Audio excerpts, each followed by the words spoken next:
Ladies and gentlemen, welcome to the 2022 Asian Rowing Virtual Indoor Championships. Today we promise to bring you some fantastic rowing actions for you. And for the races today, we would like to thank the HAB behind us, the LCSD behind us, and also ARF and Row Sports for their continued support in helping us in hosting the race. Before we start, just let's take a look at the some of the key facts that we have today. So we have 13 countries enrolled for our races in all the competitions that we have, and over 800 participants. We have a youngest participant at 7 years old and the oldest at 93. So congratulations to them and wish them all the best of luck. Before we bring you today the schedule, we look at some different races. We have at least about 34 races in store, which promise to be fantastic for all the viewers out there and promise to be very competitive. If we looked at, Nathan, if we looked at some of the schedules down here, which one would you be picking as a standout point? My hot pick would definitely be the lightweight men's race 9, because I saw some of the big names, Olympians from different countries, of course, from Hong Kong and ARIC, and I'm expecting some neck-to-neck performance from them. Yeah, let's see what they will perform. Fantastic. I think we're also looking at the lightweight men's and lightweight women as well, which is promised to be some fierce competitions in there. Okay, so if we looking at some of the first race, for examples, all right, from what did you think in terms of the times? What are you expecting from the competitors that we have? I would say 6:45 will be a magic number for the under-19s men to finish the 2K. For me, yeah, it's going to be a very exciting race. Looking forward to. Yeah. So let's take a look at the schedule that we have here. So obviously we have around 23 competitors for the first race. We have under-19 men's. We're bringing under-19 men's 2,000 meters. We have competitors from number 1 from Thailand, number 2 from Malaysia, 3 Korea, China, Hong Kong, Iraq, India, Japan, Saudi Arabia, and 9 countries altogether. So all the best of luck. The race is just about to start. We can see all the competitors on the screen. Noting number 3 on the top right corner that we have is Champak Hon, which is our hometown heroes from Hong Kong. Very much good luck to you. We also have another one from Hong Kong, I believe, which is Chen Chun Hei, which is down in the bottom right corner. Looking at the top left, we've got competitors from Malaysia. We also have in the middle of the screen, the top in the middle, we have another Malaysian competitor, Asman we have. Okay, so it is fantastic to see everyone is getting nice and ready before the races commence. Some very good weather on the other side of the countries, by the way, Nathan. Yeah. All participants waiting for some of these flywheels to stop raveling. So they are all still and static. The athletes picked up the handles yet? Not quite, right? Okay. So does rowing indoor and outdoor makes a difference? So if you look at the different competitors that we have here, the rowers, some of them are outside, some of them are inside. Does the air conditions, the environment factors, does that take any consideration in terms of performance? Yeah, definitely, Michael. So on an outdoor machine, you won't be affected by wind or currents. So it's more like a pure physical test of your fitness. Yeah. Right, I think this is we're getting very, very close to the race.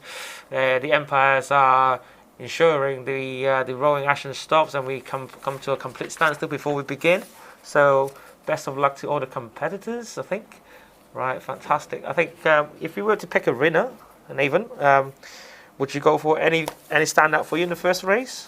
It's very difficult for me to pick one, okay, Michael, because they don't have any qualifiers. I don't exactly know their time. Looks like they've started. The race is on the way. Fantastic. Right.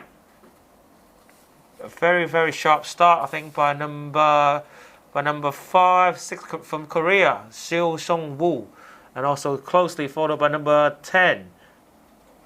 Yeah, it's a wonderful flying start from the competitor, Korea. Well, that's very decent pace. 1:34. It's a fantastic look. I think number 5, number 10, definitely a very, very close call. Followed by number 9, which is from competitors from China, and followed by in the 4th position at the moment we have got Korea, Jong Seong Gu, and from Hong Kong in 5 and number 6 we have Chung Pak Hon in number both 8 and number both 13 we have Lau Kwon Cha. So good luck to you, both of you from Hong Kong. And then we've actually got another competitor from Hong Kong, which is slowly following in at number in 7th positions at the moment, 7 and 8 positions. Okay, and Korea is actually taking over the race, number 5. He's starting to slowly building a lead, maybe 6 meters in front of the second place from Iraq, and also now Korea is third, has moved into number 2 positions. Fantastic. Hong Kong moving in from 4th, moving on to 4th and 5th. Fantastic. It's a very tight race, Michael. They're going neck to neck. Similar rating and pace. It's going to be a tight race. Okay, so first 500 meters gone. We're looking at Korea taking the lead with 6 meters in front ahead, and then second is also from Korea. It's about 3 to 4 meters ahead of the third participant from Iraq. Hong Kong follows suit by about 7 meters behind the number 4 from Iraq participants, and we've got another Hong Kong competitor sitting in 5th at the moment. It's neck to neck with his colleague, which is fantastic to see. So in terms of pace-wise, are they going really, really quick at the moment? Yeah, in terms of the under 19 boys, they're going relatively quick. But anything can be happen in the race, especially in the 2,000 meter race. And let's see. So what's your advice here? Obviously being a former rower yourself, to these under 19 men here, what's your advice for them? Usually they went up too fast in the first 1,000 meters, but they're doing a very good job here. Steady waiting, steady pace, very nice. Fantastic. Let's hope they keep the pace up going. Hopefully striking a very good time for us to see. I think some of the races that we might see here is a burnout very quickly in the first 1,000 meters, I believe. Yeah. And after that, then you sort of begin to difficulty to start dragging yourself over the line. So looking at Korea's taking over again. Korea's sitting at top. Korea moved into second as well. The top 2, so front 2 is Korea. We have Korea number 5, number 20, and then slowly they're picking up the paces, I think, and opening a wider gap between number 2 and number 3. We have got Hong Kong in number 4, which is slowly just behind the 3rd place Iraqi competitor that we have. I think the Koreans are slowly building up their lead here, Nathan. Yeah, here comes the third 500, the most exhausting part of the race. But the competitors from Korea are doing quite well. I think if we look at number 5, he's still in the 138 zones, 139 zones, and the front 2 are very close in terms of pace-wise. I think if you look at slowly down in between the 3rd and 5th, 6th, 7th positions, at the moment they're rowing into 140s. So let's hope they can keep these numbers up in terms of front 2, and we look at some of the rowers further down the line. I think we have competitors from Thailand in boat 18. I think he's sitting in about 6 or 7 positions at the moment. And what did you say in terms of people? Are they burning out soon? Is it too early to call? The last 500 meters now, I think, approaching. Yeah, I don't think so. The last 300 meters will be a very exciting thing to watch, eh? And it's really all about explosiveness, how tough they're going to be. Fantastic. I think we just approached, we're just into the last 500 meters now. So I think the pace are picking up. The Koreans are keeping the pace really well at the front 2. Really strong, really strong. All the way, leading all the way. Very good. 33 strokes per minute. Number 2, we have 30 strokes per minute in terms of ratio. Is that something is common for you, Nathan? Yeah, sure. Right, I think we've got about 300 meters to go now, which is very, very much the last sort of sectors of the race. Let's see if they can keep the pace up and cross the line. Hong Kong has actually come up into third positions from Chan Pak Hon. Congratulations.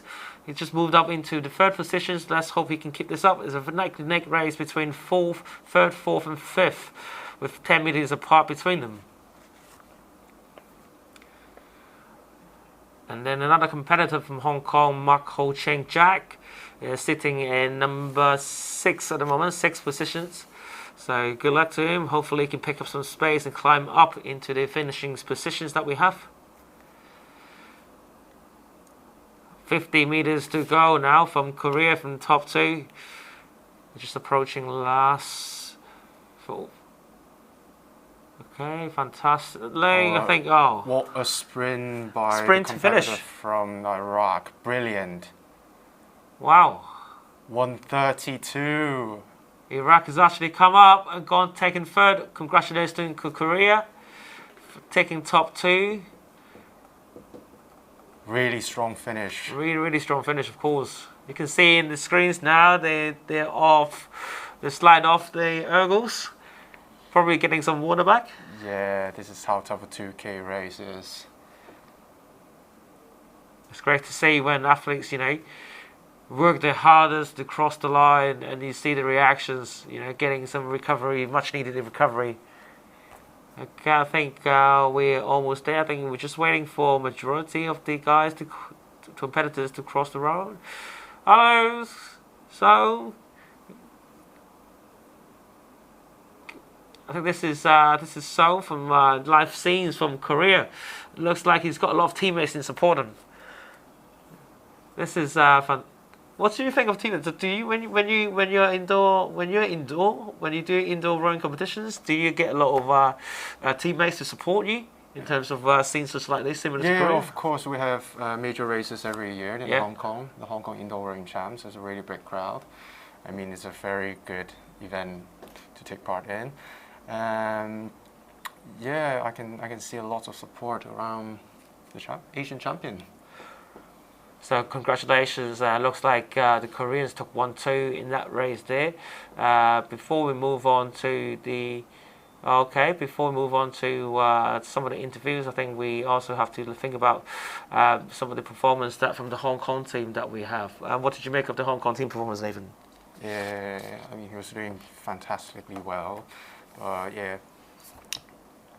How are you doing? Hello, Chan Pak Hon. Chan Pak Hon, are you ready? I think we look at Chan Pak Hon here. I think he just finished 4th, I believe. Exhausting. He looks exhausted. Some of the coaches here we see, Sam Wong, San, and also the head coach, Kenny, on the left of the screen. He looks exhausted, doesn't he? Is that a common theme for you, Nathan? Yeah, for everybody who finished the 2K. Brilliant. Yeah, I mean, the results will be verified later by the adjudicators, and congratulations to the winners. Okay, look, I think the next race, slowly we are coming up in about a minute's time.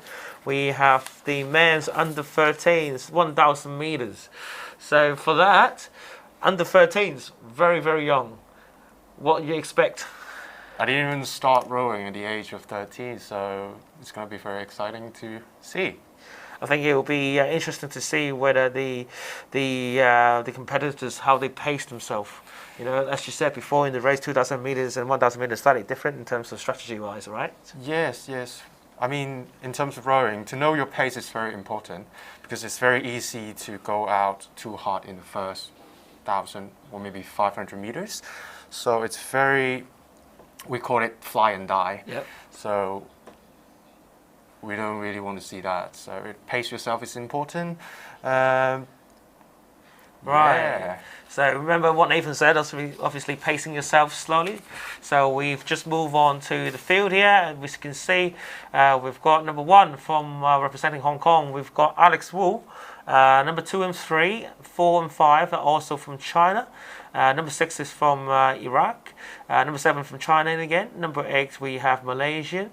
Number 9, we've also have China. Number 10, we have Thailand. Number 11, we have Malaysia again. And number 12 and 13, we have China. Number 14, we have Malaysia. Looks like this is 4 countries race, isn't it? Or 5 country race, in fact. Bear with me. So yeah, we've got Thailand, Malaysia, China, Iraq, and Hong Kong. So 5 different representatives going for all out on the under 13 men's. Looking at the field here, are you expecting anything to be really, really competitive in terms of any stand out for you as well? I look forward to the performance from the Chinese. They have got massive numbers. So as you can see, the stop rowing sign has been on. That means the race is going to start very soon. All right, look, I think the Empires are just getting all these young athletes ready. Again, best of luck to them. We look forward to a very, very strong competitive race. This is what we want to see.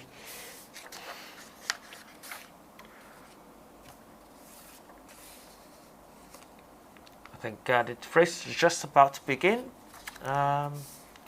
Right, we can see the screens now.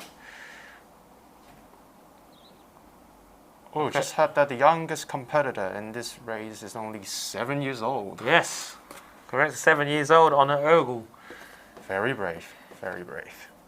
You tell them we've developed athletes from a young age. 7 years old is definitely one of them, right? Yeah. So for anybody who's out there trying to develop your children into a full-time athlete, we start around maybe probably sometimes age of about 5, 6, 7 when we start to pick up their motor skills.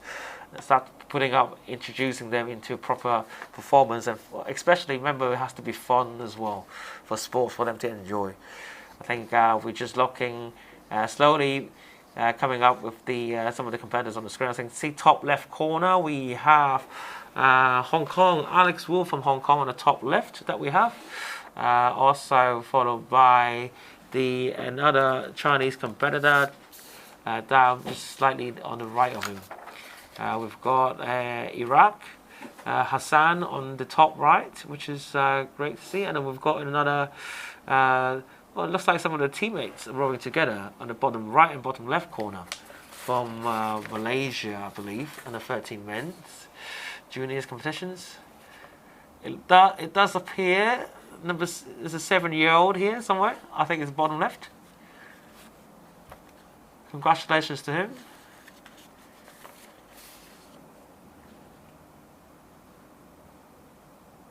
Yeah, I think if you look at, a lot of people think rowing is just individual sport, right? But if you look at behind the scenes here, there are several other teammates that they have, or the coaches that are with them. It's very much still a team sport game, isn't it? Yeah, although the supporters are not actually rowing, but I mean for a tough test like this, support, it's a must. Yeah. I guess when you're finishing in the last 500 meters, your teammates are next to you cheering you on. I think that's probably something that keeps you going. Yeah, I recall the memories by the coaches and my teammates. Like, come on, last 20 strokes, 10 strokes. Yeah. So it does help then when they're next to you, giving you very much the last sort of encouragement that you need just to cross over the line and making sure you try to strive for your best results that you have. Right, this is, I think they're just almost getting ready. If you can see, some of the concept teams are getting set up. I think majority of them are ready, Yeah, you can see the handles. The handles, yeah. I think they're slowly grabbing their handles or stopping the handles.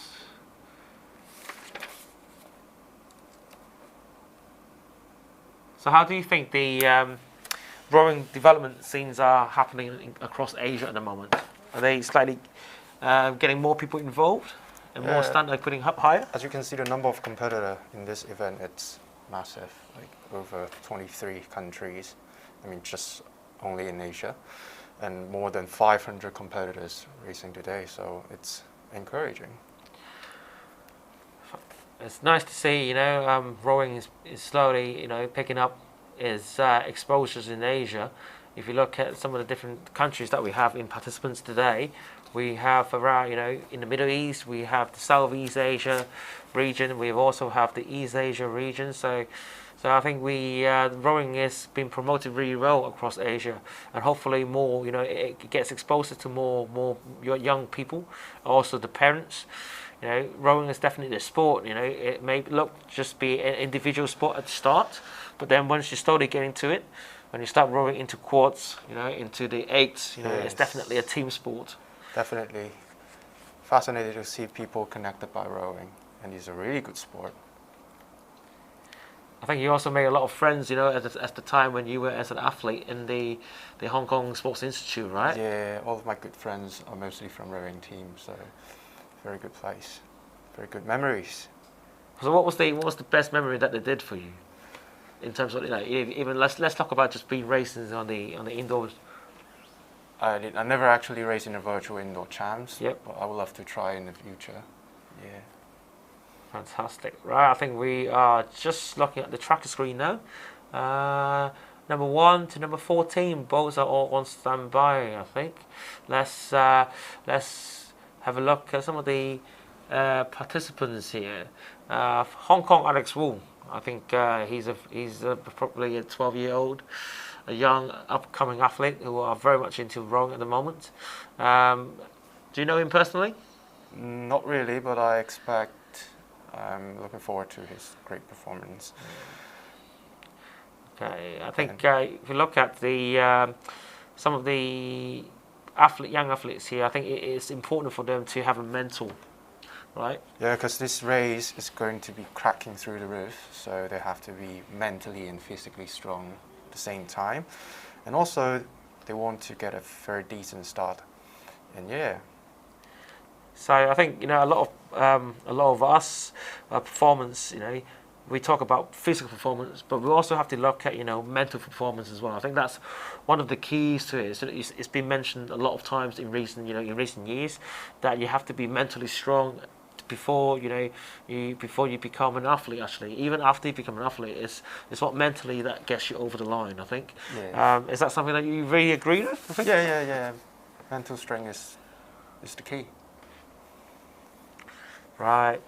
I think like most of our competitors already. Yep. So we've got different scenes here. So we've got a sports hall, I believe.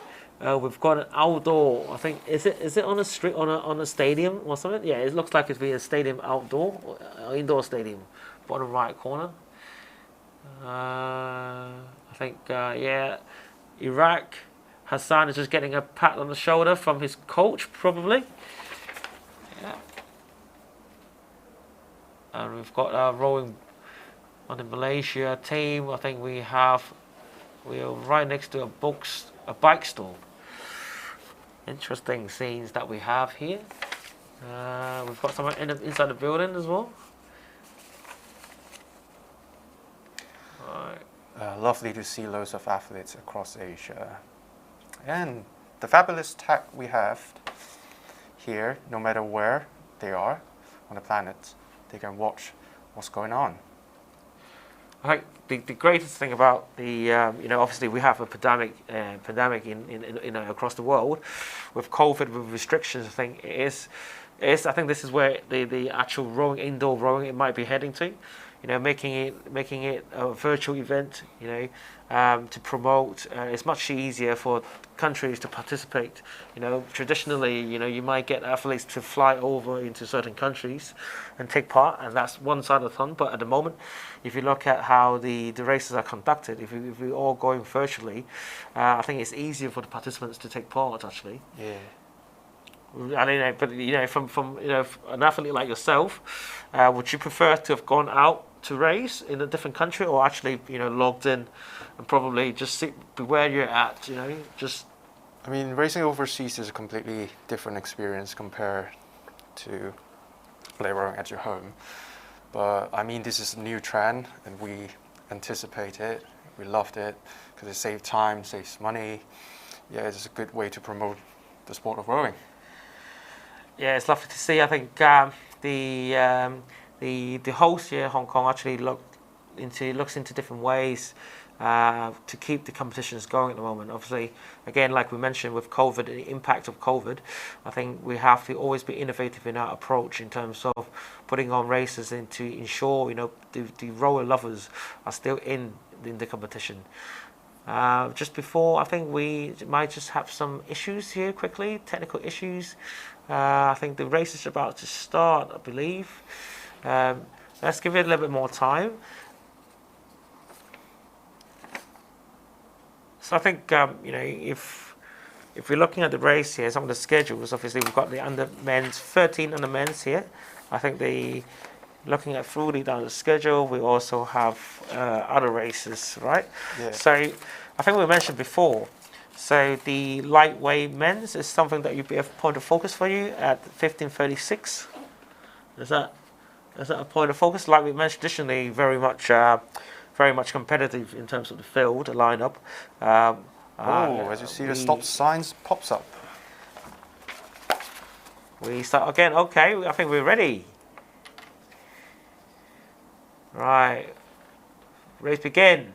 Good luck to all the competitors out there. Very decent start from the competitor of Hong Kong. 1:44, very impressive. First 50 meters. They're going really, really strong. I think some of them are up to 60 strokes per minute. Yeah, that's very high stroke rate. Number 7 from China, Leng Hao Yu. He's up to 60. Oh, he's slowed down a little bit now. It's like 70 strokes per minute. That is super quick, isn't it? Yeah, and for a 1,000-meter race like this, it looks like a sprint on the surface underlying. But actually, it is talking about the ability to meet, to hang on. That's what we want. We watch the race, just to hang on at the very end when you need it most to do, and to be able to. So carry on the race, right? To keep it up, to keep it up going. The aerobic. So it's all about the aerobic zones and anaerobic zones sometimes. Yes. Before the lactate kicks in, you know, you have to hang on. So I think at the start we have from leading the race we have from Iraq, Hassan from Iraq, slowly followed by 3 Chinese rowers. It's closely second. It's a very, very close race. There's less than 2 meters apart from second to fourth position. He looks like a big guy from the screen, isn't he? I was saying, you mean number 1 leading the race at the moment? The leader. He looks sharp, doesn't he? He does, certainly does. Well, I think he's slowly building a gap now. We're into the last 500. He's got 50 meters ahead of the second competitor. I think second and third and fourth is now. There's number 2, also boat number 4 of the Chinese rower, also building a slight gap now over number 3rd, number 4th positions boats. Hong Kong are keeping closely intact in the last sort of 500 meters, about 10 meters behind 3rd place at the moment. It looks like Hossein is getting a lot of support from his teammates. Look at him, just behind him, really giving him support. Such a big crowd behind him. Yes. Big support. It's fantastic. It's brilliant. Support. So we talked about support before. You know, this is so important in terms of getting you over the line. You know, we're right into the last 250 meters now. Clearly, Hussein is ahead in the zone of his own. Second and third are very close, 10 meters apart. I think 4th and 5th are a very close contest with 4 or 5 meters between them. He has a very dominant lead at the moment.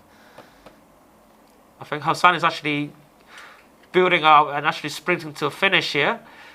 He is putting on a 33, 34, 44 strokes per minute, slightly ahead of everyone else. In the tank. I think China is trying to. Brilliant sprint.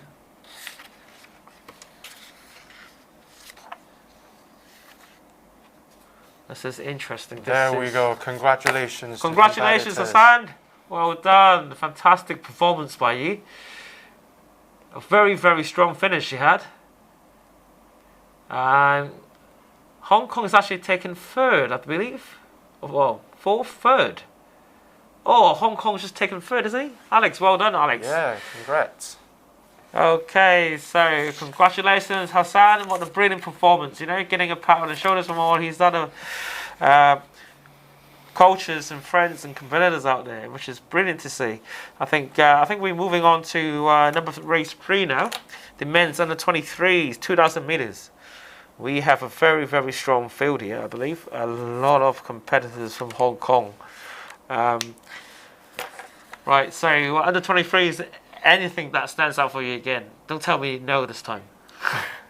You know these? Do you know these boys from Hong Kong? Yeah, I know Wong Wai Chun and To Xiu Po. They are very good. Right, fantastic. We're just looking at the live tracker screens now. Yeah. Leading the race, I think we're just into finished up the first quarter. Hong Kong is leading at the top. Wong Hoi Yin in number boat 11 in the first position. Closely follow into second, we've got Wong Wai Chun, and we have Chris from Philippines, who are neck to neck in second positions, fighting for second positions. Fourth and fifth, we have an under 2 Hong Kong athletes close by. With I think they're very much just the neck and neck with each other at the moment. We've also got a Vietnam athlete who is now just taking over into the 5th positions, taking over Hong Kong. They're very much in. This is a very close race. It's fantastic to see. Some of them are rowing from home. Some of them are rowing from the rooms. Some of them are rowing from rowing centres. Some of them rowing from the gym. It's just it just shows you that rowing could be anywhere. Yeah, this is the beauty of virtual rowing. You could just do it anywhere, anytime.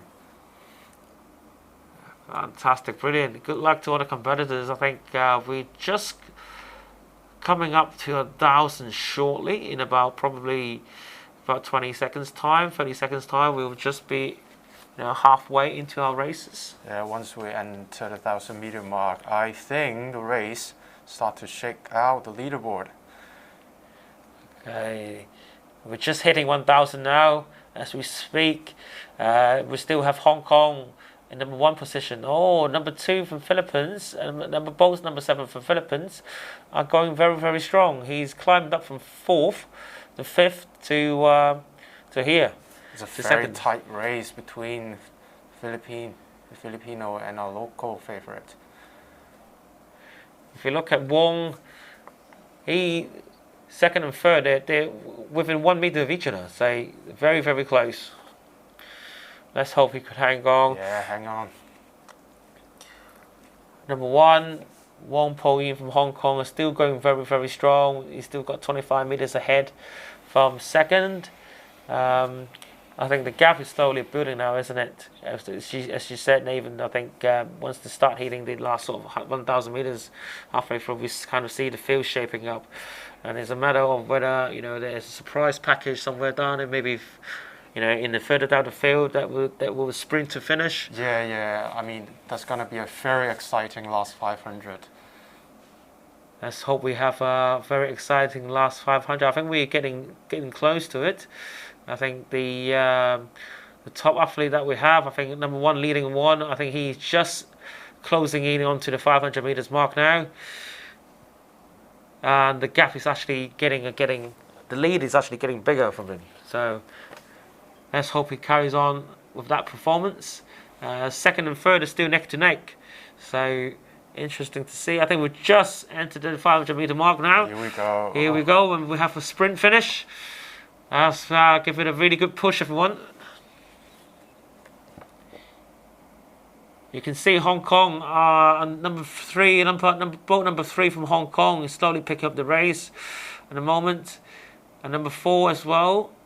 They're getting into 37 strokes, 35 strokes per minute. I think he's saving up for the last 250 meters.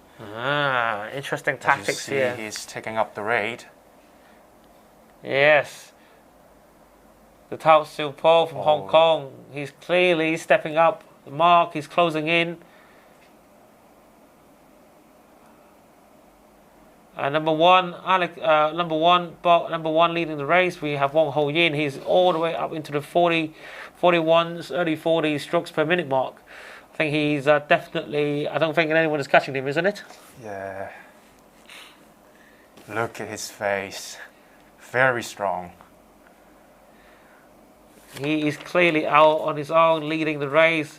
And good luck to him. He's got the last 100 meters. Yeah, I think it's fair to say that we have a winner, looking a winner on the screen here from Wong Ho Yin from Hong Kong, under 23 men's. Just last 20 meters to go now. 2, 1. Oh, fantastic, brilliant! Congratulations! Look at his reactions. I think this is his personal best. Yes, he might be. How excited the coaches and him. Might be a PB. Look at him. It's fantastic to see his reactions. This is what it means to them. Nicely done. Congratulations, Wong. Congratulations. Just getting a pat from his head coach from behind, and also Sam, his coaches from behind. Okay, and we want to hear from the winner here. So just bear with us for a second. I think he rode it fantastically. So let's have a look at the field. We have second in Philippines. That's a brilliant 2K. That's brilliant 2K. Yes, absolutely. Well, looking at Wong Ho Yin now, I believe he's in that side at the moment, isn't he? Yeah. Yeah. Hello. Can you hear us, Wong? I think yeah, we're just getting some technical issues being sorted out before we can bring you the under 23 champion from Hong Kong, Wong Ho Yin. Right. Right. This is fantastic. Right. Yeah, fantastic. Okay. Nathan. I think we're just getting into their voice now. 我哋而家聽到佢哋開始講嘢啦。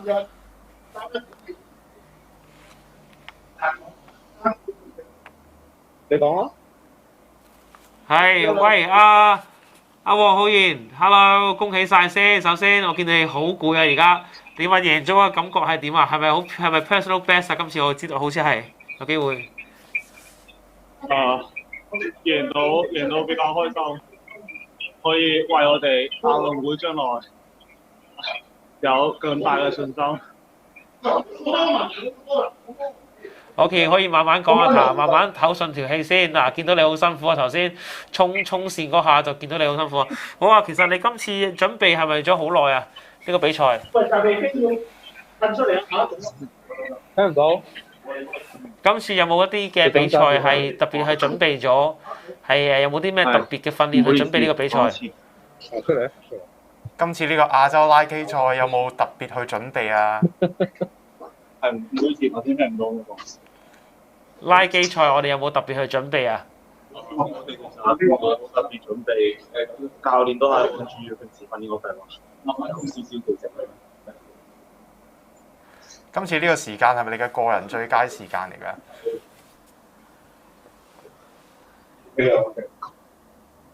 今次係個人最佳時間。恭喜晒！好啊，嗱，睇下嗱，而家咁好啦，今次咁就完咗呢個嘅拉機賽啊。咁你而家下一個 focus 係咪就係嚟緊嘅亞運會咧？係啊，下一個 focus 嘅比賽就係我哋今年亞運。好啦，咁啦，好啦，麻煩晒你先啦。今日恭喜晒你成為我哋嘅亞洲區嘅 Man 23嘅 champion 啦。咁啊，休息下先。我哋希望你嚟緊，我哋再衝擊我哋一啲嘅唔同嘅獎項獎牌，為我哋港隊爭光啊！唔該晒你。好，我哋睇翻先，我哋下一個比賽啦，見到啦，我哋今次sorry，we're switching back into English channel. Sorry, my bad. We have race number 4, the men's under 16, 2,000 meters. Today we take a look at the field again, and again we have a very strong field ahead of us, Nathan. Yes, as you can see, lots of competitors from China. So we have competitors from China, Hong Kong, Pakistan, India, We also have Malaysians. We also have Thailand and Saudi Arabia in the mix again. So fantastic to see, you know, rowing getting into different countries. Certainly, we're looking at here. We have point of focus for us would be, you know, obviously Hong Kong. Will be number 3, Austin, Austin Shao, and number 7 we have Wu Yikham. Okay, and also number 14, Julian Lickers Simmer. So good luck to the to crews from Hong Kong, but also the other competitors out there in the same field. 2,000 meters again. What we're expecting on the men's under 16s.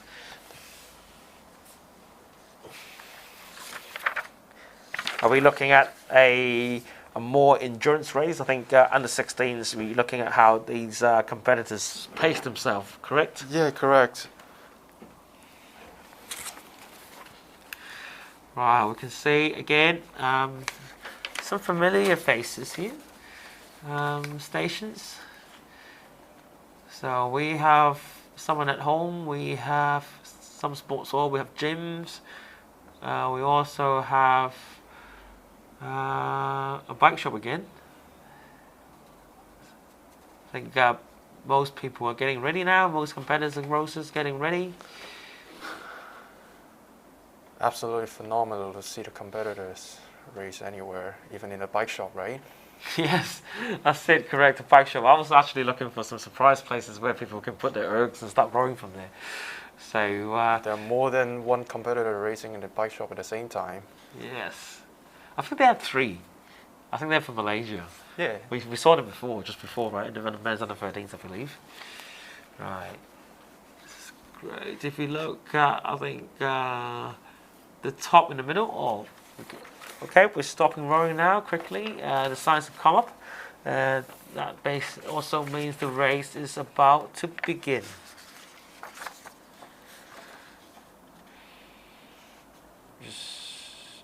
Okay, I think we are just almost there now. Stop rowing. I think you know, being the virtual championship, you know, is sometimes very difficult to get everything in time. Right? Oh, okay, we've got it now. Fantastic. Yeah, these athletes are certainly feeling it. The nerves and excitement. Here we go. The race is underway. Right, 2,000 meter race. Let's see who had the best start. I think number two. There's maybe some issues. Number 2, number 13. Looks like number 4 made a great start. Slowly followed by Hong Kong, Julian in 2nd, and also P from China into 3rd. Oh, now he's okay. Oh, Chinese Quan Tin Xiao is moving to 2nd position now, and then Hong Kong taking up 3rd, and slowly followed by 4th as Chinese athlete. It's great to see them. Some of them are pacing themselves. You can see clearly in the images that we have here. Some of them are pushing slightly harder. Yeah, the action's gonna be fast and furious. Yeah, if you looked at bottom left, he certainly looks he's going really, really quickly. Bottom left, I think we had a competitor from India, right? I think he at the moment sitting in about 10th position, I believe, 9th or 10th. And again, Chinese rowers still leading the race and closely followed, being hunted down by Hong Kong Julian as well. So this is a very neck and neck race. I think it's 12 meters between them. Yeah, but I think it's too early to say it. Absolutely too early to say it. We just now finished the first quarter, 1,500 to go.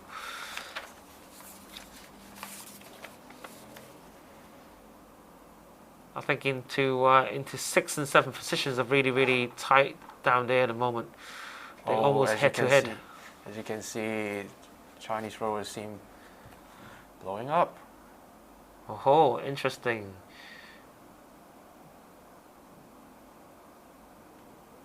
Yes, it does. Julian is taking over the lead now from the Chinese rower, who was just into 1st position. Is now 5 meters behind Julian. And now I think Julian is slowly picking up the pace a little bit, or he's slightly. He settled down to a relative. Yes, rowing very nicely. I think he's very averaging 28 strokes per minute at the moment, isn't it? It's very steady. It's nice and steady. I think he's slowly building a lead over as well. It looks like he does. He's building a lead over second place Chinese athletes, Wu. We also have third, is still Quan from China. Hong Kong Wu is in fourth position, and into fifth position we have another Chinese rower, Yang. Okay, he's just slightly behind his next competitor up in front of him, just for a couple of meters. I think we're just coming close to the 1,000-meter mark now. 3 minute time, 3 minute 21, 22, 100,000 meters. And everyone tries to hold on their pace and get over the third 500 meter. Right. The most important thing, I think in the 2,000 meters that we spoke about is actually pacing yourself, making sure you don't burn out, and you really push for the finish line. Is that the common tactic that we normally operate? And we saw how Ho Yin performed in his 2K, very steady pace, and all until the last 500, you just go all the way. So it's all about slowly building up paces, and then really push for the finish. Yes. So it's similar to other sports, for example. Maybe let's say a 10K, for example. This is how normally 10K runners pace themselves, and then really push for the last sort of 1K or to 2K. Really push hard to the finish line, right? All right. This is and again we're looking back at the races here. Julian clearly in the lead on his own, with almost 50 meters ahead of second place. Wu from Hong Kong actually picked up some places. He's moved up onto third. At this rate, he's rowing at about 30, 31, 32 strokes per minute. Slightly quicker than the Chinese athlete. Quan sitting in second. He's now rowing at about 27 strokes per minute. It looks like Hong Kong might take over into second position if it carries on. And also in fourth we have Wu, which is about 25-30 meters just behind third places at the moment. They can still manage to we've looked at Hong Kong. Wu from Hong Kong is picking up the paces really quickly. He's now moving on to a 35 strokes per minute mark. I think it wouldn't be long before he start pushing up and closing in the gap. There's only a 10 meters gap between the second place and the third place. Right, last 500 meters here we go. I think number one, Julian's still about 50 meters ahead. Number 2 and 3 looks like to be a close race. I think they've got 14 15 meters ahead between them, so it'll be interesting to see whether could the Chinese athlete hold out, or could the number 3 position Wu from Hong Kong actually step up to the mark and start really pushing for the second place finish we have here. I think this is going to be very close. We've got 16 meters between second and third. We've got fourth again. It's Chinese athlete Wu, who are going very steadily. Just slightly behind him we have athletes from India, who is about 5 meters between them, 3 now. So that would be a close finish as well. And we're also looking at athletes from Thailand as well. Amport, I think he appears to be catching up onto the Chinese and the Indian athletes who are sitting in 5th and 6th positions. This is okay. I think Hong Kong Julian is into this last 200 meters now. He's clearly got a lead out there on his own, 60 meters ahead from second place, and China is going on into second place very strongly. Hong Kong is finished. Congratulations, Julian. Fantastic under 16s men's champions Right, we've got Chinese rower Huan Chi Xiao into second. Finishing time is about 150.1. And coming into third, we've got Hong Kong.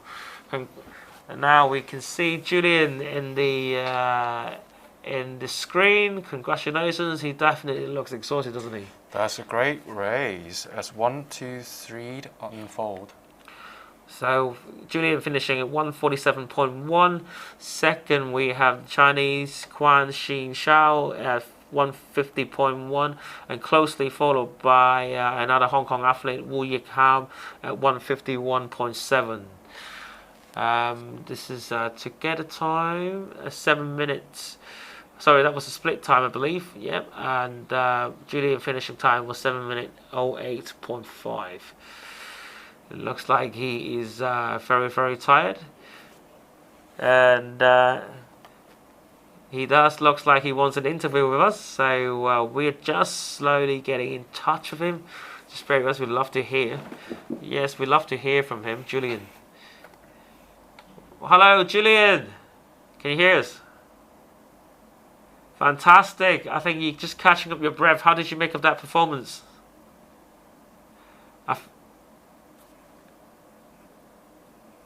I think, Julian, you might have to unmute on the top right corner on your screen. Yeah, can you hear us? Can't hear you on that. Yeah, run into common tech issues. Just unmute yourself if you can. No, I think we haven't quite caught any noises from you yet. No problem. If you have a headphone, you can put a headphone on, it'll be easier. Right, it does, yeah, just before we're looking at before Julian grabbed his headphones, so just trying to work out the tech. I think it was a fantastic performance by him. 7:08, wasn't it? Yeah. Right. Okay, we just have to move on to the next race number 5 now, unfortunately. Sorry. Okay. We have the men's open, the first big hitters of the day, right? David? Yeah, absolutely a blast for me. As we can see, local athletes Chan Yuk Man, Lam San Tong, and also very strong competitor from Iraq, Thailand, and Pakistan. Right. We have also competitors from Bahrain in this race, Pakistan, and also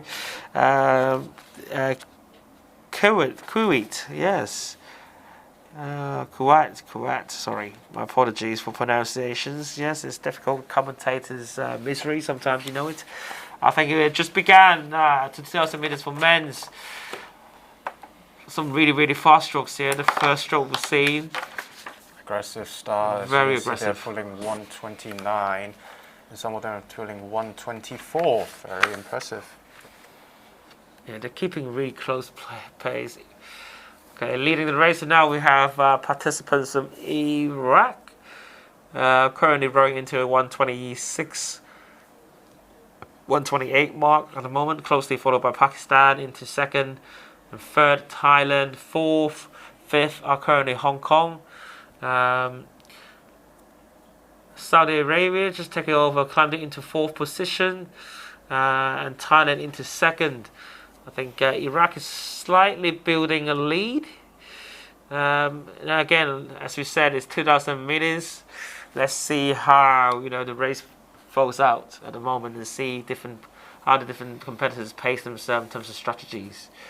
We do hope we do hope for a fascinating race and a close finish. If we had a photo finish, that would be fantastic, like we have in the regattas. Yeah. Do you expect to keep an eye on the athletes? It's going to be a very tight race for the second and third place. It does look like, as we're speaking of close race, we do have third and fourth currently battling between 2-3 meters between them, and fourth and fifth between the Hong Kong colleagues with 2 meters between them, and then followed by in the 6th and 7th, 8th position. They're all very, very close. This is very competitive. This field is looking currently. From about 10th to 6th positions, they are less than 10 meters apart at the moment. This is really, really impressive and really, really competitive. As you notice, Michael, the rating competitor from ARIC holding is like 29. That means he's very strong. Look at him. Such a big guy. Right, this is brilliant. Iraq clearly starting to maintain the lead, but Thailand is coming on very, very strongly. He's hanging on there, maintaining a 10 meters gap between first and second. And it very much looks like top two are going for each other. Now they're starting to build a gap between third and fourth. We are just approaching halfway at the moment.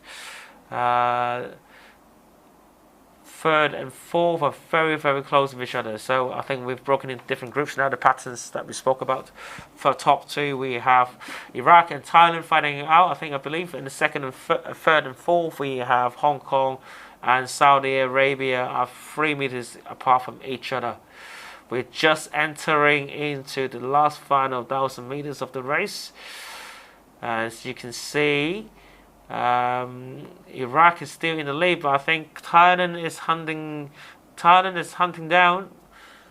Let's hope he could maintain the pace if he's going to win the race. This is going to be a very, very close call, I believe. As you can see, the Hong Kong rower Lam Santong has just took the third place. Hope he can hold on. I think we just hitting the 750 mark. Yes, this is the Iraq. The lead is still going very, very strong. I think Thailand are closing in slowly. Okay, he was just leading by about 10 meters, but is now down to 7 meters. Just 250 meters down from the 1,000 mark. So this is very interesting to see. I think you can see, people are starting, competitive rowers are starting to pick up the pace slowly, differently now as we approach the last 500.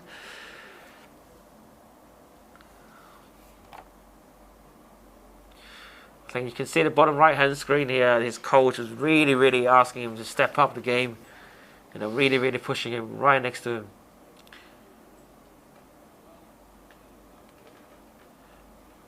Because see, really, really pushing him.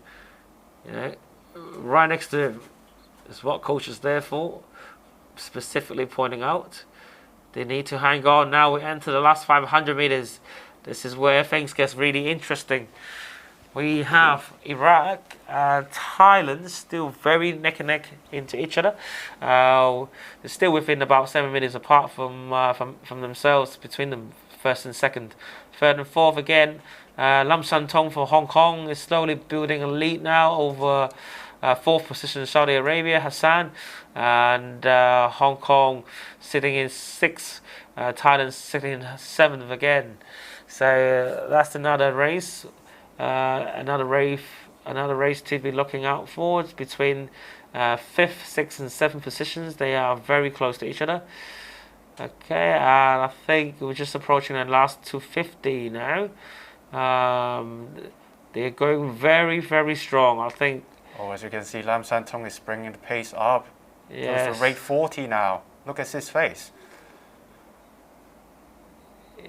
They're closing in. They're chasing. They're hunting down. I think Iraq is basically built itself a clear lead. I think he's just finishing very, very shortly. Last 100 meters to go. I think it's fair to say he's probably won the race in quite a clear fashion. Second closely, we have, yes, Iraq has crossed the line. Congratulations. Now can we see? Oh, rate 53. Lucky. Brilliant job. Brilliant job. We've got on the screen now. We've got Hong Kong, Lam Santong. You can clearly see how hard he pushed towards the finish. He closed it down the mark. Yes, it's just just less than 0.3 seconds between second and third. So it was a very, very close race. So clearly, Iraq winning the race at the finishing time at 6:18. 2. Second, we have 6:23.8 from Thailand, Prem. Third, we have again Hong Kong Lam Shang Tong finishing at 6:24.9. Are these good times, Nathan? Yeah, definitely for open men. I mean, the ARIC PBs are close to this time, so yeah, it's a good time. I think we just hello. We just bring you the interview from 林新棟。Hello， 林新棟你好，聽唔聽到我哋？恭喜晒先，第3名。你而家係咪好攰咧？頭先我見到你最尾衝刺得好犀利喎。可唔可以我俾個乜？我會俾個電話佢講。聽唔聽到阿東？聽唔聽到？我頭先見到你最尾衝刺得好犀利喎，係咪好攰咧？而家你係咪好辛苦咧？恭喜你攞第3名先，感覺如何？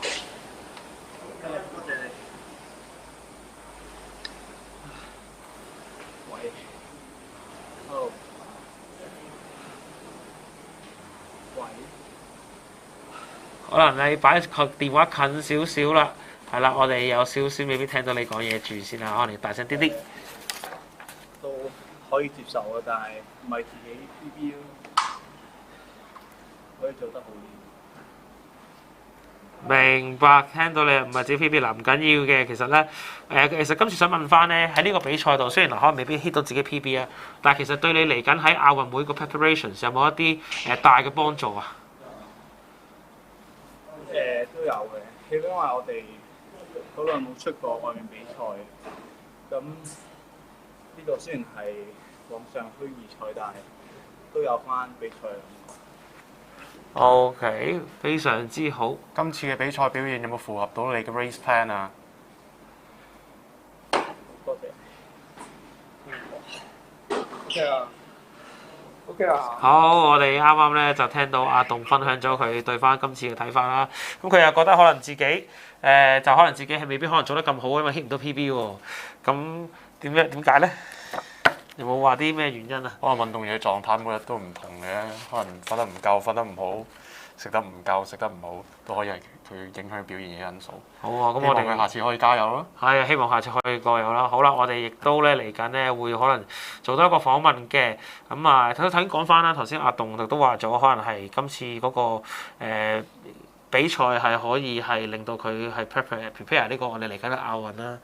咁嗱，作為前運動員啦，你自己啦，咁可能喺呢一啲嘅情況之下，太耐冇比賽，咁突然之間要進入翻呢個比賽狀態，其實係咪真係一件好難嘅事咧？我相信教練喺訓練安排上面都會安排一啲模擬嘅比賽，可能隊裏面嘅選拔啊，去維持隊員嘅競爭力，同埋佢哋隨時都會預備好一個心態去準備比賽。明白，嗱，都喺度恭喜晒阿棟先。我哋要轉翻 channel， 我哋去翻英文啊，我哋隨時嘅 interview 喺英文啦啊。Congratulations to Lam from Hong Kong. Oh, we've got another competitor on screen now. I'll bring you an interview from the winner properly. Just bear with us for 1 second as we just completing the technical aspects of it. I can see the screen now, as you can see.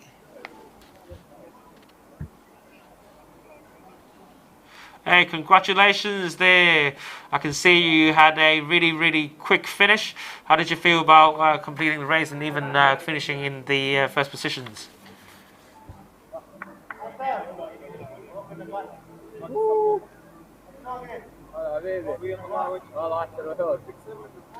Hello, can you hear us? Maybe you have to unmute yourself.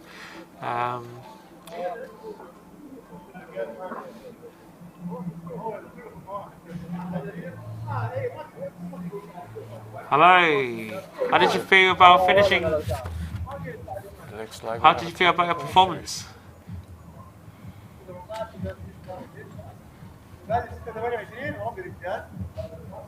Fantastic. I think he, we couldn't quite get the signal to him just yet. Not a problem. So yeah, it was a really good finish by, I think it was Iraq, boy number two. Clearly out on his own in his league. Is that a traditional that we get really strong participants from the Middle East? Yeah, especially from Iraq. Yeah, they produce very strong athletes. They their very good performance in the previous Olympics. So their rowing development, it's progressed decently. Fantastic. Yeah, it's nice to see, you know, very good development of rowing. If you're anywhere in the world, we just love to see rowing grow as a sport, and love to see we've got really good rowers being developed. So now we are moving on to race number 6. We have the men under 13s, 1,000 meter this time. So it will be similar to the one we had before. The race has just started. It's all about, you know, pacing yourself. It's 1,000 meters. Should be a much quicker race. You know, it's all about whether you can keep up from the start. You know, the really, really strong start that you have. Really, you can see you can maintain that all the way up to 1,000 meters. Yeah, so you can see all the competitors are making a very clean start, and between the first, second, and third place, there will be a neck-to-neck race.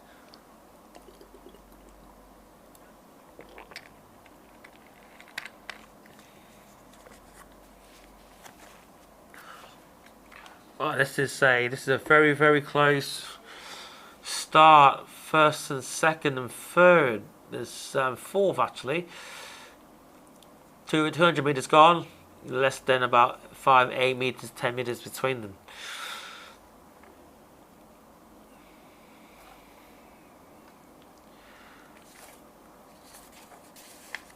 This is what is promised to be a very, very close race. Again, there are less than 10 meters between the first front 4, of actually front 5 as well.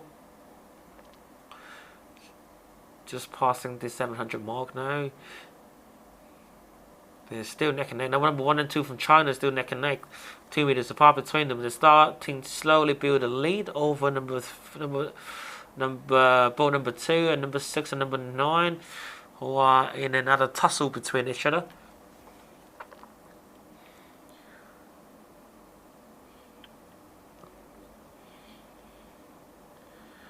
See Hong Kong coming in last just at the moment. I think he might be struggling. Best of luck to him. You can see on the top left screen, they're really pushing hard, and the bottom left as well. In fact, everyone's pushing really hard. Yes. So number 1 just hitting 500 mark now. Number 1 and 2 and 3 are within about 7-8 meters between them, and then I think we're slowly stepping up now. We have Henry from Hong Kong closing in to the top. Henry from Hong Kong very closing in. He's bursting into hunting down first position, isn't he? I mean, it all depends to the last 200 meters whether he can get the first place. Last 200 meters, we should definitely look out for that. I think we're just approaching that very, very quickly. We're into 250 now, so last quarter of the race that we have, and second, third, and fourth, and fifth, they're very, very close. Bringing the pace up as we expected. 158.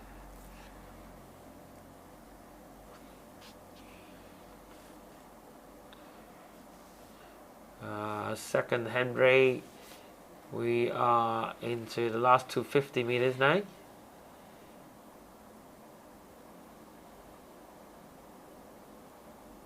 This is really, really quick by the rowers. Can Hong Kong close down to hunt down the leader?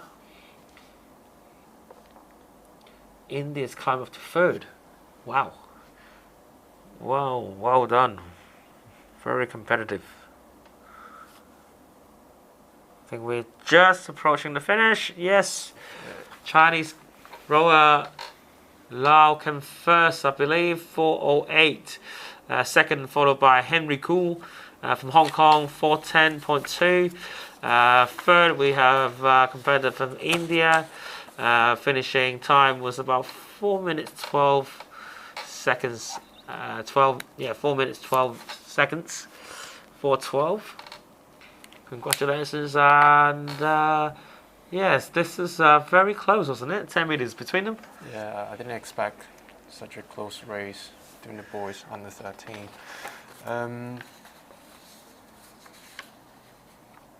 There's 4 seconds between them, between first and there's a John fourth in this race who are finishing at the same time. Oh, 2 fourths. We've got a John fourth on the trackers. Right, brilliant scenes for the men's under 13s. So, what did you make of the race so far? All the races. I mean, it's exciting, especially for the open men's. Yep. It's a really tight race, and good to see decent performance from the local athletes. And yeah, it's decent. Here comes the next exciting race, under 23 lightweight men's. As we can see, there are competitors from Japan, Vietnam, Philippines, Kuwait, Malaysia, Hong Kong, Malaysia, yeah, Malaysia and Saudi Arabia as well. So, you know, from this is under 23 lightweight men, another, you know, signature event category that we're looking out for. Looking at the field, I think from a former rower yourself, was it under 23, right? Was that correct? Yes, and for lightweight men, they have to race under the body weight of 75 if there's an ergo race. If in the open water race, they have to be under 72.5, between 70 kilos. So it's very tough to be a lightweight athlete, and we expect to see how they perform. So walk me through the process. You know, if you were taking part in the indoor rowing championship, right? So as an athlete yourself, so once you arrive at the venue, and then what do? Do you go to report to, you know, the umpires, and then you put yourself onto the weigh in? Can you drink water in between the time, making sure you sit under the weight, or you can? You know, it's a bit similar to boxing where you could. Yeah, surprisingly, Michael, you got it all right. That's exactly what we do in the race and before the race. Yeah, and we do not take that much of water before a race because of the weight limitation. So it's water management in terms of really one of the really key points in terms of how you prepared. Yeah, as you know, 70% of our body is water, so water is the key. And also, it is the key to control your body weight because it goes and you drink up. Yeah. So is there any tricks that you could recommend to some of the audience that may be watching, you know, some of how you manage the best conditions in terms, you know, obviously you're a former athlete yourself, then there should be some tricks that you could recommend or some tips that you could recommend to some of the rowers out there. Try to plan your diet and drink up water. Yeah, that's the key. So try to drink up your water, trying to drink up your water? Water. And making sure your diet is correct, and that's the key to a really good performance. Ah, fantastic. Some tips here for some of you watching out there. Of course, if we looked at all the different races today, has there been any surprises for you in terms of performance-wise? I mean, you know, perhaps, you know, if you looked at the field, you know, like what we had previously. For this race, I'm looking forward to the performance from Jaden Head. Okay. And also the other 2 athletes from Hong Kong. Also, actually, I don't have many ideas from athletes from other countries, so yeah. Right, so looking out this race, I think Nathan's got his eyes on Jaden, Lee Cheng-han from Hong Kong, and also Yu Chi Long from Hong Kong. Now we're looking at the race now. I think the race is just slowly beginning. We're bringing to the under 23 lightweight men competition, 2,000 meters. This is promised to be a fantastic, very competitive field. As Nathan said, my colleague there, just next to me, looking out for Jaden, number 13 in boat number 13 from Hong Kong, number 10 from Ni Cheng Hang from Hong Kong, and also number 19 from Hong Kong. I'm very sure there will be another very strong competitive rowers from either countries who are competing against them, so definitely something that we should look out for. This is going to be promised. We go. I think we're just starting. 3, 2, 1. I think, yeah, we're just there, starting to roll now. Let's have a look at how the race developed.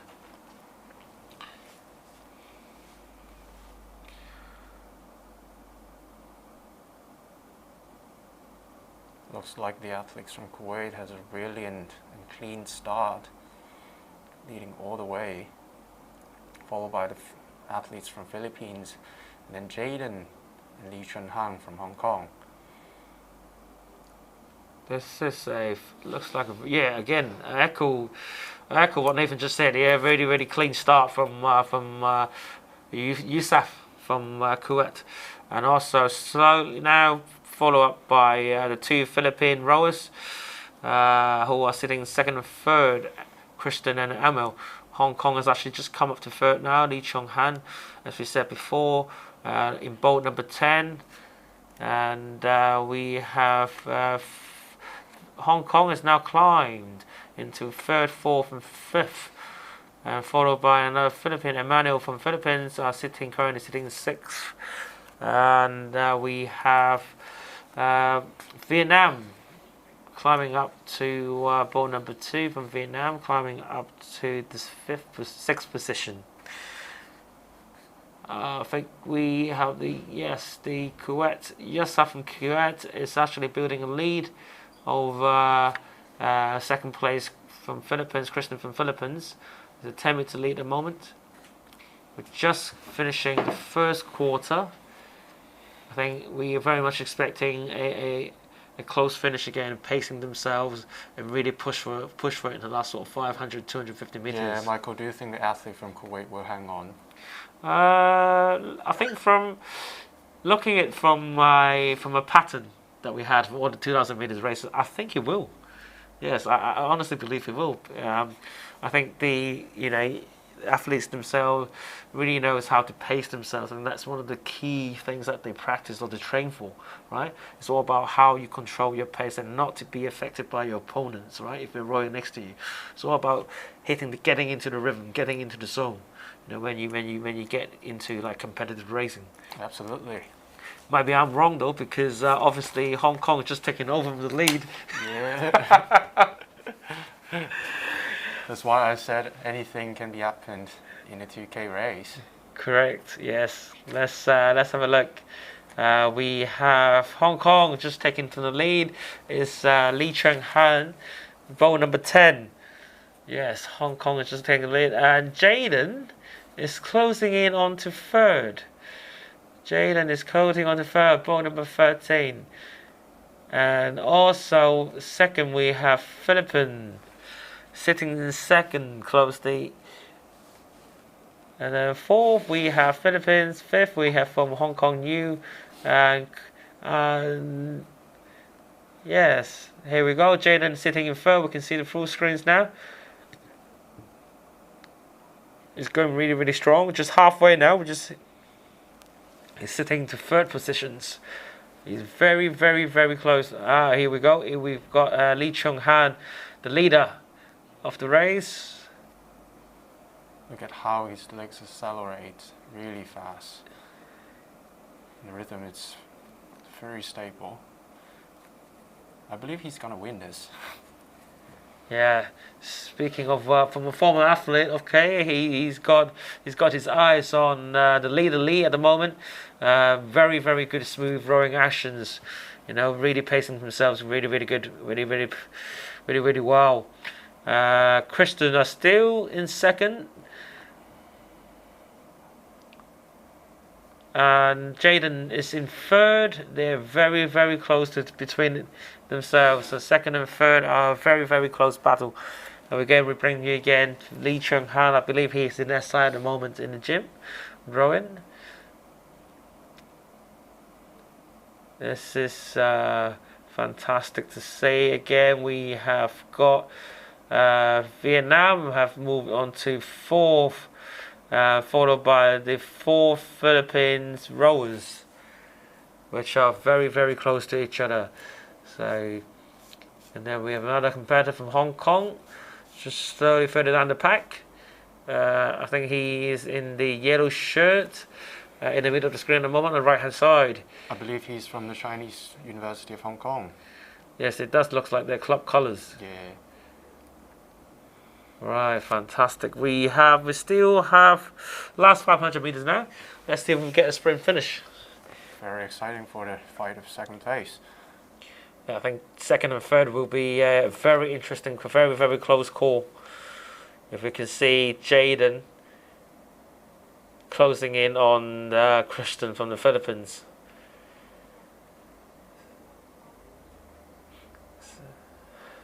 They're really pushing for it now. You can clearly see it. He's bringing the weight up all the way to 40, Yes. 42. You can clearly see how they are building up. I think number 2, Christian from the Philippines, are doing really well in terms of maintaining a safe distance between him and Jaden, who is in third, who is now slowly building up a further gap.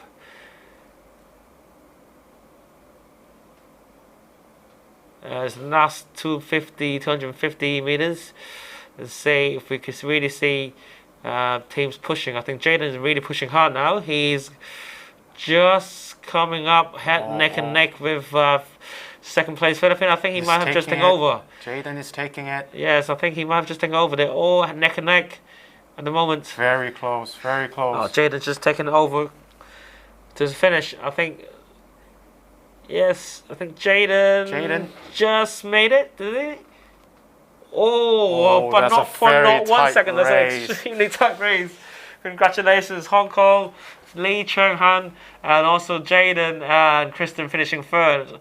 I think this is by far, it was the closest call that we had today. Yeah, this is a very exciting race indeed. Oh, wow, this is a neck and neck finish, a photo finish if we need it. It was on the river. This is fantastic. I think what a brilliant sight to see. Hong Kong taking 1-2 finishes in the under-23 lightweight men Asian Rowing Indoor Championship Virtual 2022. You can see we're just going to bring you with Lee Chung-han into the interview. Just bear with us for a minute once we are figuring out the technical side of things. I think it'll be good to hear from Hong Kong and how, to see how the athletes feel about their performances. Hello. Okay. Look, he looks exhausted, doesn't he, Nathan? Excited at the same time.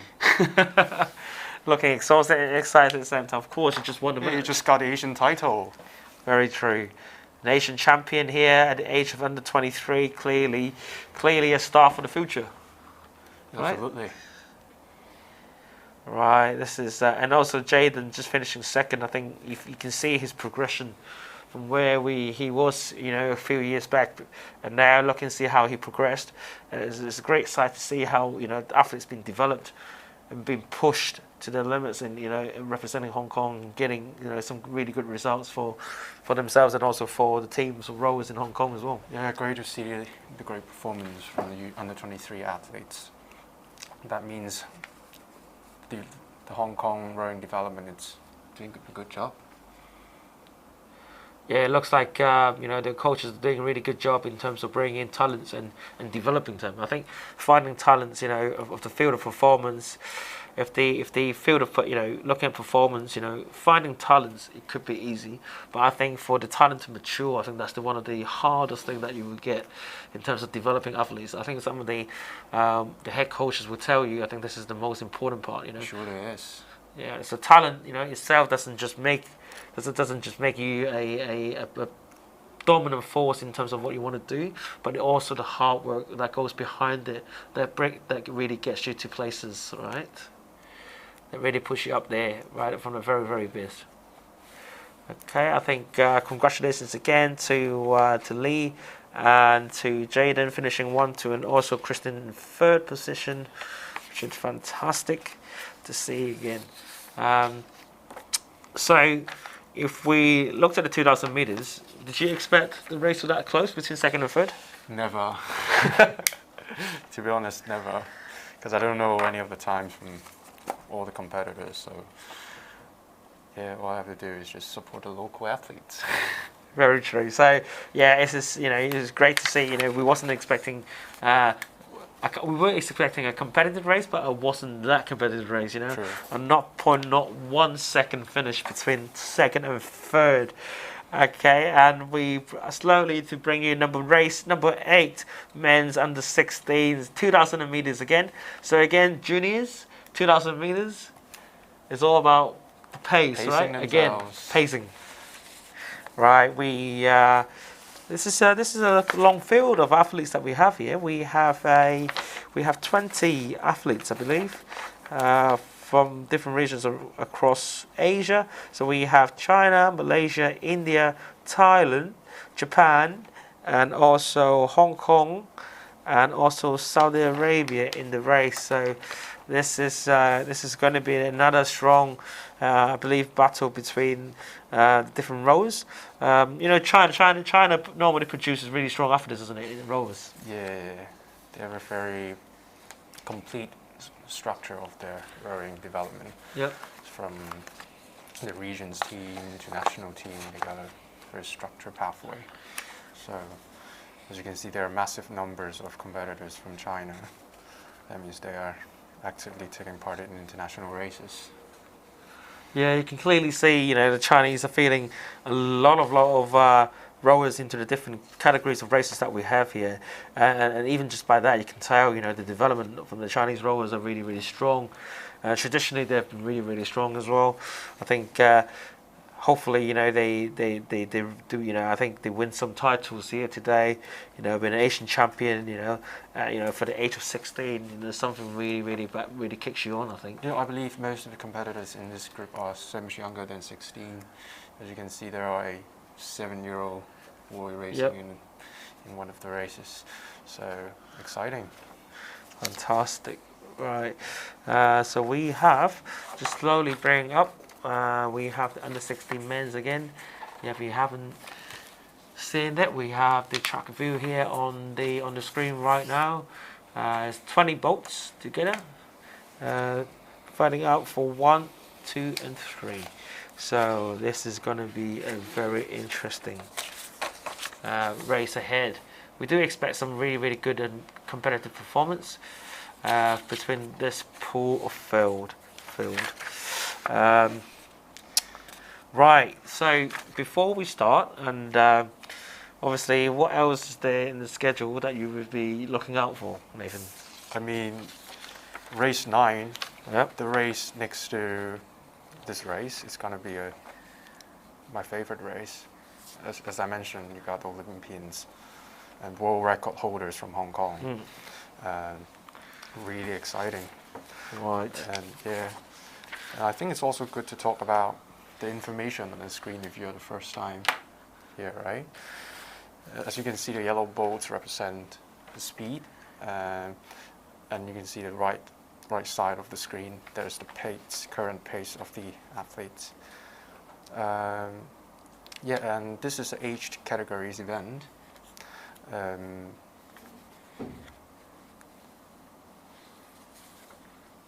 Yeah, so if you look at the screens, it does bring you some different key informations that you need. If we for us as the commentators, we look at the bottom right hand side, and sometimes the bottom left hand side when there's some of the key strokes per minute, the times, and the distance between the different bolts. If you can see, I think most of you could clearly see that there's distance between 1 and 2 the bolts as the race progresses on. Okay. I think we're just slowly coming back. We just see the competitors getting ready onto the screen. Top left, they're all very familiar scenes, right? I think they're roaring up from the same base. You see so many ergometers in the same room. Wow, we've got the bike set up again on the bottom right. Yeah, the bike shop. The bike shop, yes. We've got the bike set up again, and now, yes. I think they're getting ready.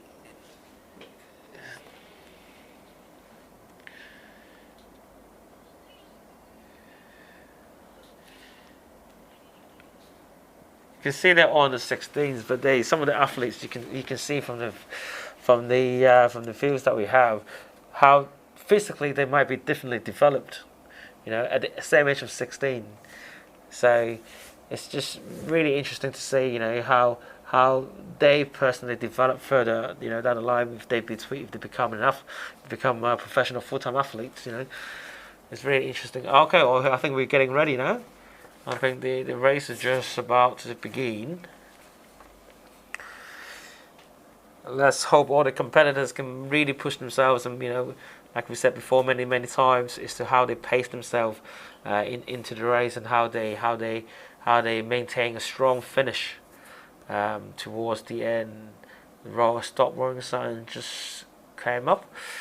We are getting ready. So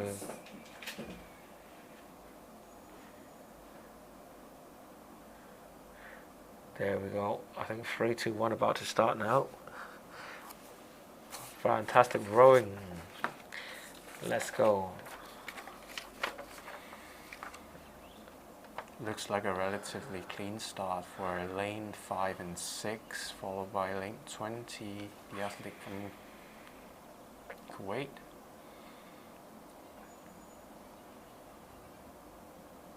Oh wow, the athlete from Thailand is holding a very impressive pace. 140, 139. 130, 149. And then we have, looks like a lead been built. Yeah. First and second, Thailand and China. As I've said, it's always the key to pace yourself, not to blow up in a very early stage of the race. This is interesting. First 1-2, 1-2 is clearly steps up the mark, leading the race. Again, like we said, don't blow out within the first 500 meters or first 1,000 meters, and keep it all the way to the end. And then closely followed by third and fourth, we have Indian athlete Amandeep into third position, and then we have Saudi Arabian Omar in China, Wang Tan into fourth and fifth, which is and also sixth we have Lin from China, who are also into the fourth and sixth positions. They're very close to each other, almost neck and neck, I believe.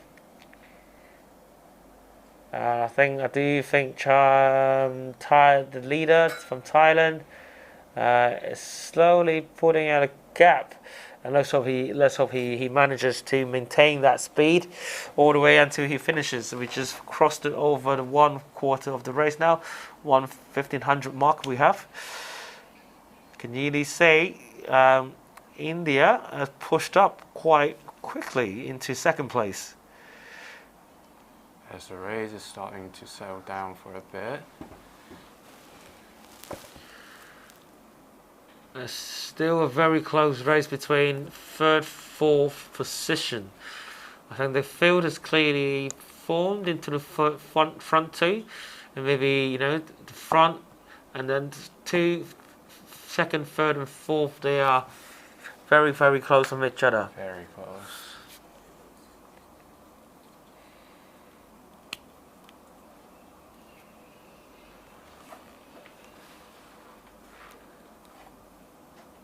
You can clearly hear you can feel the intentions of some of them in the some of the coaches' intention. You can clearly feel some of the excitement that some of the coaches are bringing in the background. You can just see by the movement in the screens. Right, looking back, I think second and third is definitely a close call, as we are approaching halfway. In a short moment, Thailand has been closed it down. The leader's been closed it down, as you said, pacing yourself. Yeah. You can feel the tension and excitement just by watching the screen, and I think it's fair to say some of the viewers doesn't get the earpiece that we have, but we're listening to some of the background people cheering. So tension is definitely there. Thailand are being hunted down. The leader's been hunted down now. Yes. Lin from China is closing in. As I think he's taken over the lead. Yes, he has. Slowly followed by Saudi Arabian Omar. I think he is due to take over the lead very shortly. Not quite. Okay. Yes, he has. He has just taken over second place. Yeah, the athlete from Thailand is obviously gone too far in the first 1,000 meters.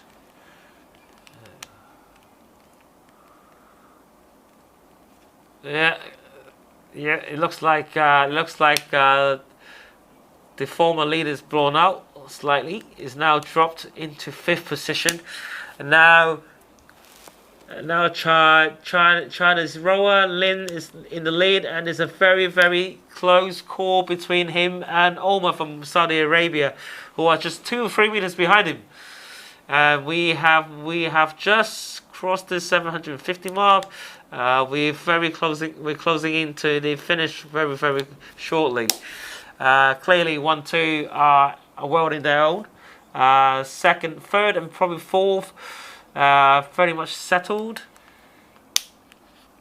Yeah, the last 3,000 meters is going to be a very tight one. Right.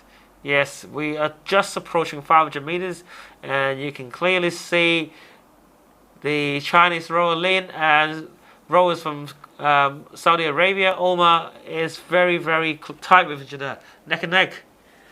I think this is going to be a photo finish again. Or actually, maybe not. The Omar from Saudi Arabia is actually caught up. Oh. He's taking over the lead now.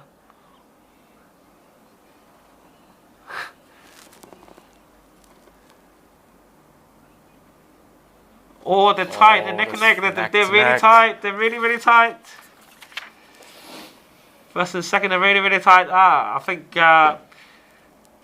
Saudi Arabia, Omar just slowly building a lead now. Yeah, 3 or 4 minutes. Into the last 250. It's going to be a tight race. I think India is actually closing in now. Into third. I think he's into third on his own.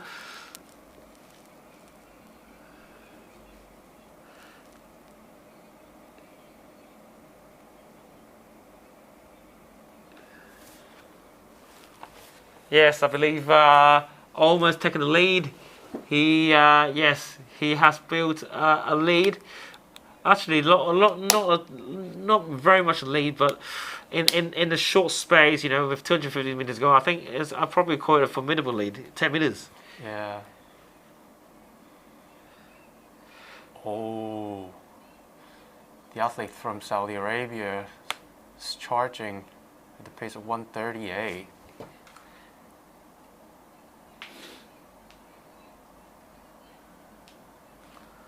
That's really quick from. That's really quick for a 16-year-old yes, boy. That is really quick.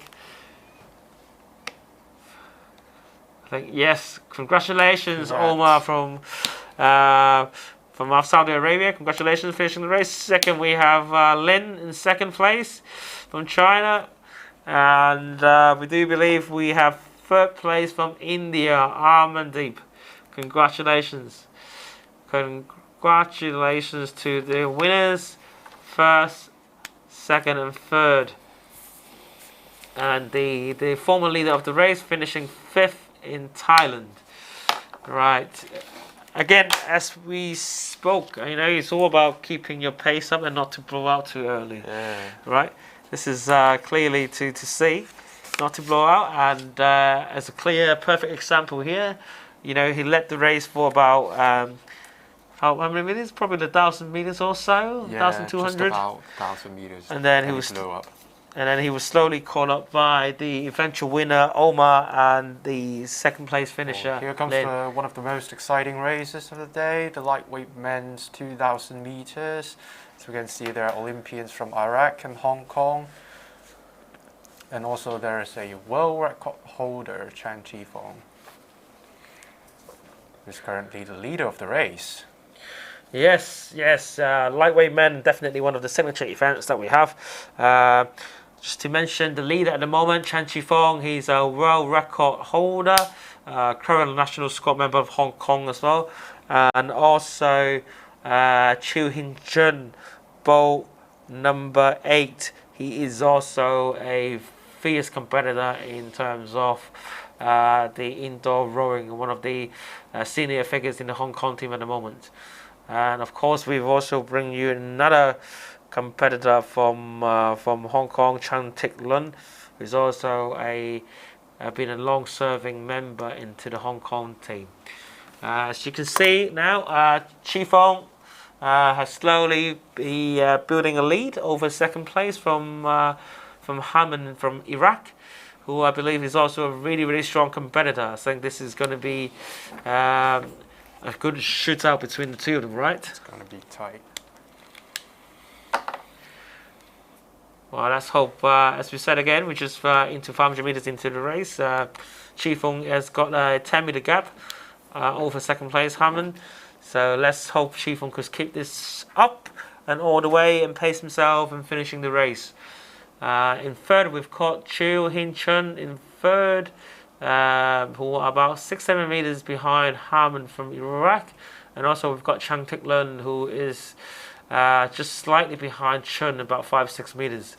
But right behind him, breathing down his neck, we have another competitor from Iraq in boat number 7, Mohammed. So he's just slightly behind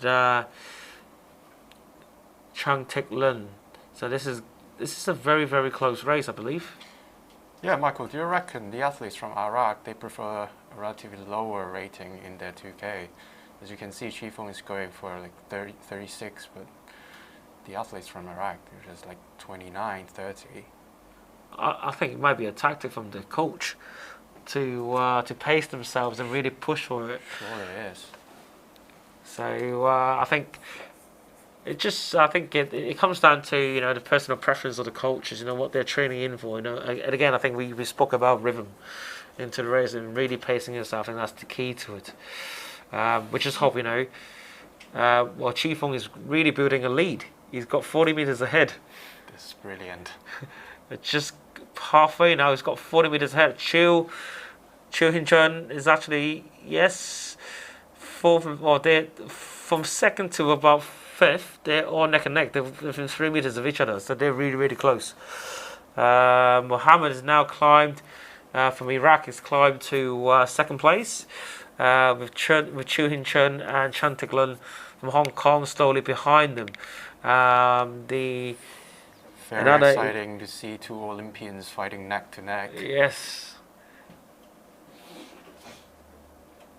And yes, and again we have to just bring you up close with the world record holder Chan Chi Fong in the picture here. You can clearly see how hard he's working. He's got a 50-meter lead over second place from Iraq, from Mohammed from Iraq, and also his colleague counterparts from Hong Kong, Chang and Chiu. So clearly, he is a world on his own again.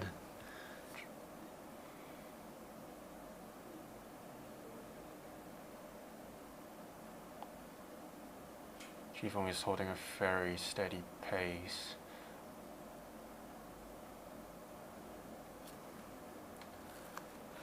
I think Mohammed in second is slowly building a lead now over third place, which is the Hong Kong athlete Chang Tik Lun and also Chiu Hin Chun.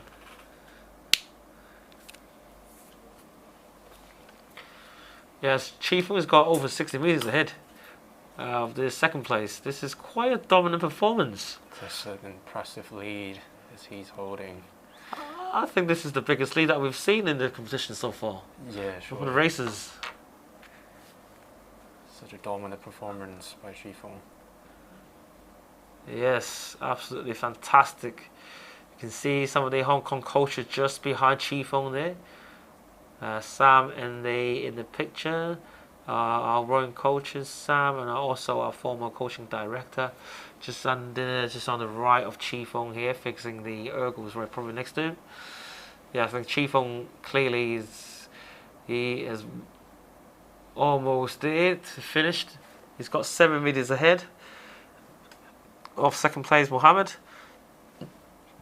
and in third we have Chang Tik Lun, and in fourth we have Chu Hin Chun. Last 250, Oh. they're really pushing it now. Chun is bringing the rate and the pace up to catch Teck Lun.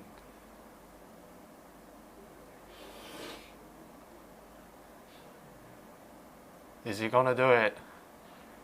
Yes. They're holding the same pace, but only Oof. 3 meters margin between fourth and the third place. Who's going to take the third place? Is it Chun or is it It's Chiu? gonna be so tight. Oh! Wow. Oh, Chiu just took third. Chiu just taking third. For not putting 1 second. Congratulations, Chifong. That's a massive sprint. Congratulations, Well done. Chifong, finishing first, and of course Mohammed from the Iraq as well. Fantastic. Brilliant. Brilliant. 呢個 Let's bring you up. 呢個有聲啊，呢個有聲。 Hello，子峰，聽唔聽到？恭喜晒先，恭喜你啊！今次又成功咧，又挑戰呢個嘅 lightweight men's 嘅組別 Asian Champion 啦，就2000位又攞個冠軍啦。咁啊，嚟到知道你攞咗好多個冠軍啦。咁今次啊，點樣解釋下自己嘅表現啊？同我哋分享下而家點樣？今次就純粹乜都唔知嘅，純粹跟佢教練嘅指示行事咯。係啊，即係俾個 plan 我跟隨佢嘅意思去做，都係咯。OK，咁即係呢個 plan 係 work 㗎啦。如果冇估錯，咁你贏咗啦。咁其實嗱，頭先都想問翻你啊。咁喺而家咁嘅比賽嘅時候，好耐冇比過賽，翻嚟去做呢一啲嘅 indoor 比賽，對你嚟緊嘅亞運有冇啲乜嘢嘅正面嘅幫助咧？你覺得？有嘅，起碼信心打好先啦，同埋亞運嘅目標希望盡量爭取翻嘅，希望個項目啦，盡量爭取翻，係啊，真係係咯。明白，恭喜晒先啦！嗱，睇翻啦。咁嚟緊咧，有冇話再睇下有冇啲機會去再參加一啲嘅室內賽艇比賽，去再挑戰下自己，可能自己嘅 world record 啊？點解？應該唔會㗎啦，而家我哋嘅計劃應該我諗2月頭就會離開香港啦，咁應該就唔會再參與所有室內賽艇嘅比賽啦，同埋我應承個教練，完埋今次之後就亞運前就唔會再挑戰所有室內賽艇嘅比賽啦，係啊，除非得到佢同意啦，如果唔係應該唔會再參加。暫時。再次恭喜晒子峰去刷新佢個人紀錄，同埋贏咗呢個亞洲冠軍。希望你亞運會可以再接再厲。Thank you。如果我冇估錯，呢個應該係亞洲 record 嚟㗎。如果我聽到，繼續講啊，志峰。我話如果呢個我諗冇估錯，呢個應該係亞洲 record 嚟嘅應該。亞洲 record 啊，恭喜晒先啊！嗱，我哋都要等一等呢個 Empire 去 confirm 先至可以公佈嘅。OK， 我哋都喺度恭喜住你先。係啦，我哋之後到時咧 confirm 咗個 result 之後咧，我就同你 update 翻嘅，冇問題嘅。恭喜晒！係啦，恭喜晒先啊！真係一個好好嘅 performance 啊！我哋下次再見啊，志峰 ，thank you。好，咁啊，恭喜晒志峰啊！咁啊，成功又挑戰咗一個嘅 lightweight man 嘅亞洲區嘅冠軍啦、封王啦，可以叫做係咪先？喺輕量級嘅男子比賽。好，咁都睇翻我哋頭先志峰都講咗啦，話其實今次可能係個時間係一個亞洲區嘅最佳時間嚟㗎。咁其實Okay, let's move back into English commentary just to for everyone. I think Chi Fong just from Hong Kong just had a Asia record for the lightweight men. Unofficial Asian record, but I believe Yes, it's going to be the Asian record. yeah, we still have to be confirmed by some of our race officials here first before we can announce it. But yeah, we do send our biggest congratulations to Chi Fong. I think he has held some world records already, and is now that is adding to a list of accolades that he's produced in the last year or so, which is very, very strong. Another Asian title on his belt. Yes, very much so. Yeah, it was clearly the race was the league of his own, because he was basically I think he's led over 50 meters from about 1,000 mark, and then finished up with a 70 meters lead over second place. That was such a very dominant performance. And the other highlights of this race will be the fight between the third place, the fight between Chan and Chiu. Yep. They were like fighting for the place. Very, very. Yeah, I think Chan and Chiu definitely another sprint finish that we had, it's similar tough. to the one, not 1 second between them, Yeah, right? yeah. Fantastic to 0.1 see. seconds. Right, this is amazing. So great to see such a close. This is what we want to see, you know, in terms of sport. We want to see tight finishes, competitive performances between the athletes fighting. Oh, we're bringing you the woman under 19 2,000 meter race. I think we are slowly athletes getting ready. I do think we have 27. I think the first time we have in this year's championship to have 27 competitors on the same board, on the same race. So we have competitors from India, Thailand, Korea, Hong Kong, Pakistan, Vietnam, Saudi Arabia, Malaysia, and also Kuwait to take part in this. So under 19 women's. Any predictions from you, Nathan? My hot pick will be Ling 26. Ling 26. Yeah, Poon from Hong Kong. Any particular reasons? I heard that she's doing brilliantly well Okay. in the previous work test, so I'll be looking forward to her performance in the international event. Okay, fantastic. Like, I think to echo what Nathan next to me is saying, I think Chifeng is that's Chifeng. Pun from Ling 26. Pun OU from Hong Kong is one of the hot. I think the race has just started now. If we look at it quickly, I think, and again, 2,000 meters. We're not looking for any burnouts. This depends on how they, how these athletes keep themselves in pace, making sure they can really push for a finish.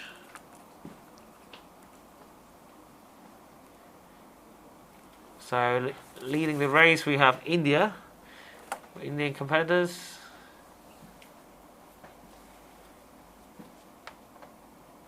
This is brilliant. And again, Puno Yi that we mentioned from Hong Kong, right in the middle of the screen, top in the middle. You can see.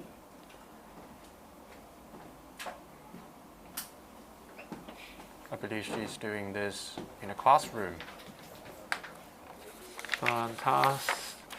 Right, we have gone. And India is still in the lead at the moment, and slowly followed by Vietnam, and in second in Thailand.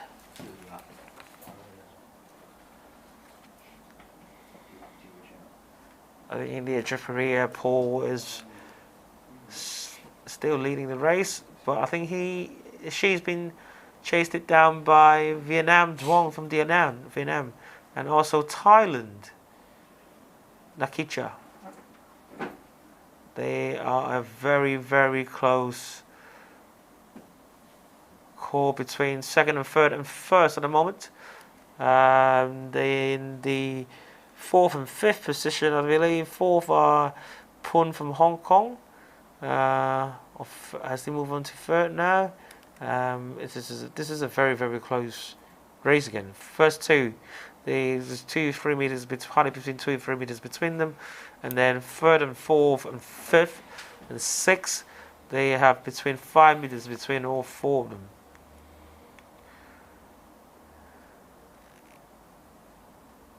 You can see most of the competitors are holding a similar place, 150, between 150 to 152.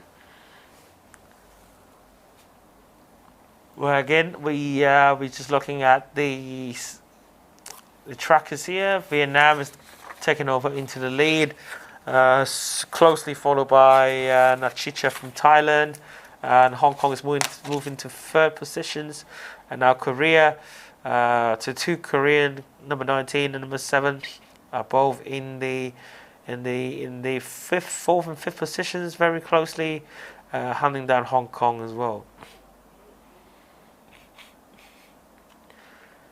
Yeah, Michael, I believe it's going to be a tight race after passing the 1,000-meter marks, as you can see the rating from the competitor, the Vietnam competitor. She's holding on at rate 26, but a relatively higher pace. Yeah, it's looking forward to see whether she can hold on for the pace in such low rate. This is we're getting very, very close. We're just halfway. We're just approaching halfway now. The 1, 2 are very, very close between each other. 2 meters, the leaders.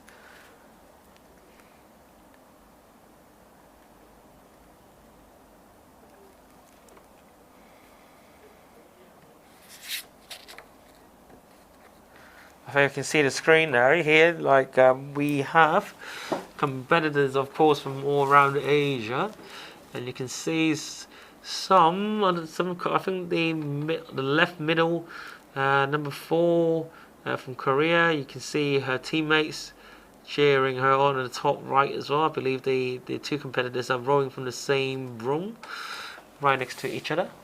Which is always something interesting, isn't it? To have a teammate next to you rowing competition.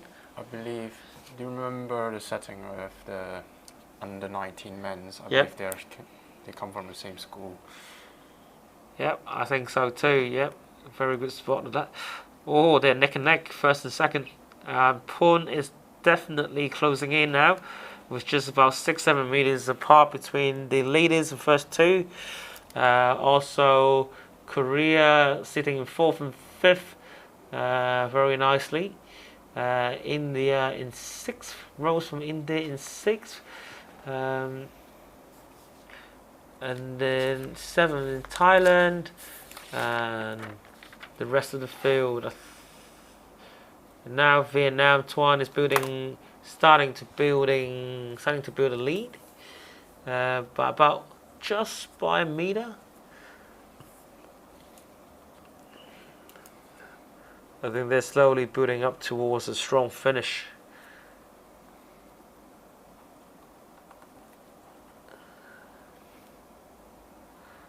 I think the race is still led by number 27 and 20. I think Putin has, number 27. We have Thailand. Nachicha is now back into the lead. Vietnam number 10. Tuan has actually dropped to second, but only just. Pun, on the other hand, number 26, are now pushing in. She's closing in within 1 meter of the leaders. I do believe she might just nick it in the end.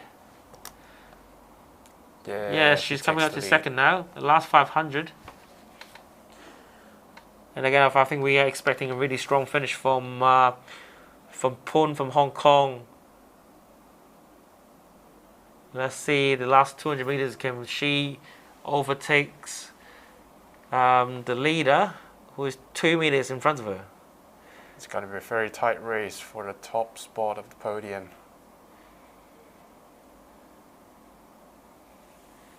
I think this is going to be another photo finish. By the looks of things. Oh, I think, yes, Amazing sprint. Yes, I think the number 10, the Vietnam athlete, Duan, is actually building up the paces a little bit, isn't he? Isn't she? I think she has fought off the battle, I think. She absolutely has. She have found another gear in the last sort of 200 meters. Here comes Pun. Here comes Pun driving. Rate 47. Because she... 0.1 seconds between 1 2. Another photo finish. Unlucky Pun. But congratulations to our competitor in Vietnam. Duan, congratulations on becoming an under-19 Asian woman indoor rowing virtual championships winner. And yes, and Very second place we have Pun. Pun OU from Hong Kong, and the third place we have Thailand, Nachicha. Congratulations to the 3 of you. I think India Rose in finishing 5th. She had a really strong finish. Also, we congratulations to them. Right, what a competitive race that we had here just now. It was another photo finish. We are seeing more and more photo finishes in the last couple of races. Yeah, it's also encouraging to see many of the athletes from Hong Kong stepping on a podium in such an international event. Extraordinary. Brilliant and fantastic to see. I think it was great to see actually when Pun in the last race really catching up with Duan number 10 from Vietnam, right? But then how the Vietnam athlete Duan actually maintained her pace and actually found that little bit of extras in the last 200 meters to fend off the challenge from Pun.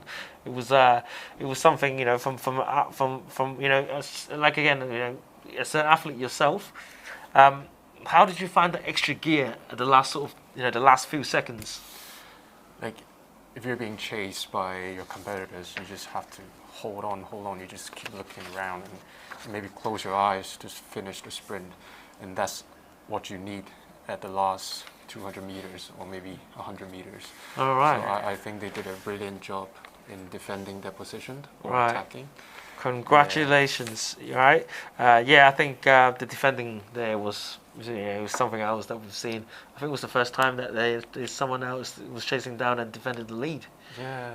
It was closing in. You have to So, be physical and mentally capable. right. This is another race that we are looking at, another headliner. We have the Women Open 2,000 meters. So, in the race that we have here, Nathan, any particular pick from the field? I would say the athletes from China and Japan, because traditionally they are very strong on the ARC. So I do expect some brilliant performance from them. Right, I think Nathan has given us some clues here in terms of who to follow. We do look forward to surprises. I think number 1 from China, Qin, and also number 8 from Japan, Kana, is 2 athletes that were likely to stand out, and we also hope for a close competition, of course. Wish them the best of luck. I think we're just coming in. They're just preparing the race to start now. I think it will start in just a moment or two. If you looked at the field, I think it's again definitely competitive. We have participants, rowers from China, Saudi Arabia, Philippines, Iraq, again Japan, and Thailand.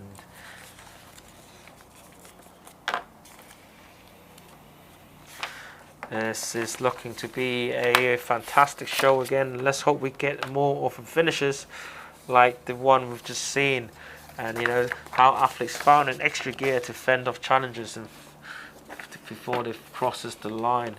There we go. I think the race just started.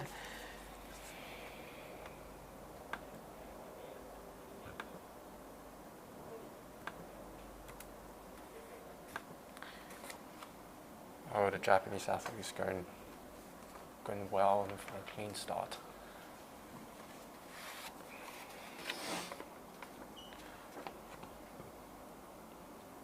This is obviously a clean start from some of the female athletes that we have here, from Philippines, Iraq and Japan and China, and followed by Saudi Arabia and then the 2 Thailand crews as well. So I think the front 2 are slowly building a gap over 3rd and 4th place, and let's hope they can hold on. Leading the race, of course, we've got number 5 from Philippines, Amelin, and also we have Hanish from Iraq. They are both neck and neck with each other, which is fantastic to see. And also Japan sitting nicely in 3rd, and also China in 4th, followed by the 2 Saudi Arabian crews who are neck and neck with each other, sitting at 6th and 7th. Again, we're looking at the different the screens on our right hand side here. As you can see, those rowers are rowing really, really well. Starting hitting into just finishing the first quarter of the race, 1500 mark now.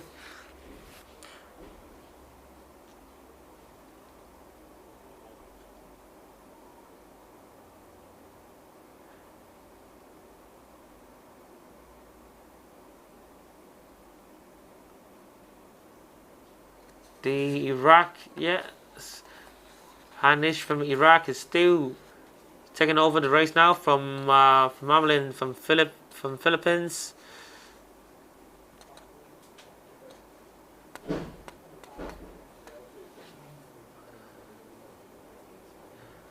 This is such a great race to see, you know, to see how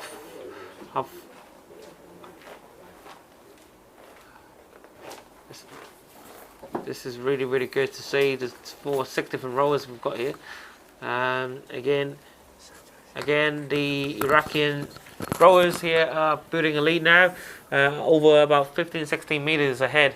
And now Japan is catching up on the Philippine rowers who are sitting in second. Slowly catching up on her. I think clearly 1 and 3rd. 1, 2, 3. 1,000 meters in, which is approaching halfway. Approaching halfway now, we can see leading the race we have Iraqi Hanish, and also second is Kana from Japan, and third we have Amelin from Philippines. I think Japan is actually closing in. I believe she's in the national team. There's a national training center in Japan. Wow. So National Training Center will bring you closely up from the Amelin from the Philippines.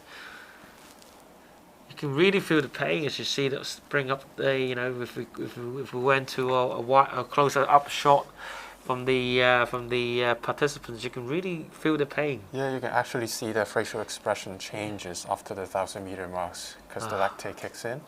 Everything become painful. So it's all about training your lactic acid threshold. Yes. Right? So here we go. Here's Kana.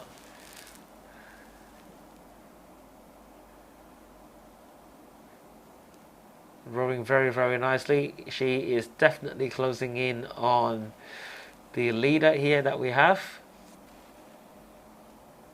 And the Chinese athlete Jin has climbed into 3rd. Who are some distance behind second at the moment. Let's hope she managed to find another gear to start chasing down the second place in the first place. 750 to go now. Japan has just taken over the lead.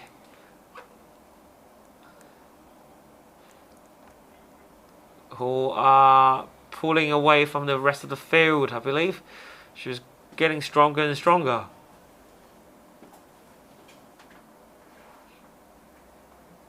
She's definitely getting stronger and stronger. And she's now gone 10 meters in front of the I believe the Japanese is going to take the title. Yes. And let's see, there's a close battle between 3rd and 4th and 5th with 5 meters, 6-7 meters setting between them. Anything is possible. With 500 meters to go now, we just entered the 500 mark.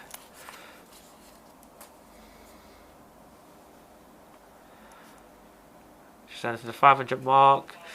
Yes, Japan is definitely clearly in the lead now with 20 meters or so lead over the second place, and I think it's fair to say first and second is almost settled. I think 3rd China from Jin, and yeah, she's could the 3rd place Jin from China fend off some challenges from Saudi Arabia, who was closing in just behind and breathing down her neck. 82 meters, 1 meters between them two. I'll be really impressed if the Chinese athlete can catch the Iranian in 250 meters left. I think she's fine. I think she has to find it hard. Yes, Saudi Arabia is now taking over from her into 3rd place. 250 meters to go. As you can see, the rating from the 3rd and the 4th athletes are quite different. Yes. Yes, very different.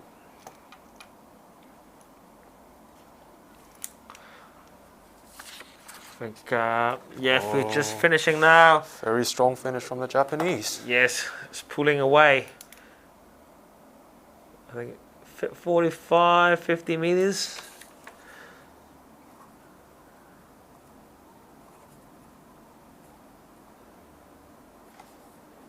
I think a Japanese just finished, crossed the line. Congratulations to Kana from Japan on becoming the woman open Asian 2000 meters Asian champion. Congratulations there. Finishing in second, we have competitors from Iraq, and in third, I believe we have another competitor from Saudi Arabia. Right, congratulations to all the winners out there. You can clearly see the pains in their faces. The facial expressions tells you all. You can hear her now, I believe, shouting.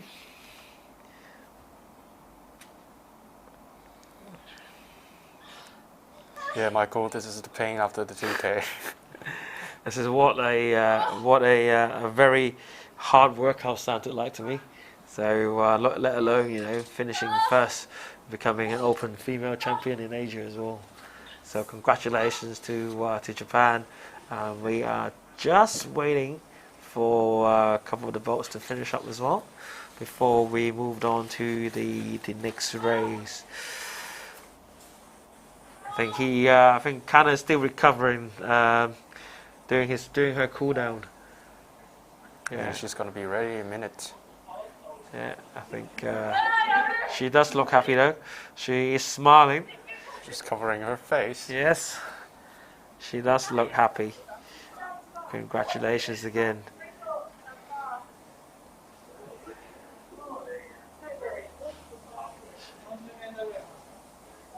Fantastic, brilliant performance by Vakana.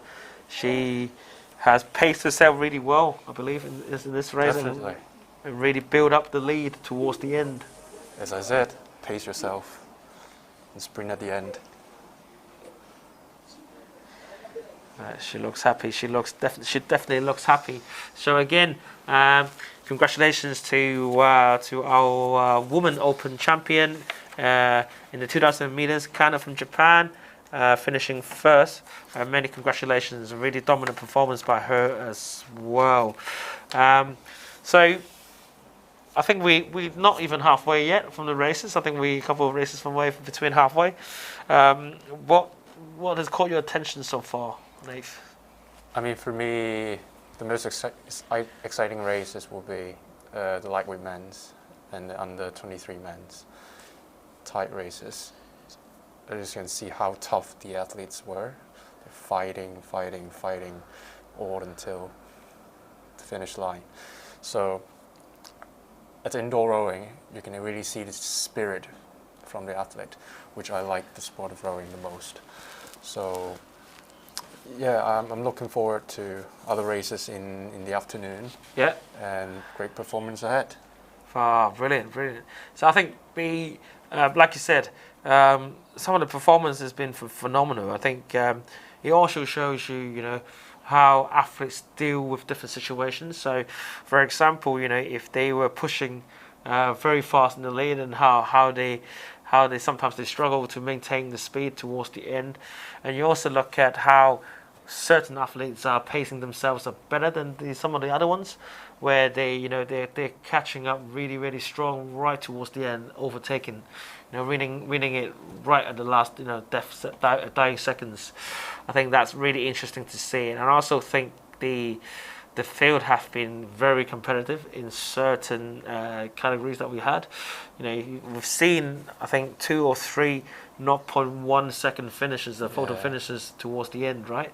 I think this is what brings you excitement in terms of indoor rowing, is to see neck and neck finishes in distance races, right? And I also think it's also great to see, to have so many different countries to be involved.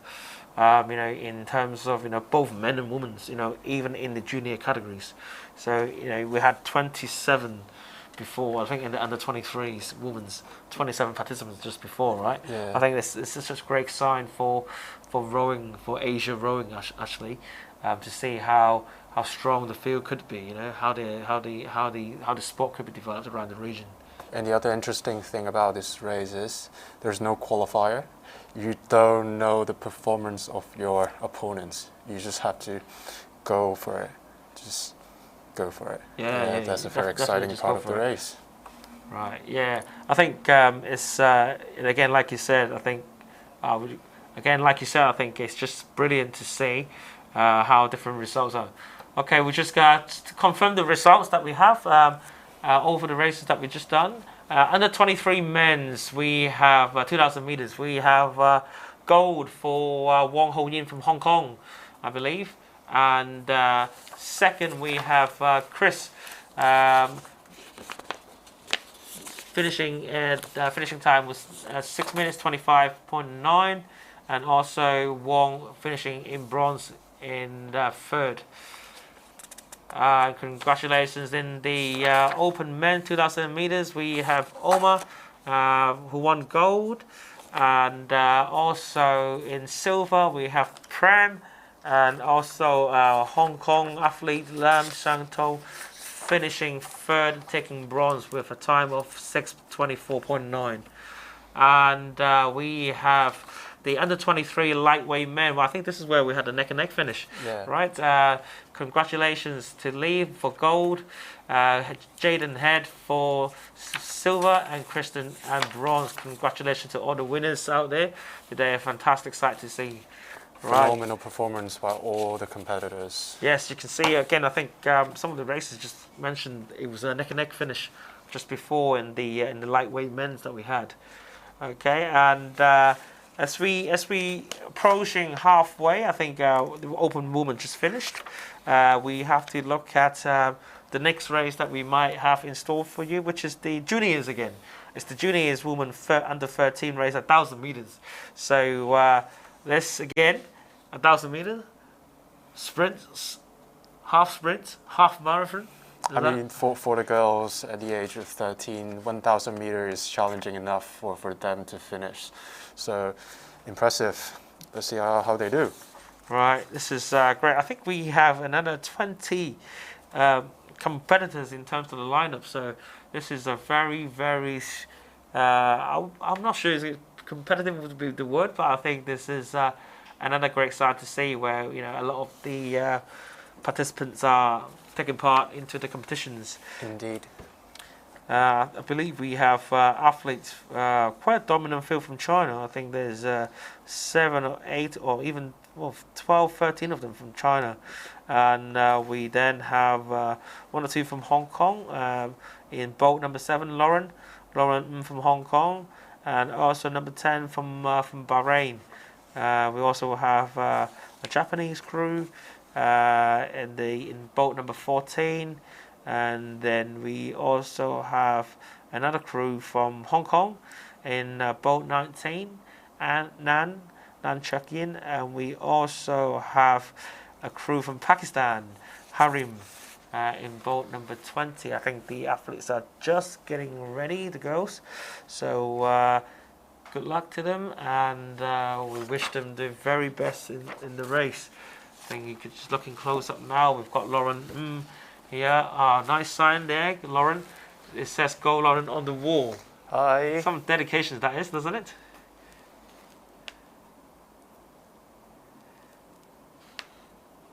We're just getting ready.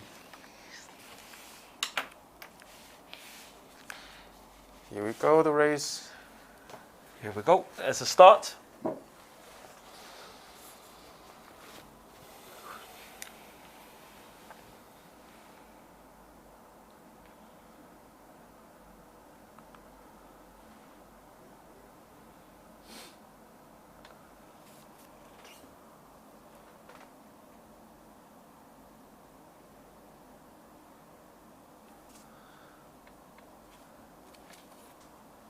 This is, you can see some of the rowers. Fantastic to see. We have Harim from Pakistan, boat number 20. Right in the lead, 20 meters in front of everyone else now. Followed by the Chinese competitors. Shu in second, Gen in third, Shu in fourth, Zhang in fifth, Yang in sixth, Lian in seventh, and then Yang in eighth. And yes, I think Harim from Pakistan is now clearly in the lead with 20 meters ahead, and then closely second and third is the close fought battle between the two Chinese crew between Shu and Gang.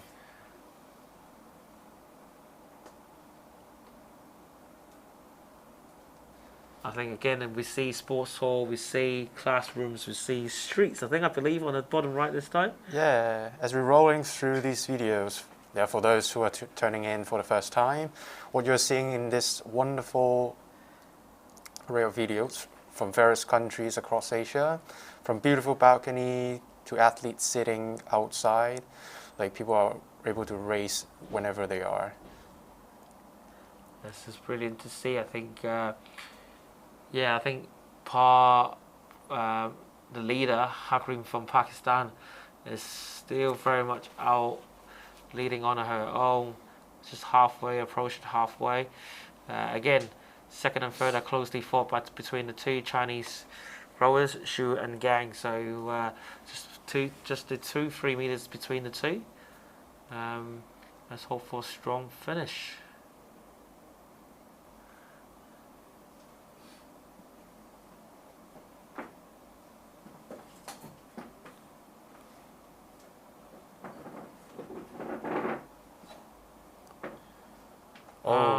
Looks like the second place are closing in. The second place Chinese rower Shu are closing in to the leader here. Let's see if he could make up the 20 meters in 250 meters left. Yeah, is the leader going to hold on? Yes. It does look like she is stepping up the game a little bit. She is slowly climbing. She has to defend. Yes, she is slowly climbing. Let's hope Harim can find some another gear from somewhere. But second place is definitely coming in strong. 70 meters left now. She is stretching away from her counterpart from third place. Yeah, she's definitely having a strong finish now. 150 meters or so to go. Can she, in the second place, chase, hunt down the leader? This is very, very close, is this? We are almost there, and I think 10 strokes left. She might have just hanged on. I think Harim from Pakistan might have just hanged on. Closing. Yeah, she's just hanged on. Well done by 1 second. Congratulations. Congratulations, Harim from Pakistan. Also, Chinese rower finishing second, Shu Xiaomei, and also finishing third is China Gang Ziru. Congratulations to the top 3 finishers. I think the race is just coming to finish. We have got representative from Hong Kong, Lauren. She is just coming in now. I do believe she had a delayed start for some reason. Yeah, unfortunately, but she's been working so hard throughout the race. Yeah, she finishes 4:44.4, finishing 11th out of the 2020 crew field. Congratulations. Well done. Well done, Lauren.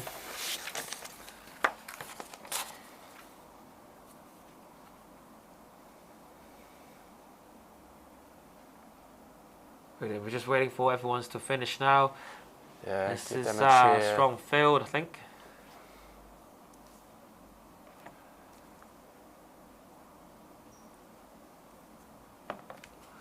Right, congratulations to all under 13 women for finishing a very competitive race, I believe. First and second was a close call, wasn't it? Very close. Also, it's good to see the leader holding on. Yep. Really strong. Yeah, we actually thought the second she might have caught up with first in the last sort of 5, 10, 10, 15. It was quite an exciting last 100 meter, wasn't it? Oh yeah, absolutely. Like a 10 meters margin. Yeah. It was absolutely fantastic to see. Hello, Lauren. Hello, Lauren. Hello. Congratulations. I think you finished 10th. It's your first time in the Asian Championship, correct? Hello, Lauren. Cannot quite hear, right? Give us a wave if you can't hear us. Hello.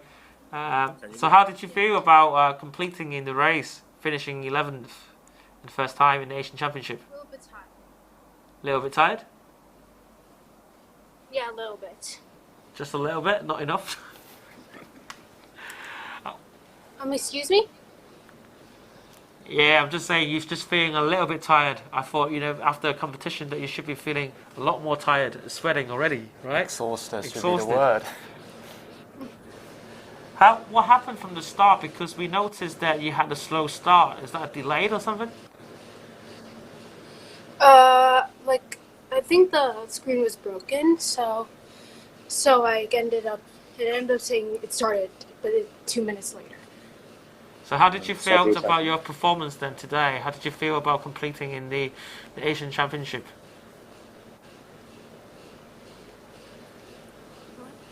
How did you feel about completing in the Asian Championship? Sorry, I can't hear. So how did you feel about completing in the Asian Championship? I was definitely nervous at first when I applied for it, but now I feel quite proud and relieved that it's over. Right, brilliant. So who got you into rowing? You're only 12 or 13, I believe. Who got you into rowing from the beginning then?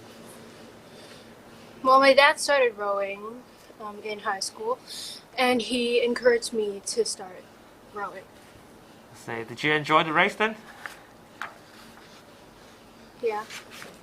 Okay, and what do you think you could improve on? I can improve on my form, I think. But how do you improve your form? Training harder, or what do you intend to do to help you to achieve that? Sorry? How would you plan to improve your form? You said improving form, but how do you think you could improve that? By going into more trainings or work harder in terms of your rowing techniques or something? Yeah, I do need to work harder on my technique. Are you going to join any races like internationals or local races in the future? Right, I think I'd have Sorry? to say goodbye quickly. Congratulations. Congratulations, Lauren. Good luck. Good luck for the rest of the field. Right, we are just coming back. Okay, so congratulations there, Lauren, for the first time. She took part in the Asian Indoor Rowing Virtual Championships, right? So we've got about 2 to 3 minutes before the next race. The next race we have another headliner, I think. Yeah, double Olympian from Japan. Double Olympian from Japan. Yeah, 2016 and 2021. Let's see. Yeah. Which is number 1. Yeah, lane number 1. So we've got the lightweight, ladies and gentlemen. We've got the lightweight women's 2,000 meters coming up shortly. We have again, like Nathan said, a double Olympian from Japan in lane 1, Chiaki Tomita. Right, definitely be looking out for her. We also have number 4 from Hong Kong, Wong Lok Yu, and also number 6 from Hong Kong, Lee Yin Wai, number 8 from Hong Kong, Leung King Wan, and number 9, I believe, Claire Buckley. I believe she has a world record in her hand. Long ago. For 30 minutes on the slide. Right, and we also have number 10, Wang Shanyi from Hong Kong, and number 12, Hui Wing Kei from Hong Kong. And of course, not to not to forget the rest of the field. We also have number 2 from Malaysia, lane number 2 from Malaysia, number 3 from Iraq, number 7 from Singapore, I believe. First time for Singapore. First time. This today. Welcome Singapore, of course. And we also have number 11 from Thailand. So looking at the field here, obviously the main name that we had is number 1 from Japan, the double Olympian from Japan. But I also think if you look at the squad from Hong Kong, it's such a great to see Hong Kong providing so many lightweight women in the category. Oh, surprisingly, the athlete from Japan didn't start, or I didn't see her name on the screen. It looks like it might be a withdrawal or something. So the double Olympian champion is definitely not here. The race has started now. And again, you can clearly see all the different Hong Kong athletes here on the screen. Top left we have Claire, in the middle, just on the right of Claire we have Wong Shengyi, and on the top right we have another Hong Kong athlete, Lee Yim Wai. Down by right in the middle of the screen we have Leung King Wan, Jenny from Hong Kong, and then we have on the right of her we have Wing Kei Hui, I believe, also from Hong Kong. And down bottom left we have another Hong Kong competitor, Wong Lok Yi, as well. So they're all rowing very nicely. I do believe some of them are rowing right next to each other, some of them are rowing from home. And we have another on the middle left. We have competitor from Iraq, Shakiba. So yes, I think we are just approaching 1500 meters now, shortly. So it's such a great sight to see. So many Hong Kong team members are taking part in the race. Certainly the athletes from Hong Kong are looking at one another. Oh, look at it, how close it is. It's a very tight race. Oh, this is another competitor from Soat, leading the race by about 20 meters. So hopefully she can maintain that lead all the way through to 2,000 meters. Yes, and we have got a very, very tight race between second to down to about 4th, 6th positions at the moment, with about 5 meters between them. So this is another tight race that we bring you closer to Claire Berkeley in the lightweight woman. She's rowing at 32 strokes per minute, splitting time at about 1:55. So what do you think, Nathan? She got a chance? Yeah, the fight between the 3rd and 4th place is going to be very tough. And then let's see what will happen after the 1,000 meter mark. For now, I mean, the field is started to settle down, but still, it's going to be a very close race. Fantastic, fantastic. This is looking very, very tough. I think they're slowly catching up on the leader now. Just approach a halfway mark. I think the Hong Kong team is definitely closing the gap between themselves and the second place Iraqi rower. They are, yes, I think this is going to be a very, very close finish between all the rowers out here, because they are neck and neck at the moment. We're just approaching halfway, all rowing very, very nicely. We bring you up close with Soat, the leader from Kuwait. Very, very nice stroke rowing positions here. Hopefully, let's see if she can maintain her pace all the way to the finishing line. You can see, I think that might be her coach just right behind her. Yeah, they look very confident. I believe she's going to hang on. Really? Yeah. Wow, I hope so too. Look, yeah, fair competitions to all. She looks really, really strong. I think she's picking up the pace a little bit now. Yeah. Yeah, she is, yes. Although Hong Kong, yes, The rest of the field are catching up, but I think she might be able to hang on. Could she?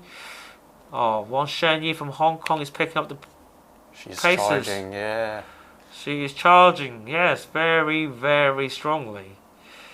She is, yeah, I think she was 4th or 5th just before, but now she's into from second. 5th to 2nd. 2 meters behind the leader. She's gonna catch her. Yeah, I think she will catch her. I think it's fair to say that she will catch her.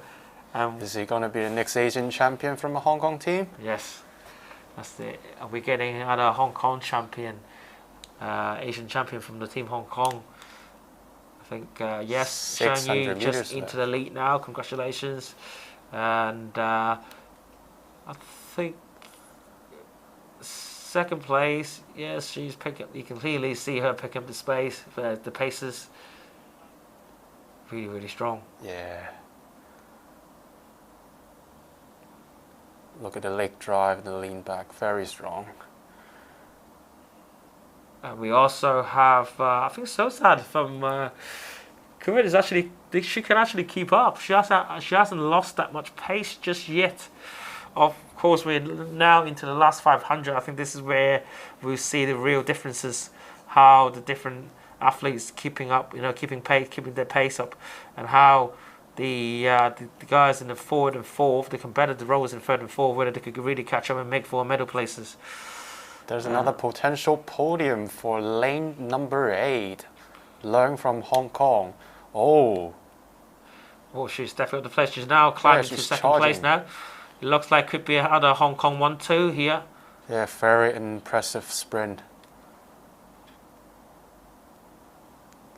Very, very strong. She's gone up. This is Shani again. She's gone up to about 40 strokes per minute. 148. Charging down to finish.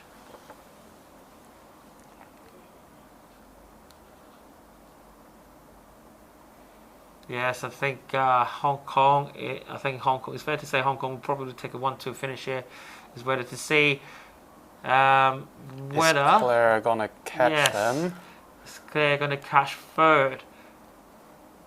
200 meters, 150 meters or so to go. Yes, and who can? 100 meters. Yes, and can Iraq maintain? Shakiba from Iraq, is she maintain 3rd, or is she going to be caught up by Soat from Kuwait? I believe Leung is trying to challenge the 1st place. Look at the pace, 146 against 151.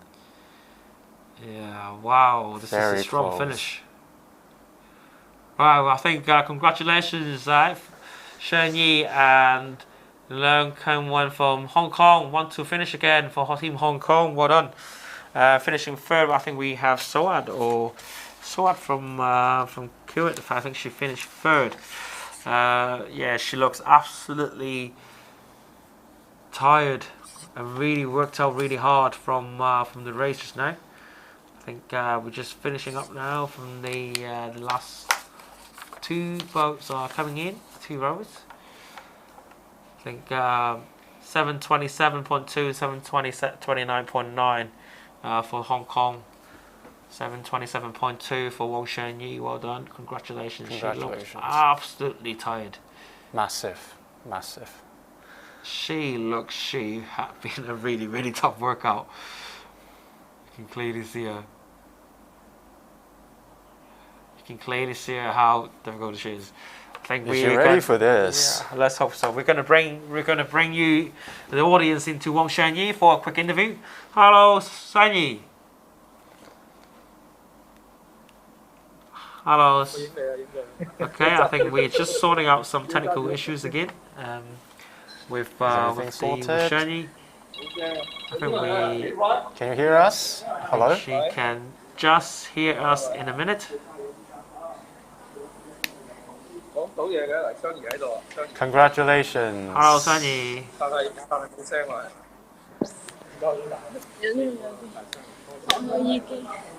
Hello, Shenyi. Can you hear us? She looks really tired, doesn't she? Now she has more time to rest. Hello， 恭喜晒，Shenyi，聽唔聽到我哋講嘢啊？喂，喂，聽唔聽到我哋講嘢啊，雙兒？Hello，聽唔聽到我哋講嘢啊，雙兒？Hello，雙兒，聽唔聽到我哋講嘢啊？Hello，雙兒。好，我想睇下問下咧，你哋呢個比賽咧，啱啱頭先你恭喜晒你先啦，贏咗做咗呢個嘅 lightweight 嘅亞洲嘅 indoorrowing 嘅冠軍啊！恭喜晒你喺2000米呢度。咁首先啦，有啲咩感想先？有少少估唔到咯。本身諗住係盡自己能力，冇諗過最後贏到。好，聽到啊，聽到嘅。好啊，咁嗱，咁樣啦，咁你頭先聽到你話冇 expect 過自己係會贏到呢個比賽啊嘛。咁但係你而家贏到呢一刻，你應該係好開心啦。咁嚟緊對你未來有冇話喺其他比賽度打咗支強心針咁樣咧，更加肯定咗自己嘅實力咧？絕對有啦，因為話晒今年都係叫係亞運年，咁大家都100% 想為亞運準備，咁所以其實每一次 PB 每一次進步都係覺得係一個為之後嘅亞運一個強心針咁樣咯。明白，好啊！嚟緊亞運啊，你有冇啲咩特別嘅訓練嘅 elements 喺裏邊係加咗入去，你自己訓練令到你可以喺亞運做出更加好嘅成績咧？冇事，聽得唔好清楚啦。唔好意思啊，我頭先話喺你亞運嚟緊啦，有冇一啲喺訓練上嘅調節係會令到你喺更加針對性咁樣去練習呢個亞運㗎？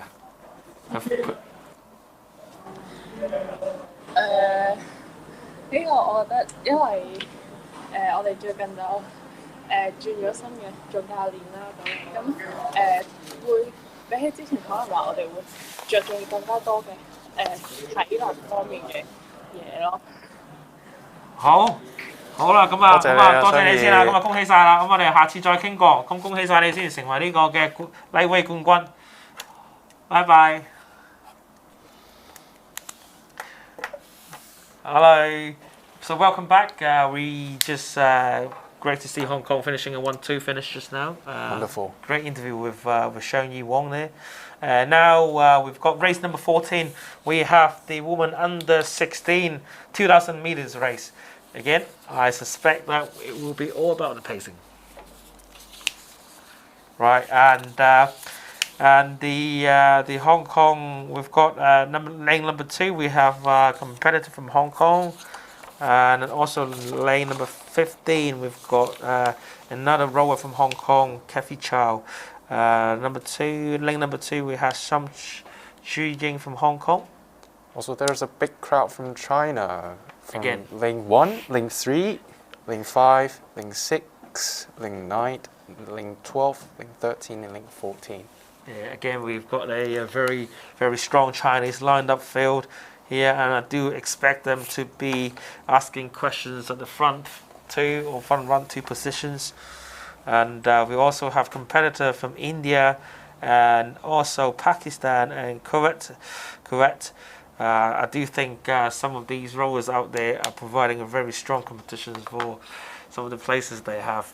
We can see, before in a couple of races, Iraq definitely, one to look out for some of the rowers, and also some the Thailand rowers earlier. I think some of them really stood out. So another 2,000 meters slowly, and then after that we have after the women under 16s. Just after that we will have the Masters, which is an interesting race, right? Yeah. And also there's an exciting thing in the next race. We will see our local Olympians. Olympians. Yeah, after we'll that. see Winnie After lane that. 2, next to this After race, that. but Right, let's see how it goes. Let's see how it goes. Right, and I also think, we have the woman under 16 here. It's such a nice thing to see when you've got really young athletes really signed up and participate in some of the competitions that we all have got on offer.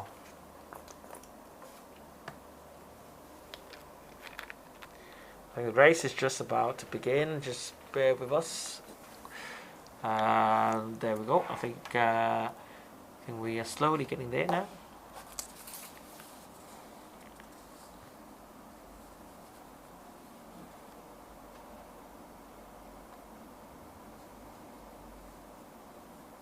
There we go. We are just about to start. 16.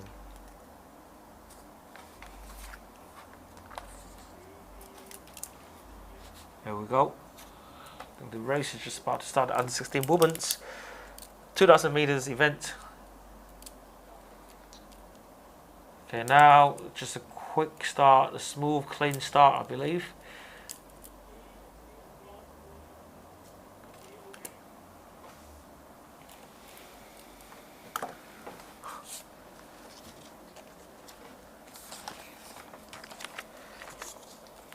Pakistan has stood out into the lead, followed by Tamara from Kuwait and Hong Kong into third.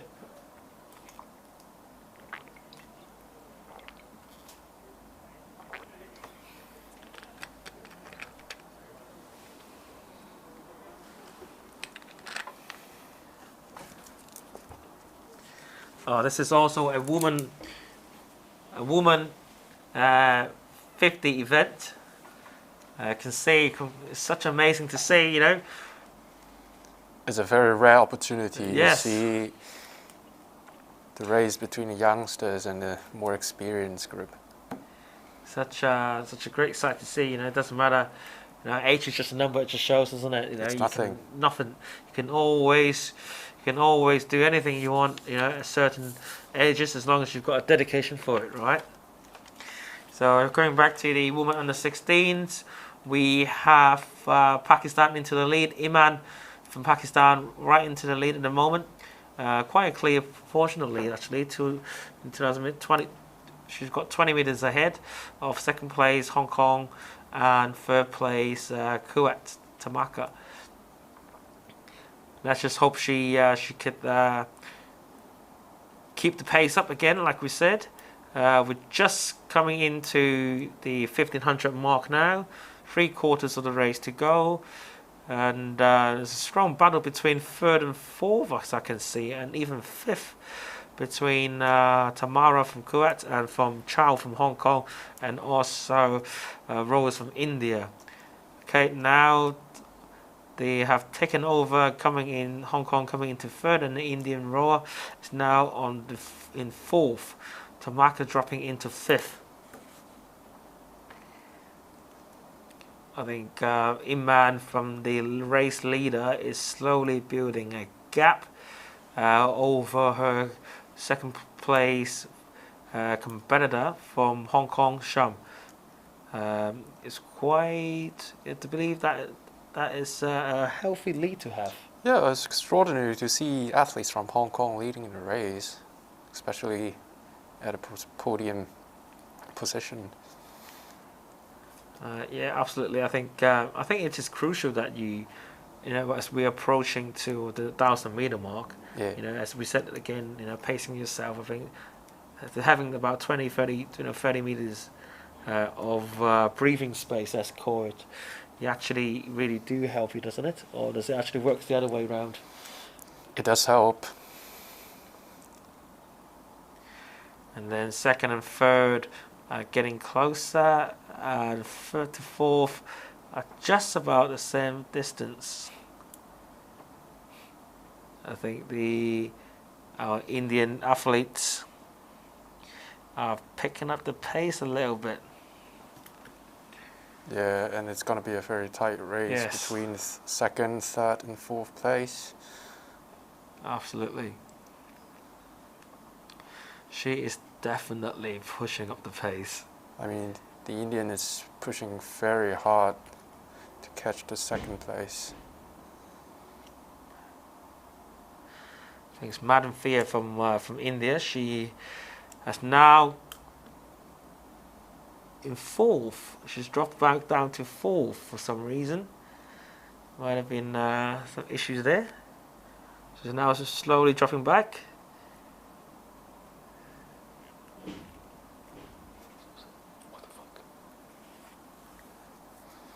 And yes, and now that leaves Hong Kong and into 2nd and 3rd, I believe. Yes, we're just over the 1,000 mark now, and Iman from Pakistan still has a very healthy lead over 2nd place Hong Kong Sham and 3rd place Hong Kong Chow.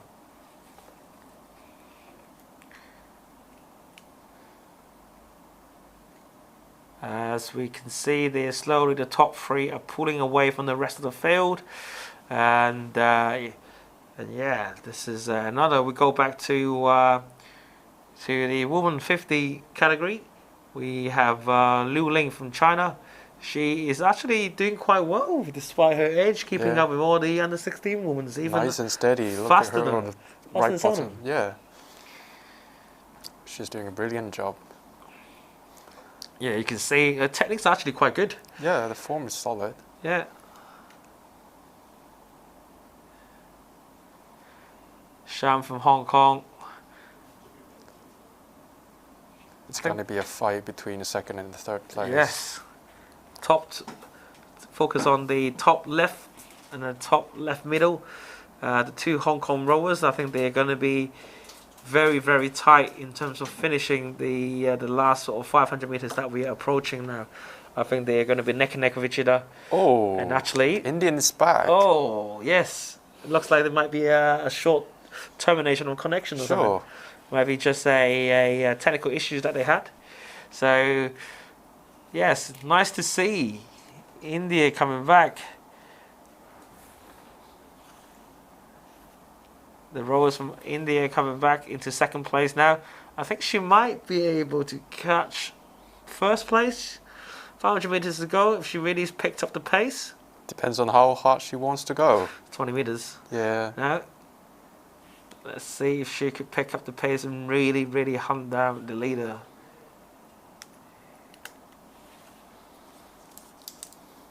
Hong Kong still sitting in 3rd and 4th. And the rest of the field followed by Thailand, China, Kuwait, and the 3-4 Chinese crews, and also the woman 50 towards the end in her own group.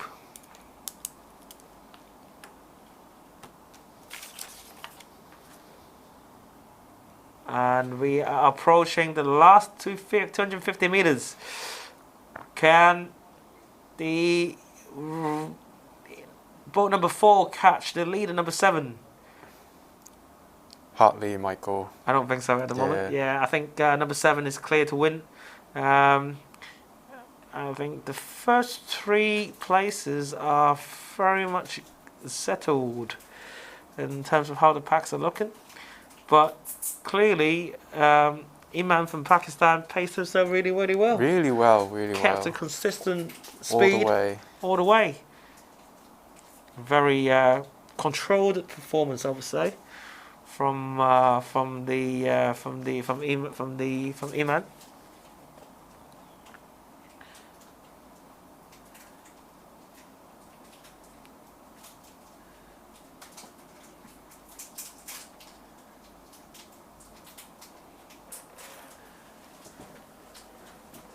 Congratulations to Iman from Pakistan for winning this under 16 women's race.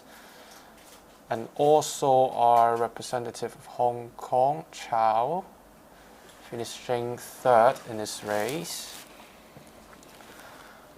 Congratulations.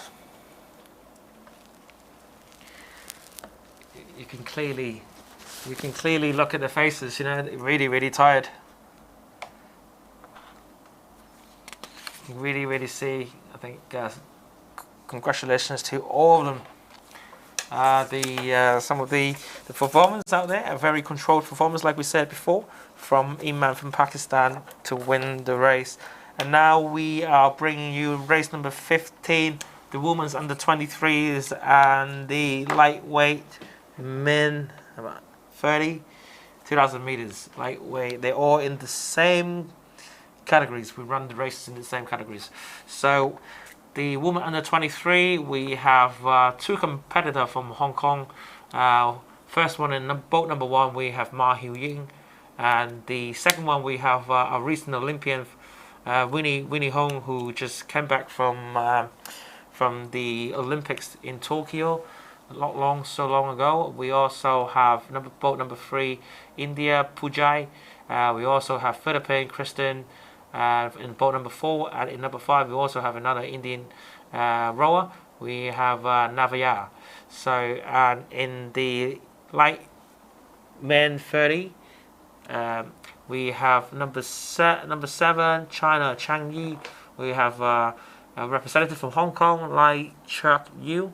And we also have Amma from Iraq in boat number 10, and number 11 and 12 we have the 2 Malaysia crews, one number 11 Tan and number 12 Ang. And in the lightweight men, in the 40, we have Surat from Thailand in boat number 13, Lawrence from Singapore in number 14, and Tuan from Malaysia in number 15, and Tanachachi from Thailand in number 16, and also Satoshi from Japan in number 17. And in the lightweight men 50 group, we have number 18 from Malaysia, number 19 from Thailand, Sane, and number 20 also from Thailand, Tusuku. There's a flying start from lane 10.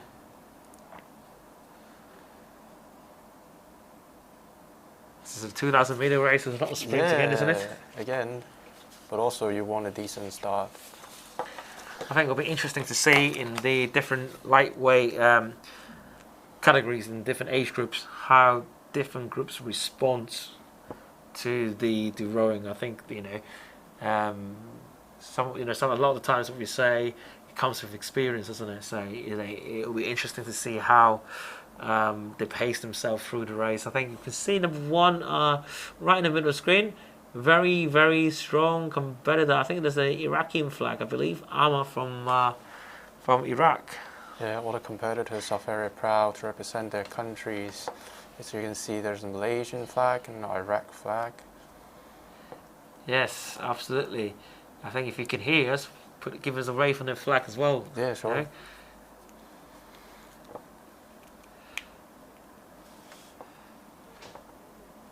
This is Winnie. She is looking very, very relaxed, I think. Yes, indeed.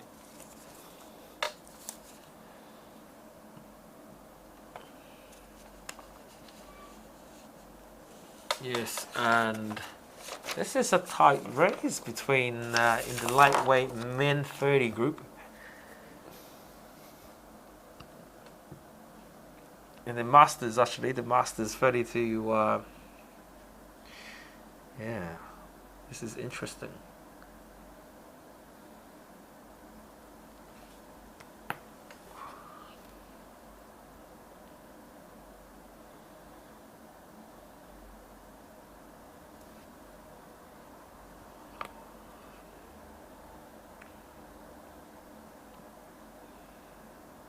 I think clearly in the woman under 23, Winnie is very much in a league of her own again. She has just off 500 meters. She's now got about 30 meters ahead of her closest chaser in second from the Philippines, Kristen from the Philippines, and also Ma Hiu Wing from Hong Kong as well. She is sitting about just 50 meters behind Winnie, sitting in third, but closely chased by another Indian rower, Nafanya, who is just a couple of meters behind her. I think in the men's masters 30 to 39 group, we are seeing a very, very close race at the moment. We have Hong Kong Lai, who is about to take over the lead from Iraq, Amma Toban. Yes, he has just taken over the lead from Ama, and this is again another race that we should be looking out for. Another representative from Hong Kong, of course, and in the men's masters 40 to 49, we have Lawrence from Singapore, who are 60 or 70 meters ahead of everyone else at the moment, which is over halfway to go, and I do believe that might be a very, very good lead in terms of that category. And the last category between the two, shout out between the two Thailand counterparts in the Masters 50. We have Sane from Thailand, who are quite in a dominant lead, I would call it.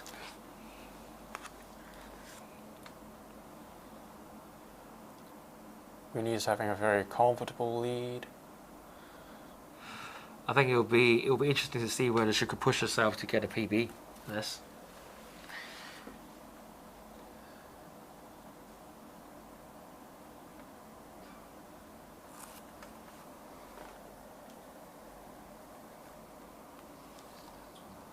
So rowing very nicely at 30, 32, 33 strokes per minute.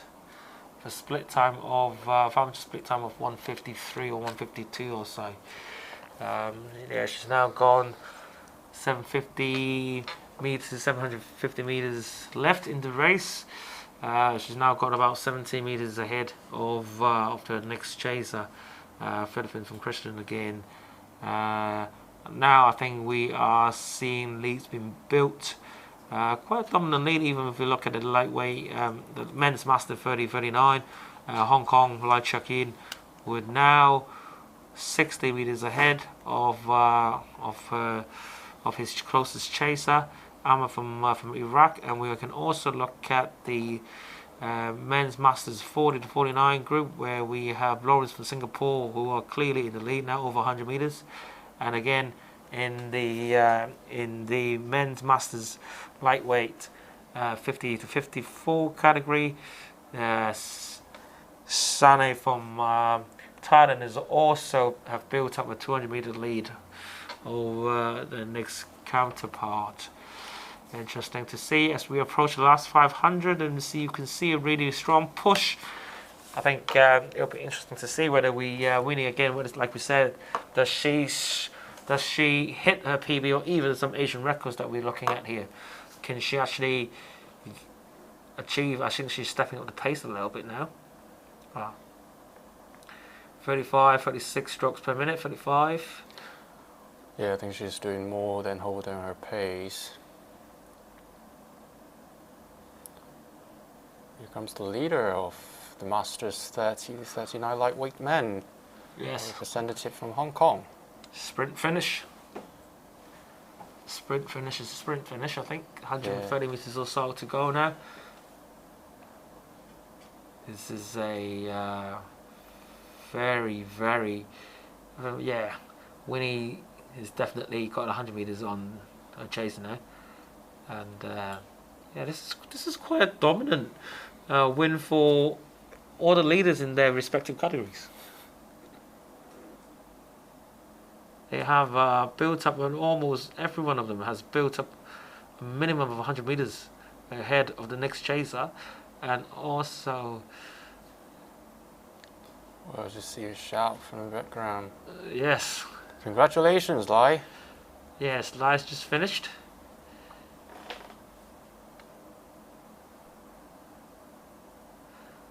I think now Winnie's just finished as well.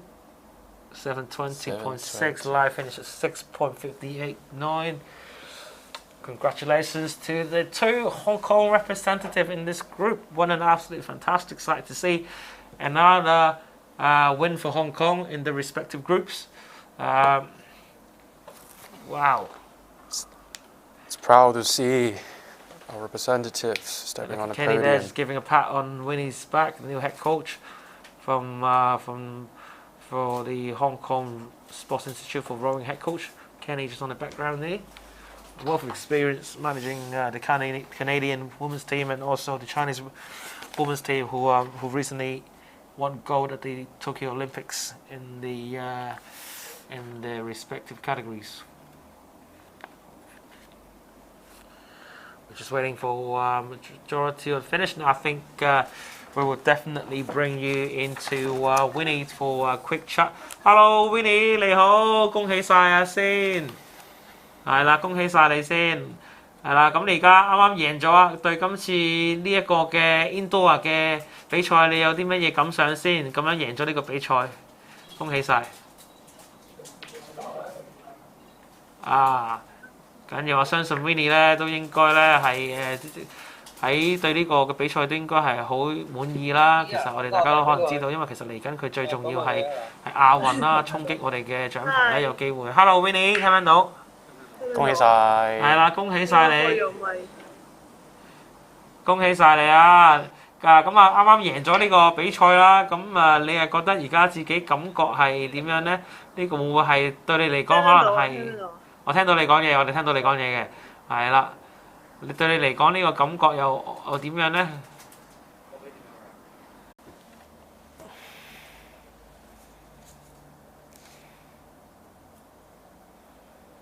Hello， 大家好啊！唔好意思啊，頭先我哋可能有啲技術上嘅問題，係啦，我哋而家咧就將會好快就個信號就會恢復翻㗎啦。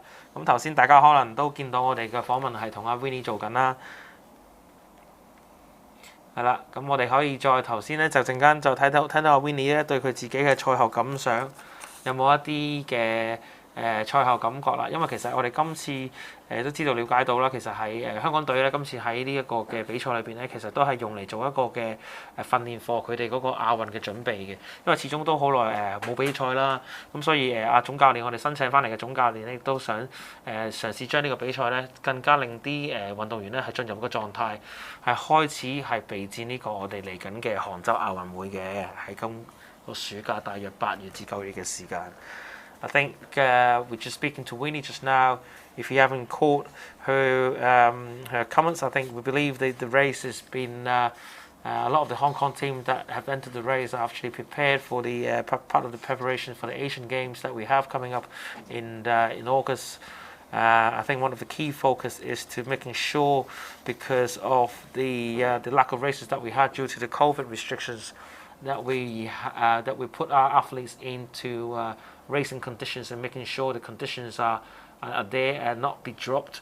I think it's very difficult from a practical point of view, from an athlete point of view. I think once you haven't got the feeling of racing, then it's very very hard to pick up, isn't it, Nathan? Yeah, surely is. So races are necessary for the athletes to keep the shape, the mentality right. So I believe for such an amazing performance in the competition, they will perform very well in the coming Asian Games. Let's hope so. I think it will be very much key for us to get a good performance out of our athletes from the Asian Games, and not just us in terms of rowing, but also for other sports as well. I think from Hong Kong. I think speaking of which, I think the local scenes here in Hong Kong after the Olympics, which was played amongst the big screens among all the families in Hong Kong, I think it definitely helped in terms of bringing the interest in sports in Hong Kong up to the members of the public who may have not be exposed to to all these sporting dramas before. I think it definitely helps to bring societies together. I think that's a really positive sign. Sports do bring people together, I think. Sure. Right, and I think the next race we have coming up, I think we just finished the race number 15. Number 16 we've got coming up is the Master 50 to 59, and also the Masters Men's 60 to 64, the Men's Masters 65 to 69, and the Masters 70 to 74. We also have the Masters 75 to 79. Wow, this is what we call a very, very interesting race. Very dedicated rowers. Dedicated rowers. So we've got 6 participants from different age groups. We've got lane 1. We've got China, which is in the Masters 50 to 59 for lightweight men, and we also have Makoto from Japan in the Masters 60 to 64.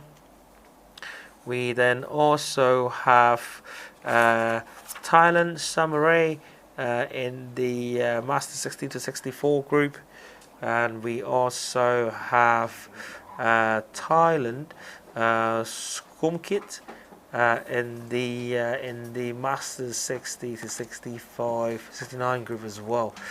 We also have Wan Chi China in the 70. Yes, absolutely brilliant.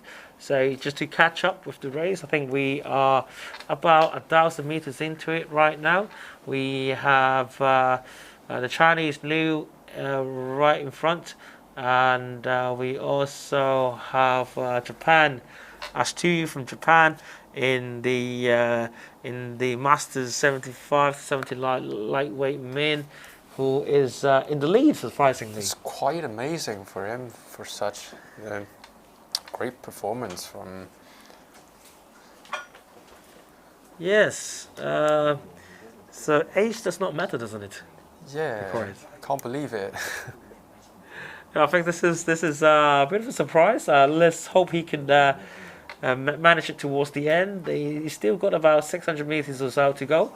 I think this is a brilliant sight to see. I think absolutely fantastic. A 75-year-old out rowing a 55-year-old. Something very, very different to see.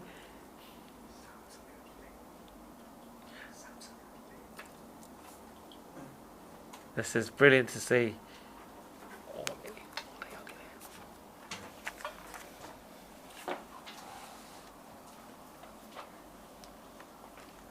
So also very excited to see participants from China and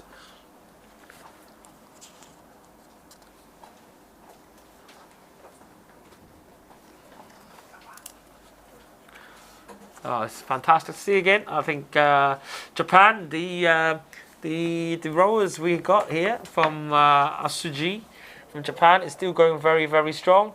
He is into the last 250 meters and is still quicker than lane 1 from China. But they are rowing in very good spirits, I believe. If you look at them, they're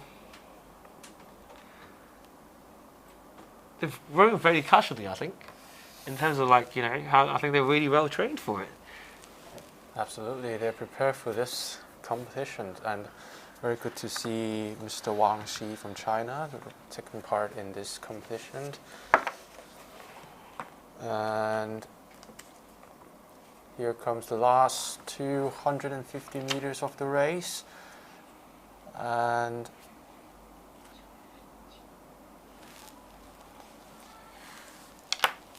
I can see Wan Chi in boat number 5, lane number 5. He is I do believe he's a former president of the ARF.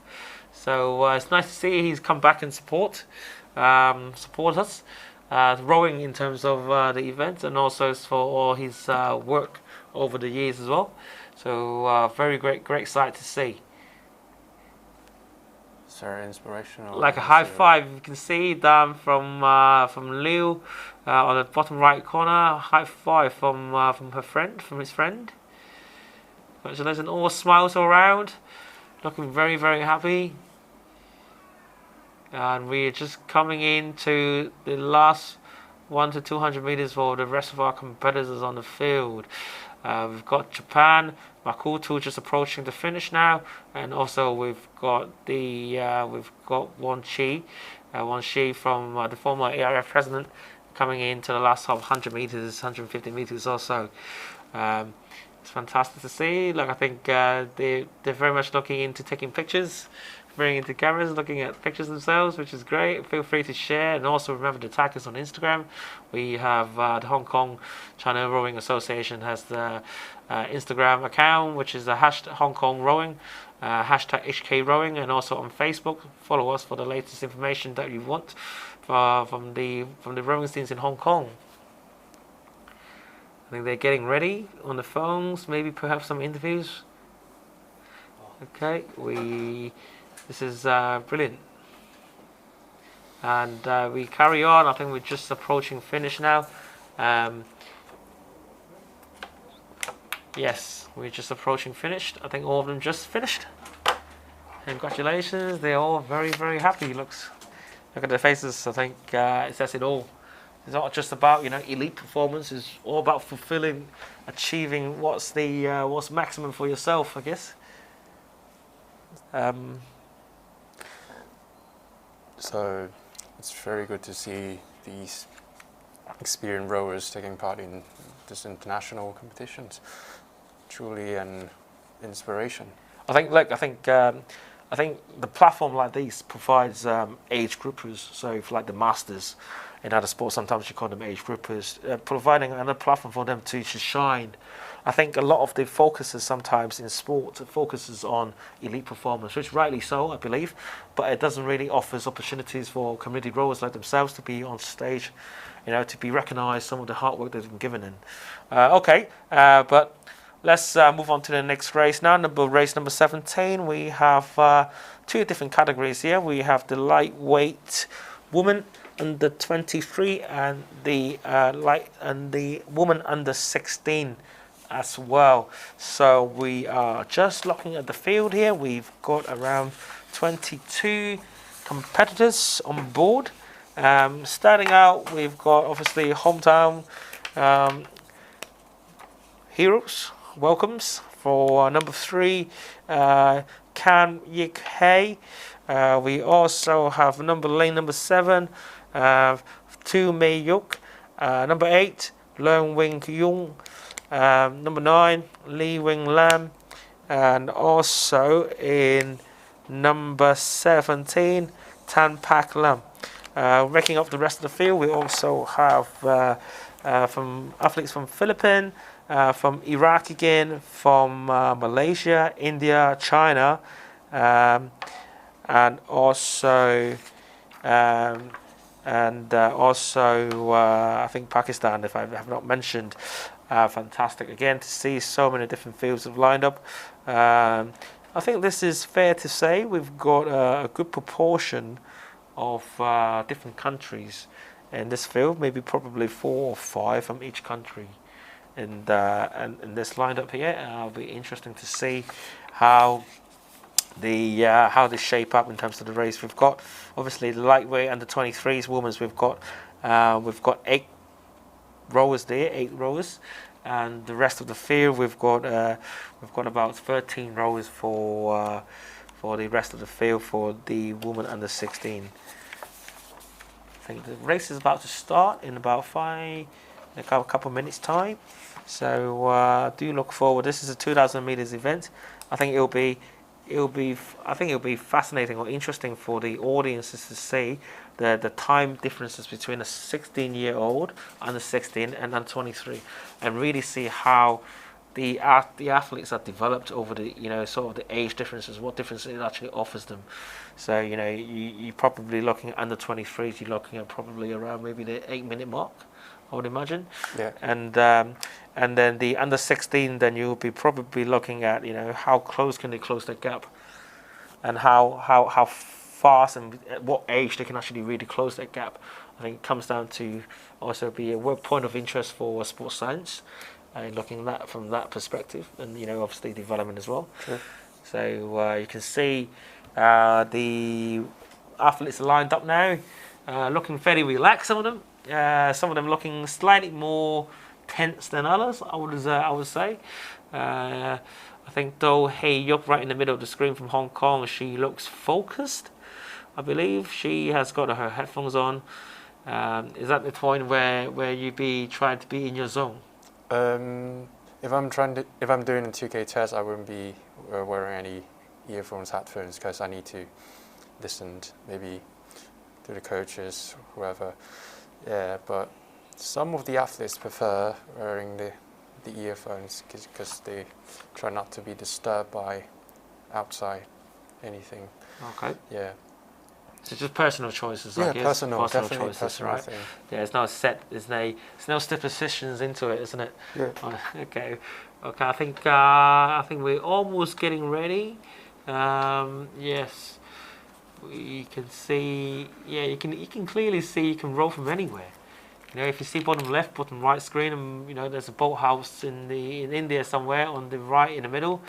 For lane number 15, you can see maybe probably ergo or gym on the top right from the Philippines, and again the bike shop from Malaysia, as we said, and also down right at the bottom middle we have number 16 from China. I think that would be a gym or a room somewhere, in maybe in the school.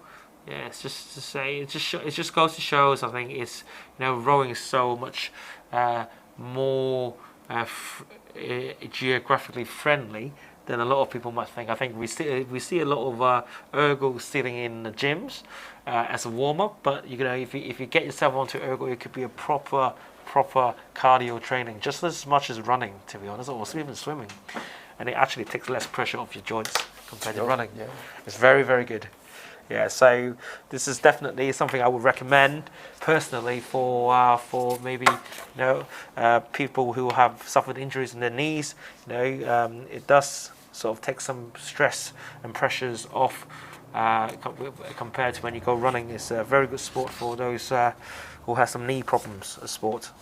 I think we are just getting ready now into the race. I think yes, we have just started. We very false starts. Okay, we have some false starts, so I think we're going to regroup again, right? Does that happens often in a rowing competition? Not quite, because but it happens a lot in virtual competitions. Because we got delays of internet, so it's quite often to see. Yeah, I think one of the keys aspects is that putting on virtual events is to making sure the connection stays right. I think people think nowadays we can just get connected anywhere, but if you think about it, sometimes it is a little bit more technical than it actually seems on the book. A lot of things we have to think about is can the connection be taking on X amount of numbers of machines, devices being online and support it. I think that's the other side of things, the other side of the coin that sometimes people don't see when you put on events, etc. So I think this is something just for us to let you guys know how some difficulties that we might have putting on events. I think the race are now getting back to ready, and we off we go. We've got a false start again. We've got a false start for number 3, 4, 5, 10, 11, 16 and 22. Seems like there are problems of the internet. Yeah, I do believe there might be some technical issues there, but I'm sure the umpires and the guys behind the scenes are fixing it very quickly. Yes, and so just whilst we wait for the restart, what's in terms of the schedule, what else have we got installed, which is I think it will be very much a point of interest? I think we got a fast and furious 500-meter races after the break, Yep. which is very exciting. Then before the break, we got the PR groups races. I mean, this is still.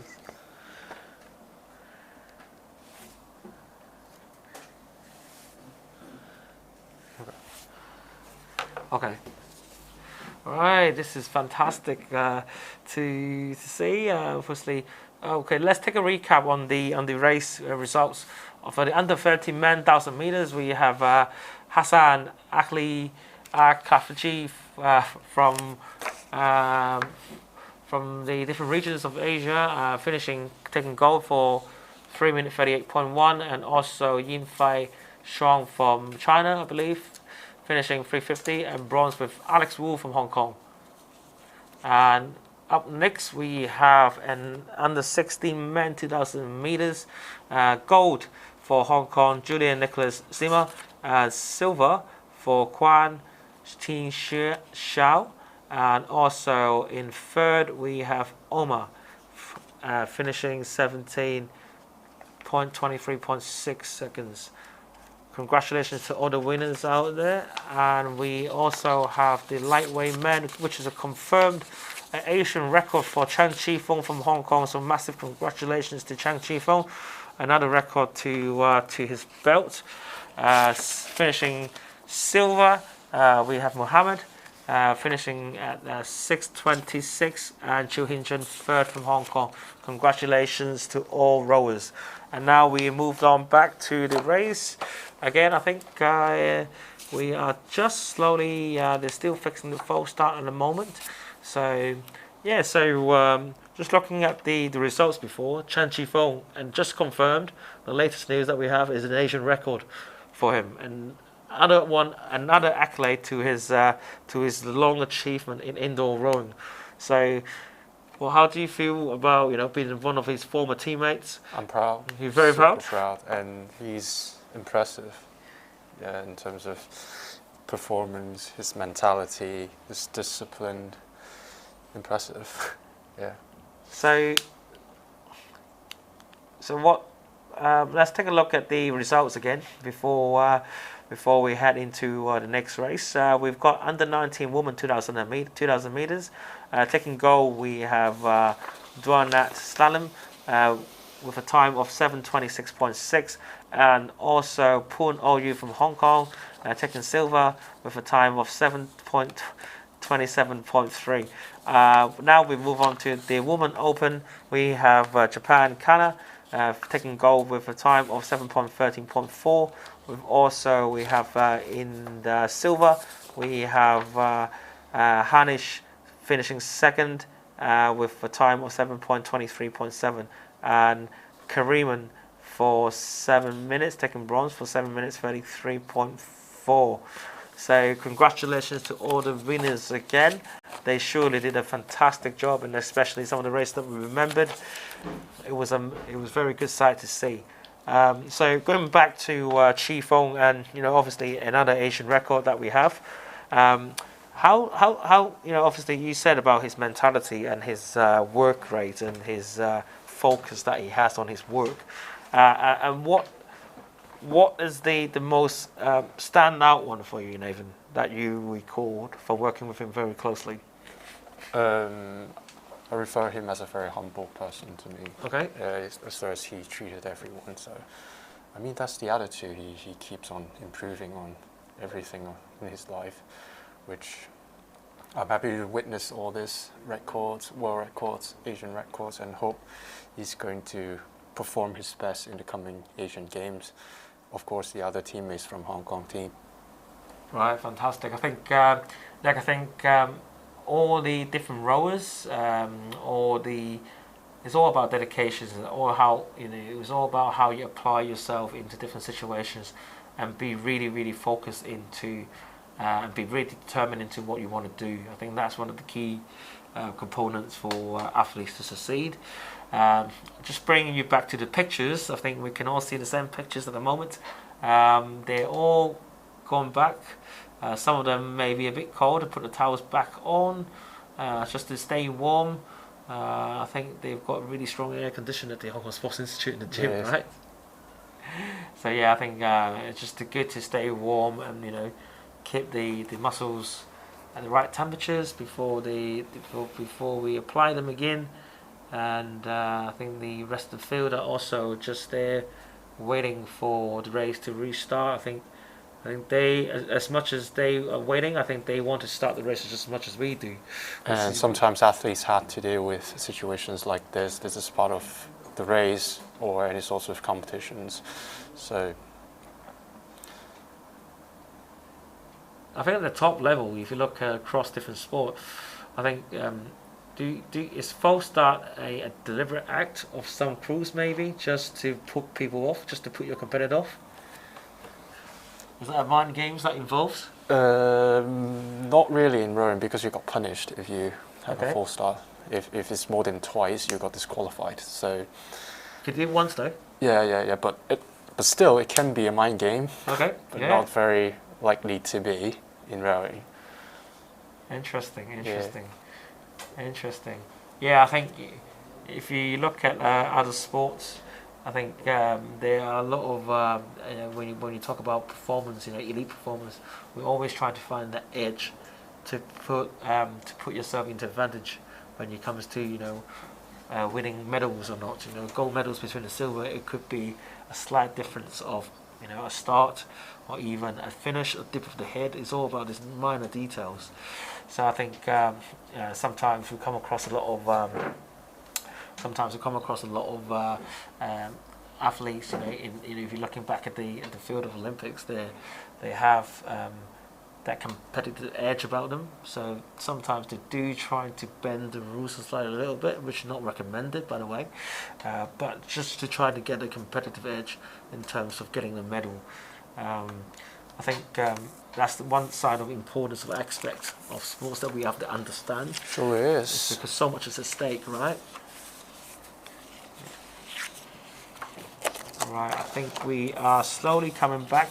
I think we're going to move on to race number 18 first before we come back on to race number 17 for the women's lightweight under 23 and under 16 women.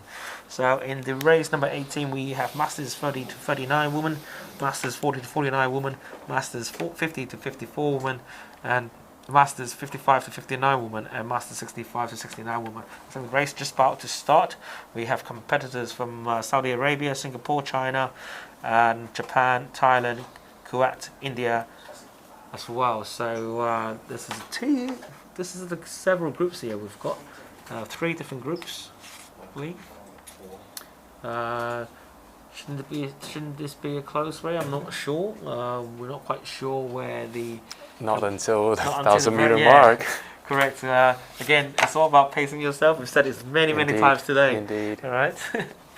Let's have a look at who has the lead. I believe in the different groups, women 30, the W30 group. Now we have Saudi Arabia, Fatan in the lead, closely followed by Vanessa from Singapore, and in the W40 group we have Safilat Nana from Kuwait, clearly in the lead last. The lead is actually slightly getting bigger and bigger, and also in the woman 55 W55, Wu from China, who is clearly out on her own, doing some really good rowing and good pace as well. Just looking at the W30, I think this is a competitive group as it seems. They are very much well kept apart, I would say. A good 7 meters or so from first to second, and another 7 to 15 meters apart from the third and fourth. This is a very Singapore, I believe. The Singapore gym. This looks very awesome, doesn't it? Yeah, it seems like they're doing the same thing at the same gym. Yes. Neon lights, I think. Yeah. Are they watching the stream of us as well? I think you can see the TV background just in there. Fantastic. We also have the Chinese rower on the top left, Liu on the top left, and then the different screens we have is from Thailand. I believe they're also rowing from the same center. Yeah, absolutely brilliant to see. Yeah, down the bottom right we've got another Chinese rower as well. Just bringing you back to the chapter screen. This is a tight race, this is. 1,300 meters to go. W30 is absolutely... the first 3 are very close to each other. 10, 15, 20 meters apart. I think we might see a difference after once we hit the 1,000 mark. And I believe she's keeping a pace similar to the youngsters, like the athletes in their 20s, which is very impressive. Wow. This is yeah, so this is quite an interesting race in the W30 group, particularly from Fatan to China. They are very close within reach of each other as well. So we're just approaching halfway.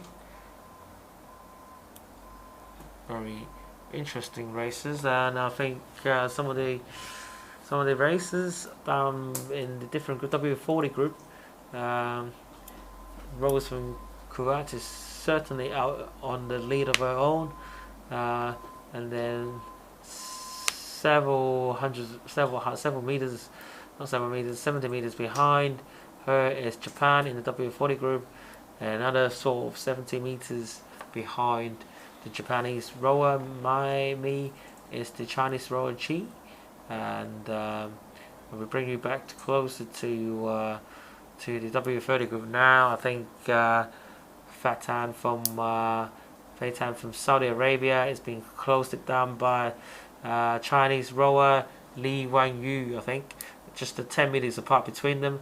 They're starting to pull apart from the two Singapore's rowers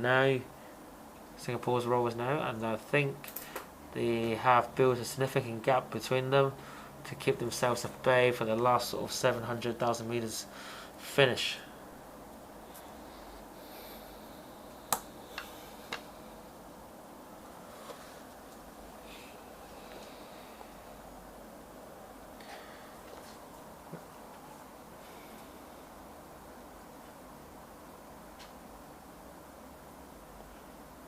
Now we're approaching to the third quarter of the race. As you can see, the athlete from Saudi Arabia has made a very strong performance,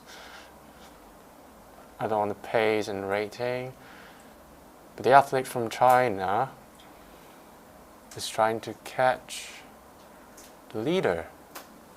Yes, I think she might. I think she will do it. 6 meters, 5 meters apart. Yeah, she'll bring the rate up, bring the pace down. Absolutely. I think. Now she is. There we go. They're both chasing for it, isn't she? Yeah. Yes, she is. Yeah, I think it's very. Oh, they're both pushing it now. Last 500 the leader meters. respond. Yes. That's a very. They're now cool averaging at race. 1:59.58. Yeah. They're exactly head to head, with 4 minutes between them. This is fascinating to see. So can the leader keep up? Can the leader keep up? She's responded tremendously well because she was being hunted down by about 15-20 meters that we had. Fantastic to see in the W30 group. We clearly have a race on our hands. I think the leader have pulled away. Yes, for a bit. Lee dropped a little bit. Yes. Come on, Lee. We want to see a head-to-head finish. Sure. Let's push if you can. 250 to go. Almost 250 to go now.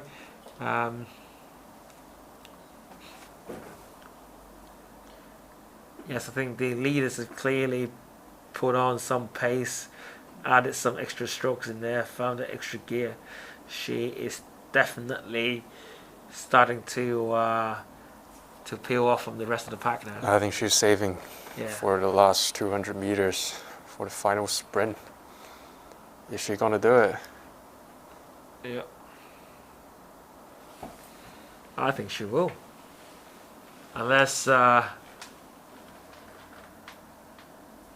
second pace Lee suddenly finds something extremely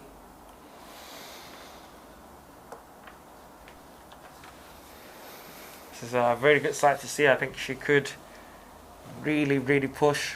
Yeah, the leader defended really well at the point. Yeah, 250. Oh, maybe. Could we say maybe yes or no? No, I don't think. I don't think so. No. If you got 250, that's a maybe, but for now it's too late. Yeah. Congratulations to the athlete from Kuwait, winning the age 40 group, finishing 7 minute 41.5 seconds. Congratulations. And here comes the woman 30 group. Congratulations to the athlete from Saudi Arabia. Absolutely fantastic to see, which is a close race between the two, and unfortunately the Chinese athlete didn't quite have enough to push all the way to the end. And now we move straight into the back to race number 17, which was slightly delayed by the false starts just before. We are now clearly almost halfway into the race now. We can see Hong Kong, the 4 Hong Kong girls who are in the lead. within 10 meters of each other in the lightweight women 23s. So good luck to them. And also the women under 16s, we have Also led by the representative of Hong Kong, just I think just now she's in the lead now. Followed slowly by and quickly followed by the Pakistani rowers just behind her back. So absolutely great to see again. The Hong Kong is dominating some of these categories that we have. Let's have a look at see how fast they could push themselves into. We're just approaching a minute, 1,000 meters. So it is fantastic to see. I think whether it will be a internal battle between Hong Kong, the two rowers who will finish first and who finishes second. definitely will be. See how close they are. How do you normally deal with like an internal rivalry then? You know, if you had someone that you were chasing the same pack. Actually, if we're racing on the ARC, we don't know the numbers of the others. Then we just give out all we got. That's how we do. Okay. But on the water, it's a different thing. You can see how the others pace, how they feel, how they're stroking the boat. So it's different on the ARCs and water. But yeah, if you're racing on the ARC, you got nothing to rely on. You just perform the best you got. Just go up. 100%. Yeah, just go for it. Just go for it and hope for the best. Yeah. Right. This is 7. But now it's more like a race for them, and as you can see, this is a very close race. Brilliant. So we're approaching to the third quarter of the race.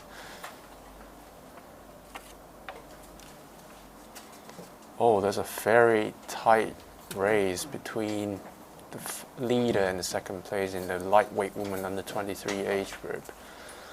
There's only 1 meter margin between the leader and the second place. Is Lurton going to catch the leader? Yes, she did.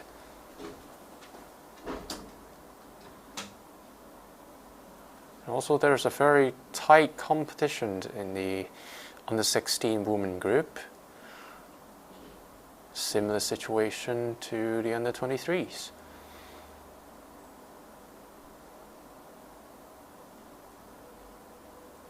Tang is defending beautifully, holding her opponent stroke by stroke and approaching to the last 500 meters of the race.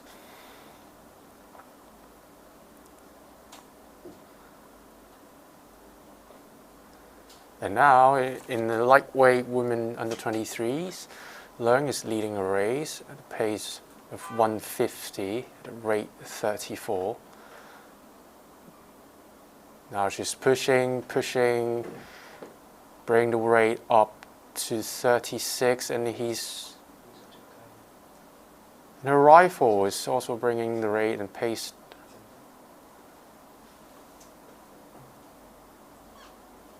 Is she gonna catch her? He's still gonna catch her for the 5 meters margin.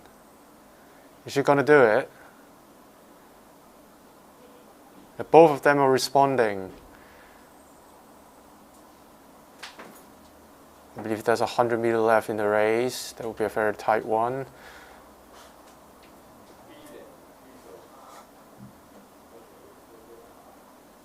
No, I don't think they're going to catch the leader. Here you go. Congratulations to Leung. And congratulations to Du from Hong Kong. And also Zhang from Hong Kong. There's a full podium for Hong Kong. Congratulations to the ladies in the lightweight women's under 23.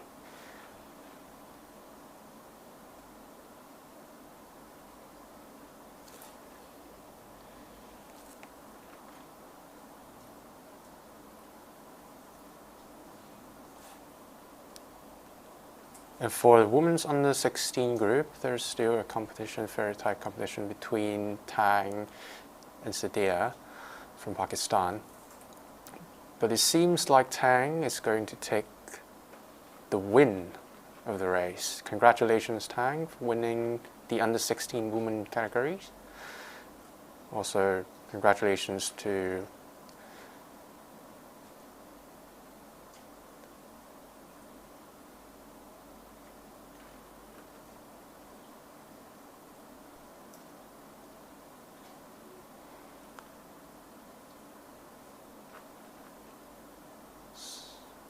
So there are 5 more boats in the race, and they will be completing the race shortly.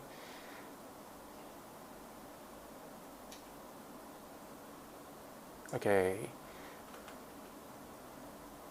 4 more boats in the under 16 women's group. They're working really hard to reach the finish line.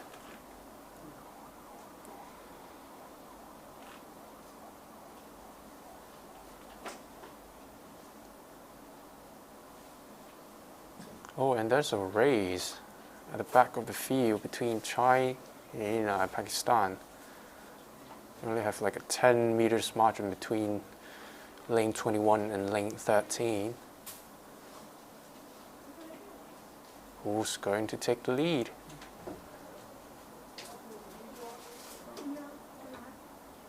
Oh, first, congratulations, the 3 young ladies from Team Hong Kong, having a full podium in the lightweight women's under 23 event. Congratulations.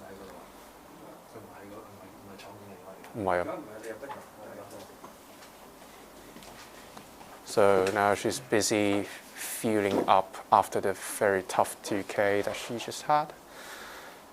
And I believe she's happy with her performance throughout the 2K.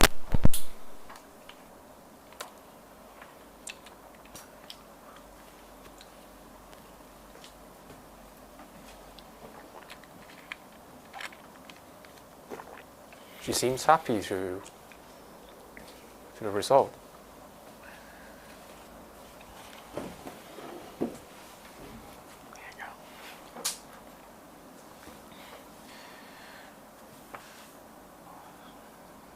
She's shaking her head though.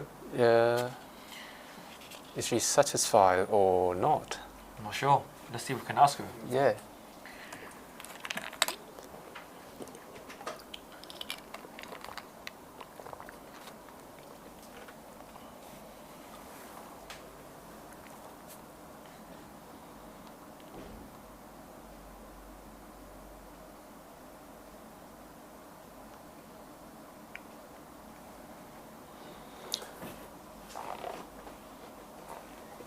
Once again, congratulations to the 3 young ladies from Hong Kong team for winning the lightweight women under 23 event.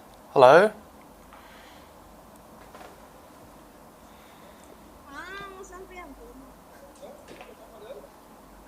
Wow.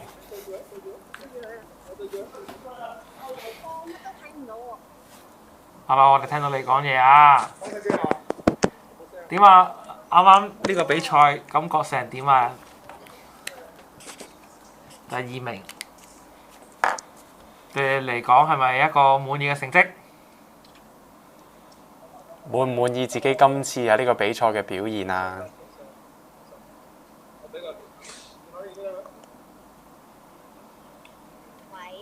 喂，今次對呢個表現 O 唔 OK 啊？你滿唔滿意啊？第2名。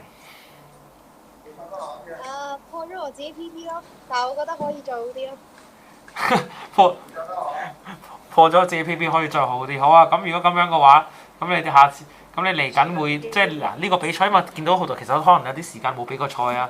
其實會唔會喺翻呢個比賽度攞翻個 PB 之後，會唔會係喺你嚟緊嘅比賽更加會令你更加有信心，更加令你可能係練習得好咧？會啊，會更加有信心，我會繼續努力㗎啦。收到，亦都恭喜晒你啊！攞第2。咁其實話嚟緊有冇啲乜嘢特別嘅有冇一啲嘅特別訓練嘅準備去prepare 下一個比賽㗎？會啊，我哋嚟緊會返大陸練咯。係，係咪就係喺大陸練，跟住就係備戰呢個亞運咧？聽唔到。係咪備戰亞運咧？係啊係啊。冇錯 ，OK， 咁亦都係啦，恭喜晒你先啦！咁我哋下次再見啦，亦都見到 Winnie， 係啦，可以俾佢 say 個 hi 先嘅，係啦，我哋走啦，下次再講，拜拜。好，okay, fantastic. We just congratulate Talk on her winning, finishing second, in fact. That's a full podium for Team Hong Kong, yeah, which is very impressive. Full podium for Team Hong Kong. Yeah. Oh, brilliant. Fantastic to see. Another site we also saw Winnie just there. We are coming into the men's 30 to 39 category. For the races, we have got 2,000 meters installed for us.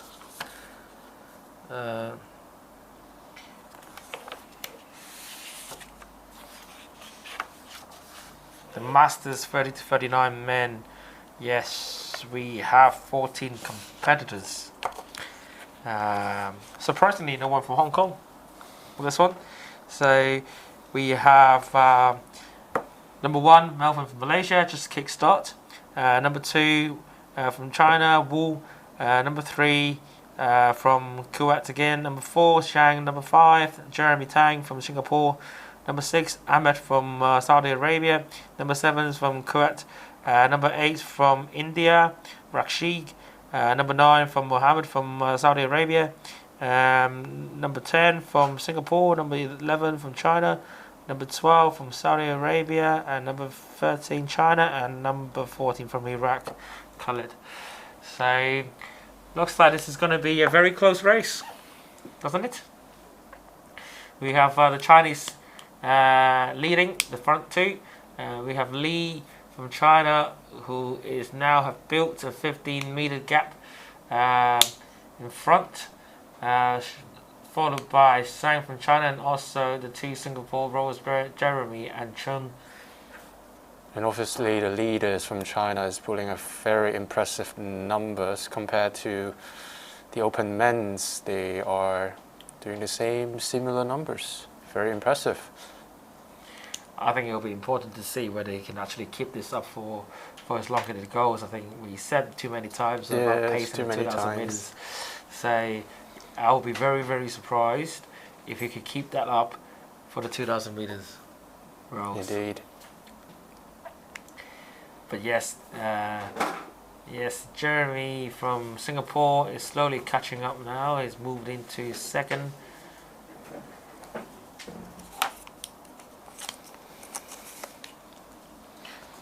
And also China in third, with Zhang in third. They're very much neck and neck with each other as well.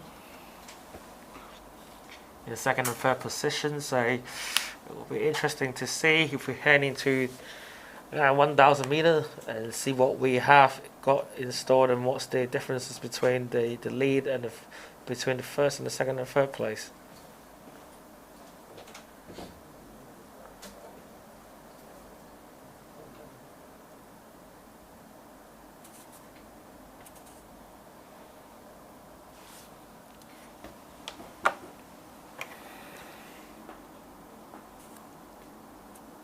Again, we are closing in. I think Li Meng is dropping. He was heating at 136 splits before, and now he's dropped to 143s.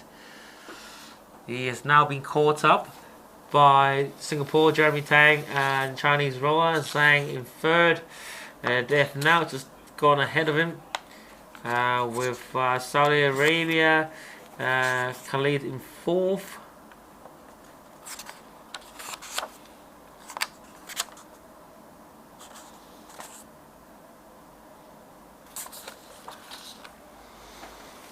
Now Singapore, Jeremy Tang's in the lead, slowly followed by the Chinese rower Sang in second, about 4 meters behind Jeremy Tang from Singapore, and Li Meng from China is slowly dropping behind the pack. I think is now putting in splits at 150, I think, which is about significantly 15 seconds slower than what he had when he was in the lead for the first sort of 900, 800 meters. Jeremy is holding a very strong pace, I believe. Yes. Oh, he's a big guy in the same gym.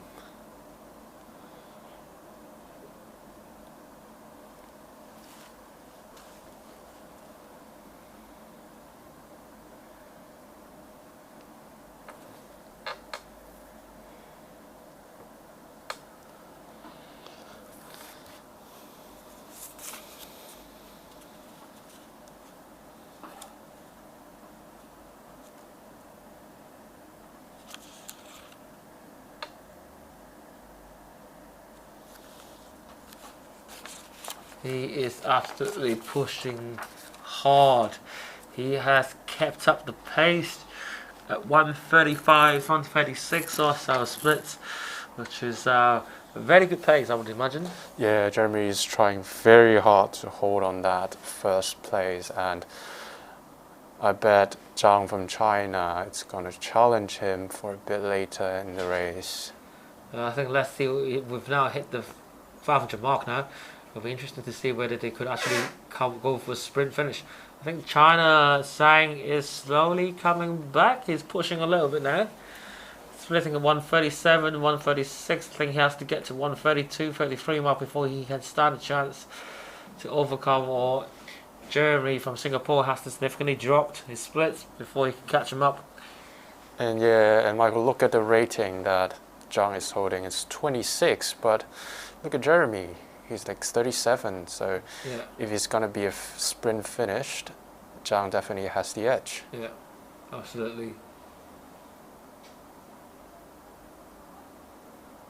This is a very nice stream, by the way. Yeah, Just in the the lighting, the setting, it's Yeah. really nice. 20 meters. I think Jeremy. Look at is, Zhang, look at Zhang. Yeah, is pushing. 133, a rate 39. Can he get there within the last 200 meters? 100 meters or He so. got this, he got this, come on. 4 seconds ahead. Can he? Is he get going to there? do it? Can he get there? This is Oh, interesting. very tight, very tight. This is very interesting. This is. I think he might just miss Oh, out. Jeremy responded Oh, yes. fantastically. Impressive Yes, score. Jeremy responded. 1 second between them. Yeah, Unlucky, 1 second between them. very close. They're now high-fiving themselves. I can see that. That was a good race. That was a good race. That was a very tight race. I think Saudi Arabia third, and fourth we've got Li Ming from China. So fantastic, brilliant performance again from the Masters 30-39. What a very, very good side to have. Now we're moving on to the men 55, and now already in the start. Obviously in the lead we have India. We have Kuldeep from India currently in the lead within the respective age group, the M55 group, and now the M60 group we have Japan, Yuji, who is now clearly fair few distance ahead of his next competitor. And of course now we have the M70 group from Thailand, who is rowing out on his own. Congratulations to him for participating even at the age of 70 above. Well done for taking part in the championship and also showing support. Clearly this is the sport for all different ages that we have. And Japan, Yuji is still going very strong with a split of 146. Yeah, I believe if Yuji holds it, it will be an official world record. Let's see if Uchi can hold it. This might Yeah. be a world record moment. And he's got about 500 meters to go or so.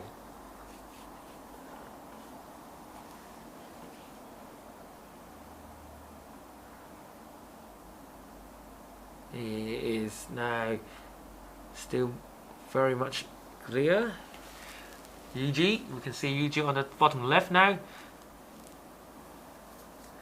And also from Thailand, Taku from Thailand.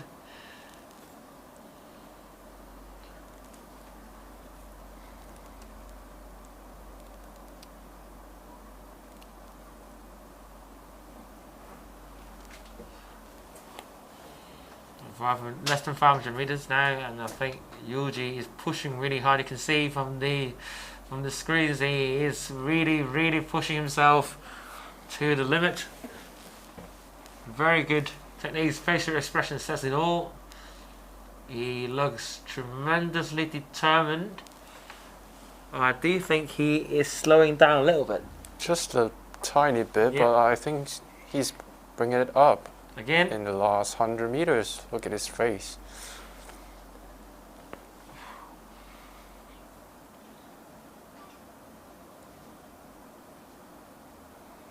And that's a very impressive lead by Yuji from Japan.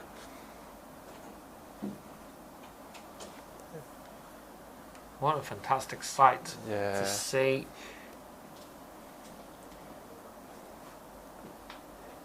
Yuji to really push.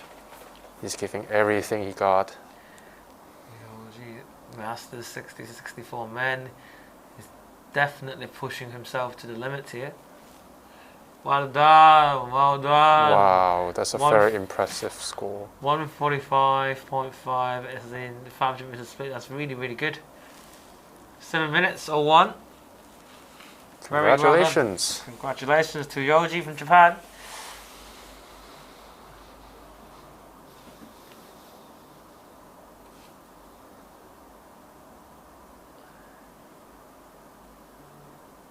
Fantastic. Brilliant performance by Yoji again. You can literally say you can roll from anywhere, everywhere. We have got Taku from Thailand, I believe, just before. He's And also now- doing a very good job. Yes.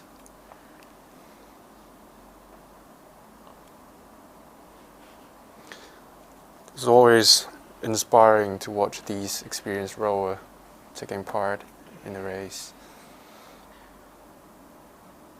We've got Pradeep from India. I believe he is leading his own age category. I think he just finished. Now. Congratulations. And also Takul here from Thailand as well. Well done. Congratulations. Well done.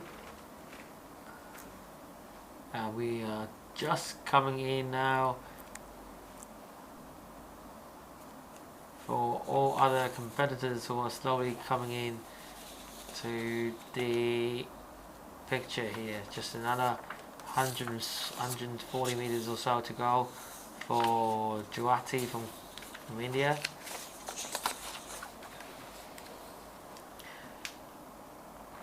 I think we have to say our congratulations to all these different rowers in terms of rowing at this age. I think it's very difficult. I doubt myself can do the same thing on When their they're age. 17. Yeah. I don't think I'll do Very the same thing when I'm inspirational. 17 as well. So yeah, a lot of respect for these rowers, amateur rowers, who still put themselves out there in competitions. Very brave. And again, it's actually really good to see, again, like there's opportunities for these rowers to showcase themselves, to the rest of the different audiences in Asia, to what they could still do. You wouldn't expect, for example, just now Yoji from Japan, who were rolling splits at 140 at the age of whatever that might be. Yeah. I think it's just really good to see, again, different rowers from different countries, and we all bring in them together, putting them on a platform to let them know, to showcase the world, everyone else, the audiences here, that it's not just about elite rowing. It's all about community rowing, getting people fit, getting people healthy, and getting people into exercising. Even it might not be rowing, for example. It doesn't really matter, but it's always good to get people exercise out there, just to be having a more healthy lifestyle. That I think, which is what is important in sports and what we're trying to build. It's pleased to see people getting active at a certain age, and lovely to see rowing connects people Yeah, absolutely. around the globe, Absolutely. Asia. Yeah. All you need nowadays is a mobile phone with a camera, and you put them there, and then you get yourself an ARIC or bike, whatever, and you get linked up, and then that's it. You're on the competition. Yeah. That's all you need to do. So I think it's important that we keep sort of things like these going and provide other opportunities for people to showcase their talents. Yeah. Okay, so now we've coming into race number 21, Masters 40 to 49 men and Masters 50 to 54 men. We have a good lineup for you. I think we have 7 boats. Number 1 from Saudi Arabia, Mohammed. Number 3, boat number 3 from Kuwait is Mohammed again. Number 4 from Malaysia, we've got Tang.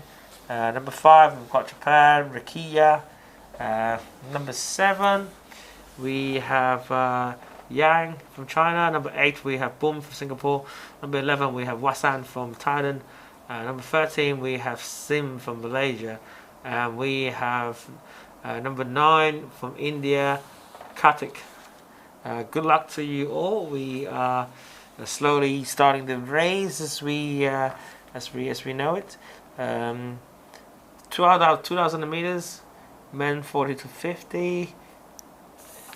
Again, we've said it many times. Pacing yourself. Pacing yourself is the key. Pacing yourself.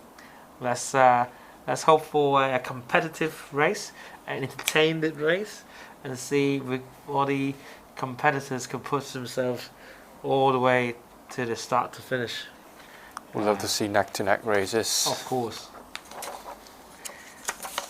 Neck-to-neck finish is always what we look for in sport. Yeah. A photo finish, that'll be even better. This is great to see again. Men's different. Oh, we stopped rowing. We are ready to go. I think we are very ready to rumble.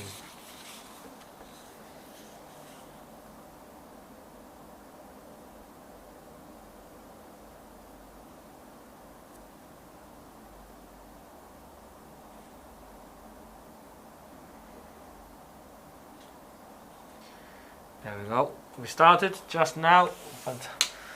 Let's have a look at this race, how it's going to be planned out. This is a steady start from everyone.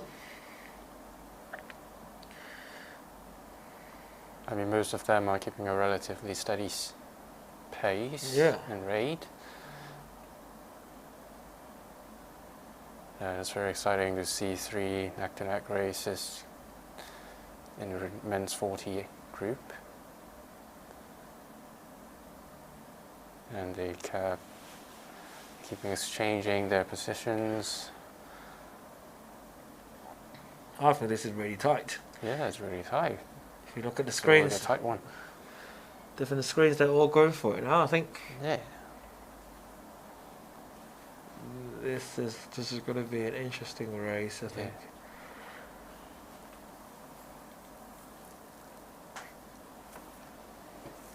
In the men 50s, we've got China, Yang Tong, and Malaysia, Sim G, within about 5, 6, 7 meters of each other. So I think China, Yang Tong is slowly pulling away now as they speed up a little bit.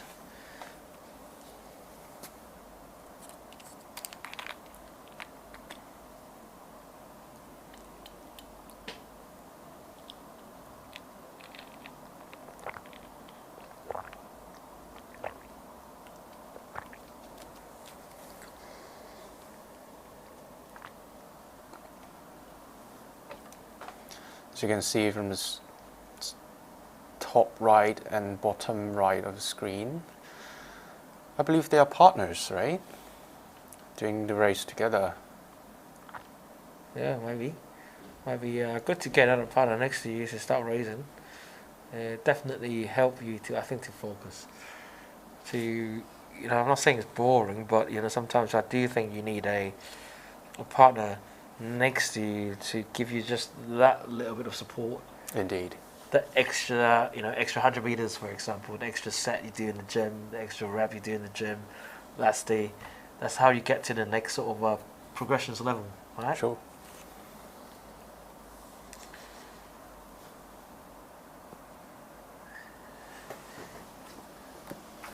You can see, yes, China from the WM50 group is building a very good lead now ahead of his competitor, and also Mohammed from Saudi Arabia. He's got 20 meters ahead from another counterpart from Kuwait.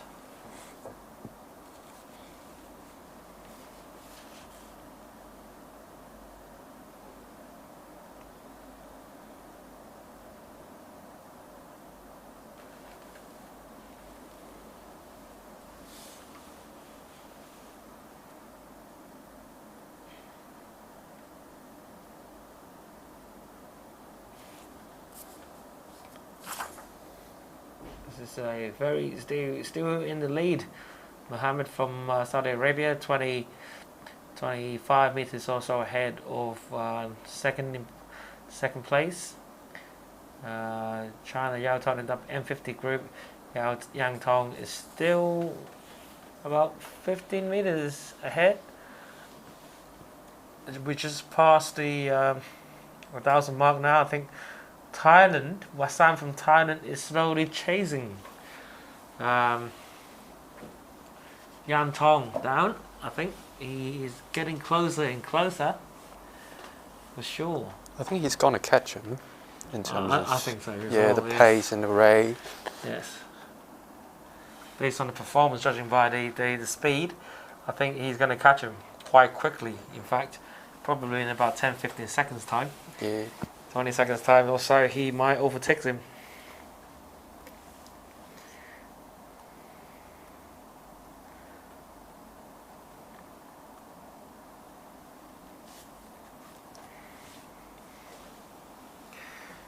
I think going back to M40, Mohammed from Saudi Arabia is clearly built himself as a very healthy lead. And I do expect him to keep that lead as we approach the last 500 meters. And now, wow, Thailand, Wasan has taken over from the Chinese rower, Yang Tong there. Now just climbed over here. I think we can see some of these splits. Now Yang Tong has slowed down a little bit. With 500 meters to go, I think there's I think Wasan can actually keep this going and finish it. Look at him. Yeah, it's The rhythm is great. It's not even breathing heavily. Look at it. Yeah. It's going with the flow. Yes. Efficient trick. I like it.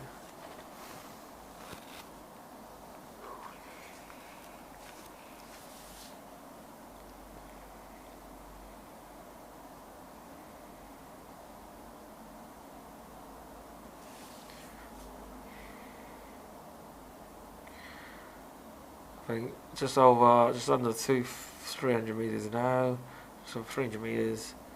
I think Mohammed from Saudi Arabia has a very healthy lead, and I think I do expect him to to win the race from here now. I think the only difference is whether we see in the M50 group, whether we see Yang Tong, can he manage to chase the leader Wasan down in about 250 meters. I don't think that is possible. Yang is closing the gap for a bit, for 1 to 2 meters, but yeah, it's not much. Not much. And Wasan and Yang are keeping a similar pace at the moment. Yeah, I believe Wasan's gonna win. All right.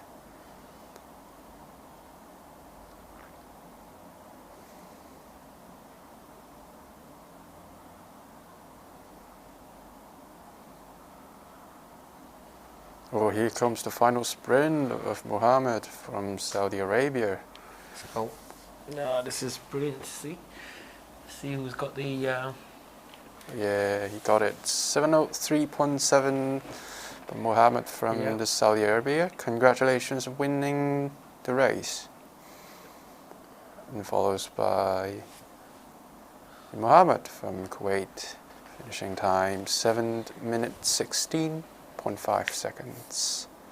And also congratulations to the athletes from Thailand, Wasan finishing time 7:16.1, and Second place from China, Yang Tong, finishing time 7 minutes 22.1. Now we're just finishing the races here. We can see M40, M50, the group just finished. This is a good little race, I would expect. Indeed. Yeah, 50 years old, I think Wasan did really well from Thailand. Was closing the gap for chasing down the Chinese rower Yang Tong. That was good to see. Before we start the next race, I think we might take some of the results later on in a short time.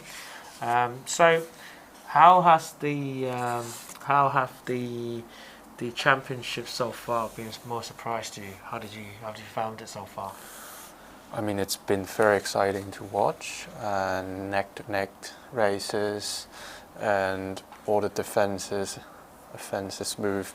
made by the rowers, very nice to watch. And let me bring you to the results. Sorry, Nathan, just have to stop you there. Sure. We just looking at the Masters 30 to 39 lightweight men, 2,000 meters. We have Hong Kong representative gold for Lai Chak Yu with a time of 6.58.9 seconds. And now we have second. We have Ong Ying Ping, 7:23, and bronze with Amma at 7:25.5. And now we're moving on to 40 to 49 Masters lightweight men, 2,000 meters results board. We have Lawrence who finishes 7.14, and silver for Tuan, 7:44.4, and also bronze for Tanachai, 7:53.7. Congratulations from Thailand as well. Right, as we move back to the results board again, just speaking of how has the championship today shaped up, and just want to get a little bit more thought from you. How did you make of it so far? it's been quite exciting for me as a commentator, and the races are brilliantly exciting. What about you? What's your thought? I found it really exciting. Like, I think good to see neck and neck finishes. Okay, before we get my thoughts, I think we start coming back to race number 22, I believe. Sure. This is the men 40 to 49 Masters. Sorry, I beg your pardon. Masters 40 to 49 lightweight woman. Masters 50 to 59 lightweight woman. Masters 60 to 65 to 69 lightweight woman. 2,000 meter race. I think we just started. We have 6 competitors from across Asia. We've got number 1, lane 1, China from China, Pang Wan Ting. We've got Haru Anna from Japan. We've also got Angon from Thailand. We've also got Kai from China, Kiran from India, and also Vilai from Thailand. So I think they started out really very quickly, and I think in terms of pacing, they're very similar. Look at how steady the Japanese is doing. Oh, I reckon there's a former Hong Kong rowing coach. Gokan. Yeah, it's Gokan. Oh yes, Gokan. Yes, we can see Gokan on the screen on the number lane 1 Haruka Sakamoto screen here. I think he's a former rowing coach for the Team Hong Kong as well. Nice to see you, Gokan, if you can hear us. Japan, athletes from Japan, Haruna still going very strong with already built a 20-meter gap between herself and the next chase, Agnon from Thailand, and closely followed by Chinese rower Kai, who's now moving into second, overtaking from Ang from Thailand. Sitting in 4th, we have Pan from China as well. The LW65 group, Vilai is very good to be out on her own, very strongly rowing. Yeah, the Japanese doing a brilliant job. Very smooth. Look at the accelerations. Very efficient stroke. I think we can still see Wasan from the previous pictures for the last race. He's still trying to catch up his breath, probably doing a warm down.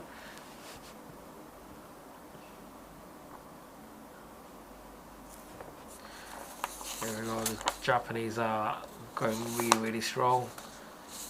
Builds over 50 meter lead above Chaser. I think second and third is much a closer battle than it looks.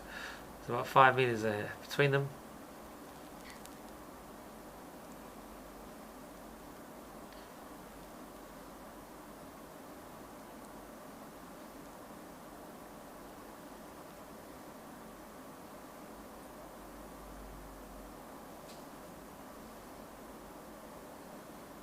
Yeah, Michael, do you reckon the chain movement of the Japanese rower is very steady, like no bouncing at all? It's very beautiful to watch her rowing. Is this a good thing? Yeah, that means your power transition is brilliantly done. So getting a maximum output, I guess, in every stroke. Yeah. Look at the length, the finishes. Yeah, I think she does really leap back a little bit. Yeah.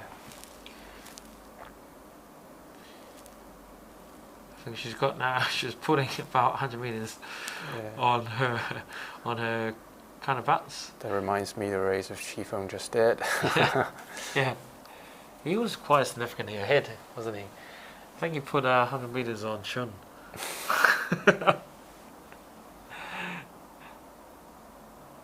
I think there were a 10 to 15 seconds margin between them. Yeah.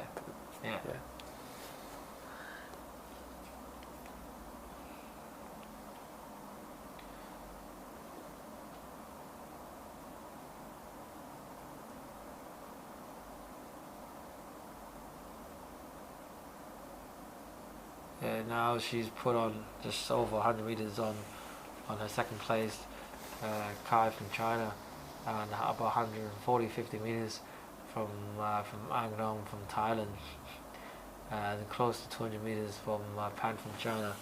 So I think she's clearly miles ahead now. I think there's no doubt she's going to win the race from here on. Yeah. Unless something's drastically significantly happened, I think she's got a gold medal in her bag. And let's see whether there's going to be a race between lane 3 and lane 4. Yep. Whether the tide is going to catch the Chinese. Yep.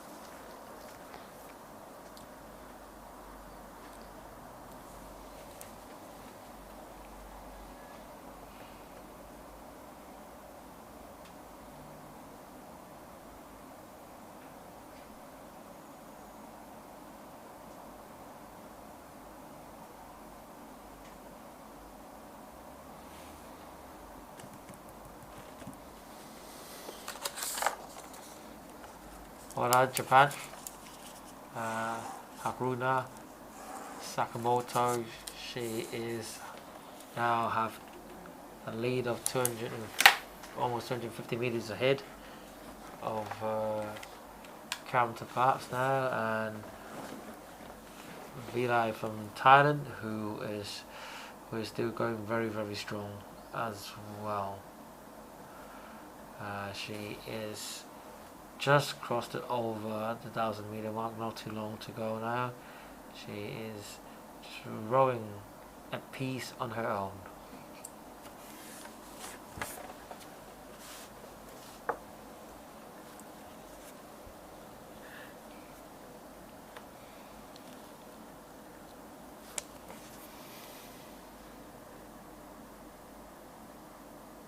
The Japanese is having such a dominant lead throughout the race. Is she going to charge? I think she's charging. I think she's kept the pace. She's going to bring the pace down a bit. I think she's going to push for a stronger finish, isn't she? Yeah, it's a really strong. 203, 202. Fantastic performance. Brilliant performance. Brilliant. Absolutely brilliant. Yeah, she's so studied, so consistent.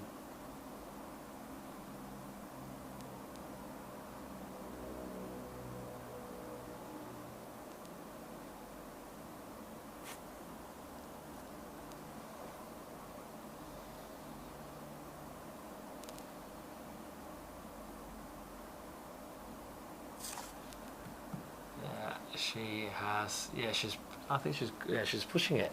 Yeah. She's doing a push finish. She's a sprinting finish. For a bit. Wow. She's slowly stepping up the mark.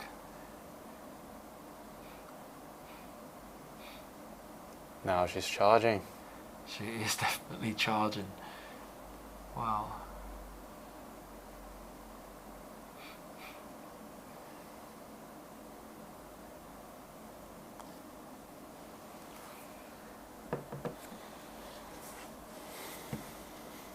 There's a 220 meters lead. This is very, very good. Very impressive. Brilliantly done. Round of applause from her supporters at the background. Brilliant. Congratulations, Japan.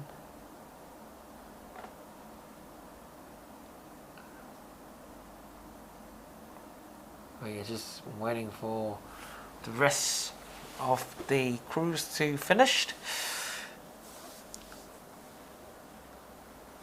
Yeah, the rest of the thieves are working really hard to reach the finish line. Yep. Is she waving at us? Push.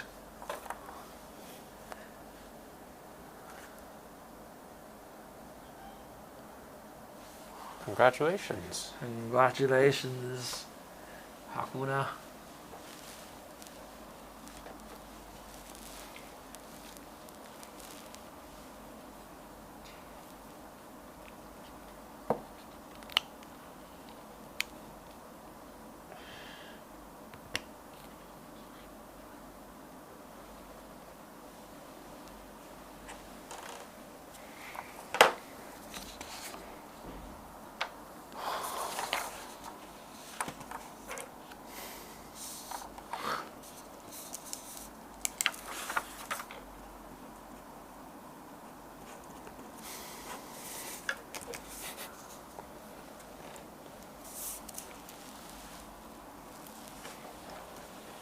She's just warming down now, isn't she? The Japanese Masters 40 to 49 lightweight woman champion.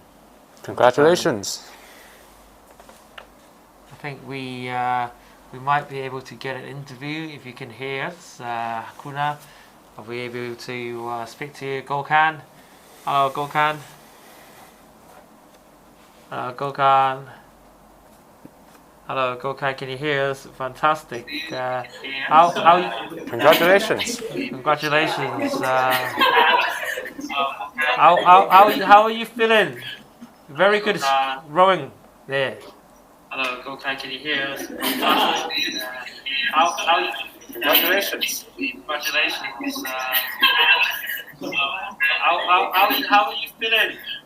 Very good rowing there. Fantastic, very good.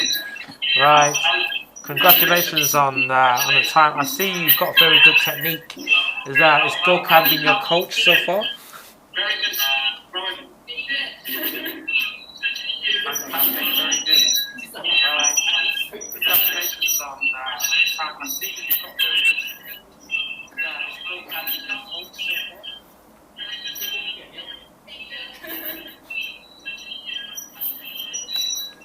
Anyway, yeah, thank you very much. Congratulations. Congratulations. Gokhan has stepped up from the pictures. All the best. Right, nice to see. We had a former Hong Kong rowing coach who used to work for us at the Hong Kong Sports Institute. He's now recently just moved back to Japan. It's great to see him. Still promoting rowing and coaching others in the field, which is great to see. I think it might be her rowing club there. Good to see her friend successfully, winning the title. And now we have got, oh my a lot of different races that we got. We have got the PR1 men, PR2 men, PR3 men, and also we have the ID men PR3, woman PR2, woman PR3, 2,000 meter race for all the different categories that we have. So good luck to all the rowers, particularly these rowers. They are power rowers. To be, if we consider to be power rowers, I think we should give them a much more respect, Joe, because of the disability does not stop them from rowing. I think this is a great thing that we should respect them for. Also, best of luck to them. We have contestants from Thailand, Bahrain, Sri Lanka, India, Singapore, and also China and Thailand. So very good luck to you all. I think we're just about to begin shortly. I think we had probably just be checking in on all the identifications from the empires and so forth before we can kickstart the event. Yeah, I can't wait to get the race started and see all these para rowers on the ARICs and inspire all. Yeah, I think definitely they're very inspiring. So yeah, it's something I think we should all be very respectful for.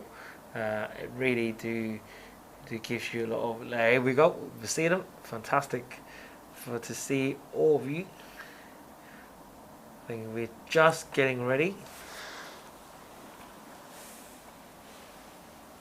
We're just getting ready to make sure they.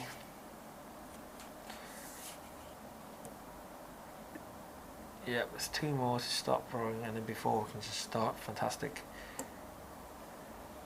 There we go. I think we are just about to begin. Seems that all of them are so ready for it. Yes.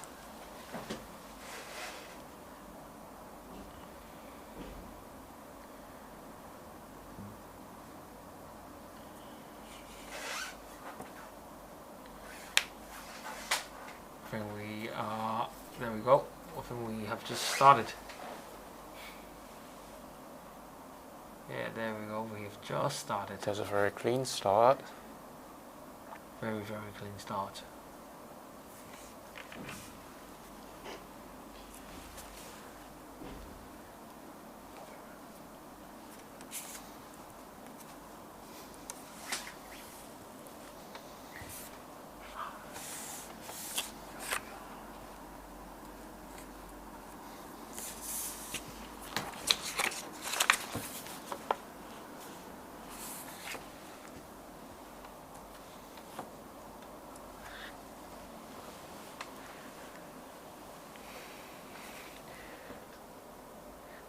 This is a very, very good race. We've got 2,000 meters down there, and it's the different categories. We see a lot of very competitive rowing, especially in the PR3, the green box. If you can see on the screen, we've only got several meters between the leaders and so forth, the chasers. It's great to see some of these views that we have here. As you see, that's very brave for these power rowers. Sit on the ARCs and challenge the 2,000 meter, even for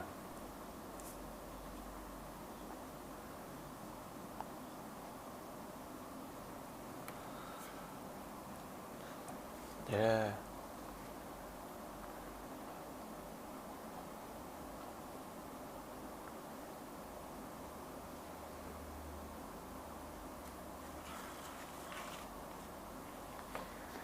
Yes, yes. Look at this. This is look at the shorts we have.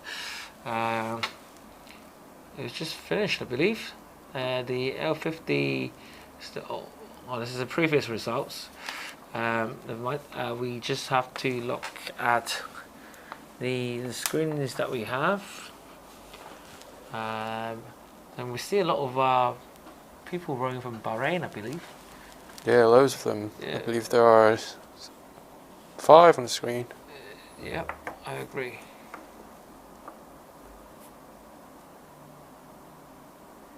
Does look like they're enjoying themselves, quite frankly speaking. We are slowly getting there, which is a very good sight.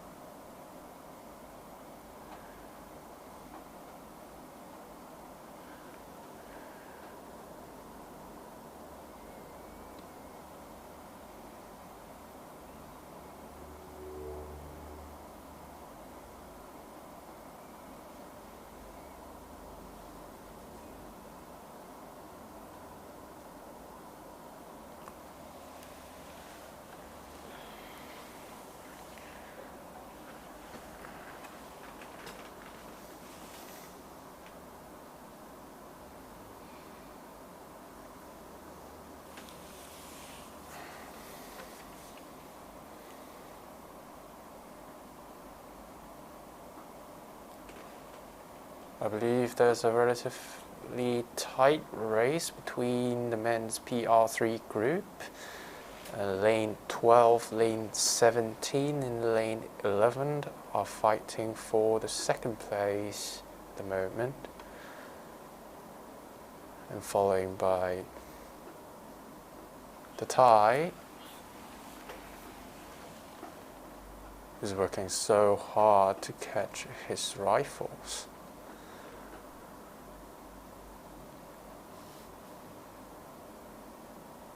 On the other hand, in the men's PR3 category 2 group, the athletes from India is having a comfortable lead in the race.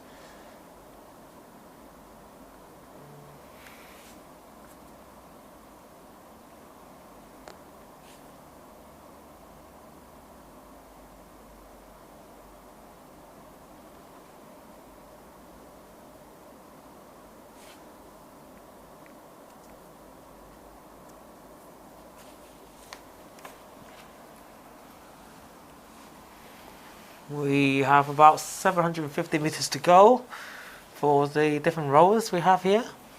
It's been a very good race so far. A good different mix of abilities. I think it's good for different athletes here to showcase their abilities on a widely seen web page. I think we have number 19 just finishing from India, Rajesh from India, about 500 meters into the final straight. Yeah, I believe both Indian athletes are the first group to cross the 500 meter mark, which is very impressive. Clearly they have a strong team together. Very strong.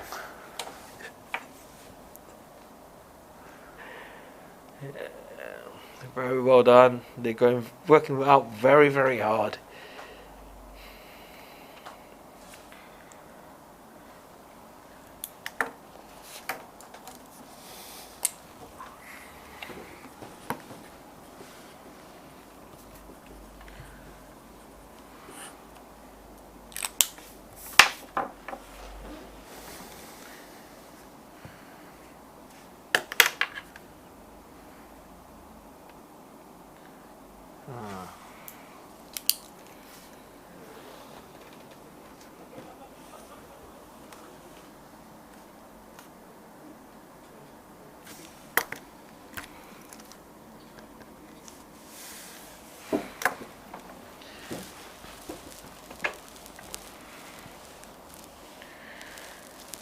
As you can see, the rowings are still going very, very strong and trying to really push for a finish.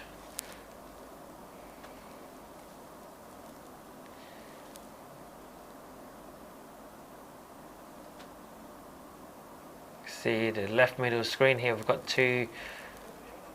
two very young athletes who are putting themselves out here in the competitions, and we're just approaching finish now. We have congratulations to PPR3 to Catholic from India, finishing first in your group, and also in the MPR3 group we have another Indian athlete finishing first, Konganapale, and also finishing second, also from India in the PR3 group, Fajiv, and also Yuresh. Congratulations to all of you. Yuresh from Sri Lanka. Congratulations to the athletes. Now we are seeing more and more athletes. We've got another athletes approaching the finish line. In the men PR2 group, also from India, we have got the Devadis. Congratulations, winning your respective group. We've slowly got Thailand coming in at PR1. Congratulations, finishing your group now, and also Sri Lanka, Makish, coming in to finishing second in your respective group as well. We also be looking at Bahrain, Hakim, who are now coming in second in his respective group. Also, we have another competitor from Bahrain again, Musa, finishing fourth in his respective group, and Hassanin as well. And again, we have got two Chinese rowers athletes, Xiao Ju, who's now into the final 150 meters or so of his race, and now we're getting more and more finishers coming in as we speak. In the men ID, we have Mohammed just achieved during the first in his respective group. PR1, we are still just waiting for, and probably Thailand, Sukya to cross the line. We're also looking at PR2 from Numtip from Thailand to also cross the line, and PR3 from Pan Juyin from China to cross the line as well. Congratulations. I think we are just approaching. I think we're just waiting for 2-3 more competitors to cross the line. Yeah, the rest of the views are working very hard to reach the finish line. As you can see, there are 6 more competitors working very hard.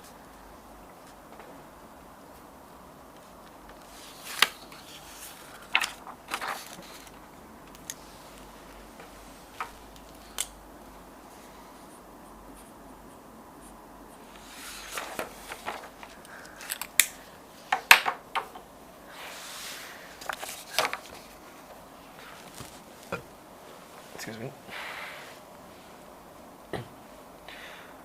We have just okay, we've got Chinese rower Shang Shi Chong coming in now. Also Bahrain coming in. Ziyad from Bahrain coming in already. Now we have another couple of 100 meters to go for Thailand athlete. Let's just come back to the studio first. We have managed to connect to one of our Hong Kong athletes, Winnie, with her recent the lightweight woman under 23s, I believe. Yeah. She won by at least 100 meters. That's a massive win. Yeah, so very, very congratulations on the win here. We're just waiting for Winnie before we speak. Hello, Winnie. Can you hear us? Hi, Winnie. She can't. I don't think she can hear us just yet. I think let's let our team to slowly fix the problem. Sure. I think Winnie has risen very, very quickly through this system. I think she started out rowing when she was 18 only, but I think she's now 5 years on, 1 Olympics in. So I think that's Very some impressive. achievement. I think to start rowing at 18 and then to go to your first Olympics by the age of 23, I think that is certainly some achievement. Just to work 5 years and you get to the Olympics, I think that's very much the pinnacle of all athletes' career in terms of getting to the Olympics, and also representing Hong Kong at the same time. You know, there's a lot of people with talent, but there's not people with enough hard work, or even there's not enough people that will have that dedication to show to sign up on a professional contract to get yourself into the Olympics. Indeed. Yeah. Yeah, I think we're still just waiting. Hello, Winnie。聽到啦，佢應該而家佢轉咗係直啦。OK，我哋見到你啊，可以啊，OK 啊。OK，聽到。聽唔聽到啊？聽到聽到。點啊？頭先你贏得都幾多下喎，好似咁樣見，比你平時嘅比賽好似輕鬆少少，係咪？定其實今次贏其實喺自己喺訓練上亦都部署咗好多咧。今次贏當然喺訓練上都部署咗好多啦。咁其實我自己就俾自己壓力都幾大嘅，咁就想破 PB 嘅，拉得好過上次 trial 嘅時候，但係咧今次個數就同上次 trial 一樣啦，但係個 pattern 咧就比起上次好嘅，因為上次就係太過心急頭嗰500米，咁今次就有翻啲 planning， 咁就會好啲咯。明白咁我都見你可能有一段時間冇去比賽啦。其實呢個比賽會唔會令到你喺一個心理上或者狀態上嘅話，都俾咗你一個比較好嘅適應啊，或者係一個好嘅stepping stone， 即係半踏腳石咁樣去令到你嚟緊喺未來嘅比賽挑戰裏邊係更加令到自己在狀態咧？都係啊，都有個幫助，因為近呢一年啲比賽都好少啦，除咗我去奧運嗰陣時嘅比賽之外，咁呢個比賽都可以俾到我一個提醒翻我嘅運動呢個賽艇生涯嘅目的係咩啦，同埋俾到我 keep 住比賽嗰團火，唔好太過輕鬆，太過放鬆咯，成個心情。OK， 好啦，咁亦都見到啦，港隊啦，今次喺呢個成績上啦，都贏到好多唔少嘅獎牌啦喺今日。咁亦都見到可能係頭先阿之鋒又破咗自己個破咗之前個亞洲紀錄啦，亦都可能喺另外一啲又做到 PB 出嚟啦。咁整體上，你覺得呢個比賽對喺港隊你哋嚟緊嘅集訓嚟講，有冇一啲比較正面啲嘅影響咧？即係有冇一啲嘅唔同因素可以幫到你哋咧？都呢個比賽都帶俾我哋好大影響啦，就經過呢個比賽就可以反映到我哋喺過去呢幾個星期啦，換咗新教練嘅訓練嘅嗰個新嘅 program 嘅適應能力去到邊度啦，然之後身體亦都開始慢慢進入狀態，咁所以係咯，呢個比賽都可以咁樣話都俾大家知道我哋係慢慢咁進步緊，亦都去 ready 去呢個亞運會。好啦，咁啊多謝晒你先，咁啊恭喜晒你贏咗呢個比賽先，我哋下次再傾過。多謝。拜拜。拜拜。拜拜。好咁頭先都知道啦，其實Winnie 佢喺之前啱啱喺奧運翻嚟啦，咁都頭先講咗喺比賽呢排係比較少嘅。咁所以就係喺呢個嘅即係一個呢個比賽啦，可以令到佢哋咁快適入投入翻呢個比賽狀態，去 prepare 到嚟緊更加多嘅比賽，都係我哋想咁樣做嘅。I think just summarize what Winnie just said here is we at the moment because of the pandemic that we have COVID-19, you know, a lot of the races have been trimmed down. There's not been many races on recently. I think this race, you know, the virtual race here has given her some opportunities to put herself back into, you know, racing conditions and to be ready for the upcoming challenges ahead, particularly with the Asian Games. I think that's important. I hope everyone enjoyed the race in the first part of the competition, and we will have some fast and furious 500-meter races ahead. Yeah. And stay tuned. Yeah, I actually think 500 meters coming up, so stay with us as we approach the later part of our races schedule later on today. This I think it's been a fantastic actions, neck-to-neck finishes, photo finishes as well. So I think what we've got in store in the 500-meter race will surely be a bit more exciting as well. Okay, so we'll come back and see you later, guys. Thank you. 中國香港賽艇協會一直致力推動普及賽艇運動。今個夏季就引入咗一項刺激、有趣、全新嘅水上運動——平板賽艇。為咗隆重其事，賽協喺6月29號舉行咗發佈會，標誌住平板賽艇喺香港正式登場，而將平板賽艇普及化以及城市化嘅推廣工作亦都全面展開。平板賽艇顧名思義係將賽艇架安裝到直立板或者係滑浪板上面，用滑動式槳架進行賽艇。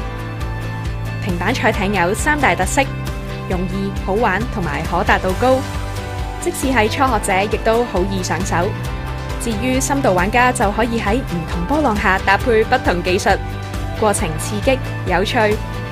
平板賽艇突破體積上嘅局限，方便存放、攜帶以及組裝，適合喺唔同水域進行活動。特別係香港呢個被海包圍嘅城市，賽協至今已經培訓咗超過100位合資格嘅教練，嚟緊會同唔同嘅機構團體合作，推出更多平板賽艇課程同活動。如果想體驗平板賽艇嘅樂趣，記住緊貼賽協嘅最新消息啦！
Hello, welcome back. We just had a little break as we look forward to what's in store of the second part of our program today. We have another 10 500 meters races coming up shortly. And first, I think we look at some of the schedule. We have the men's under 19s, men's masters 30, men's under 23s, and also the men's open, women's 30, lightweight men, women, lightweight men's 30, lightweight men again. We also have women under 19s and women under 23s. So 500 meters, Nathan. So what do you expect? Yeah, action is going to be fast and furious, definitely. And I think most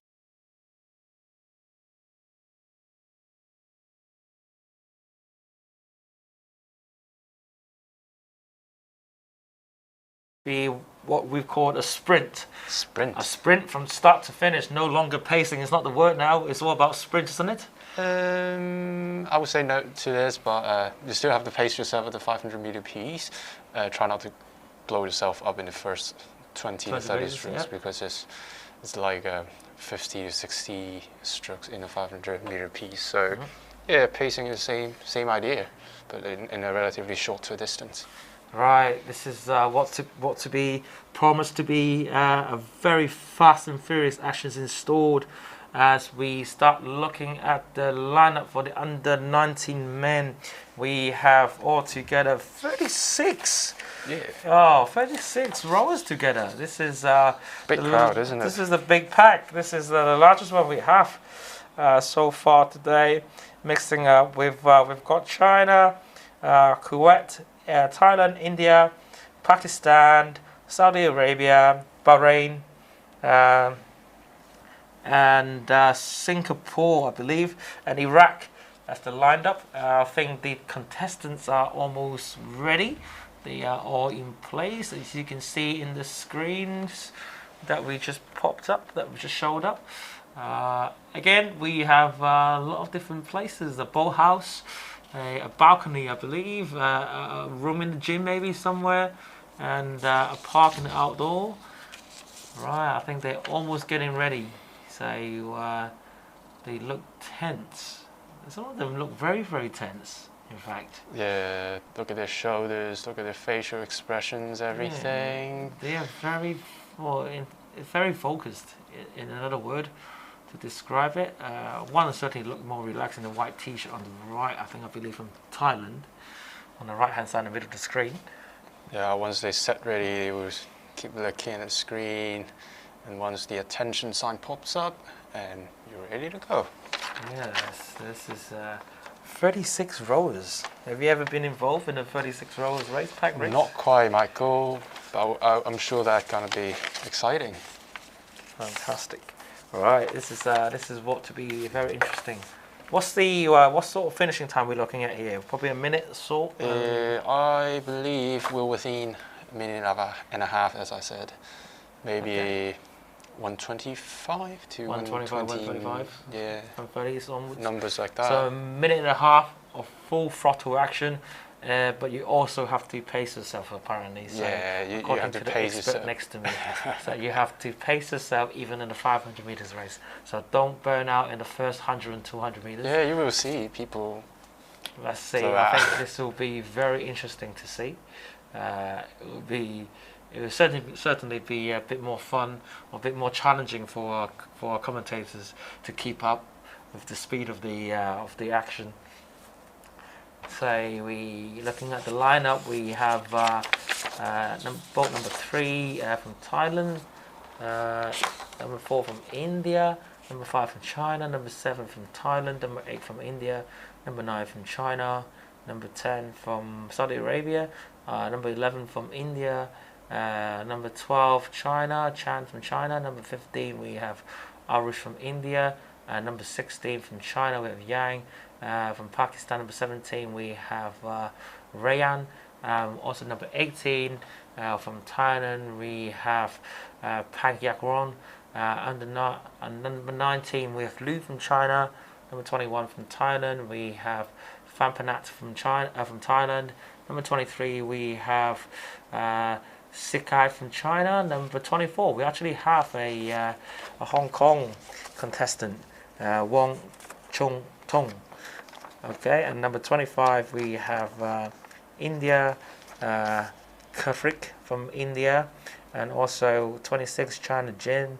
27, we have Hazma from Pakistan. Number 28, we have another participant from India. Number 29, we have Pirapat from Thailand.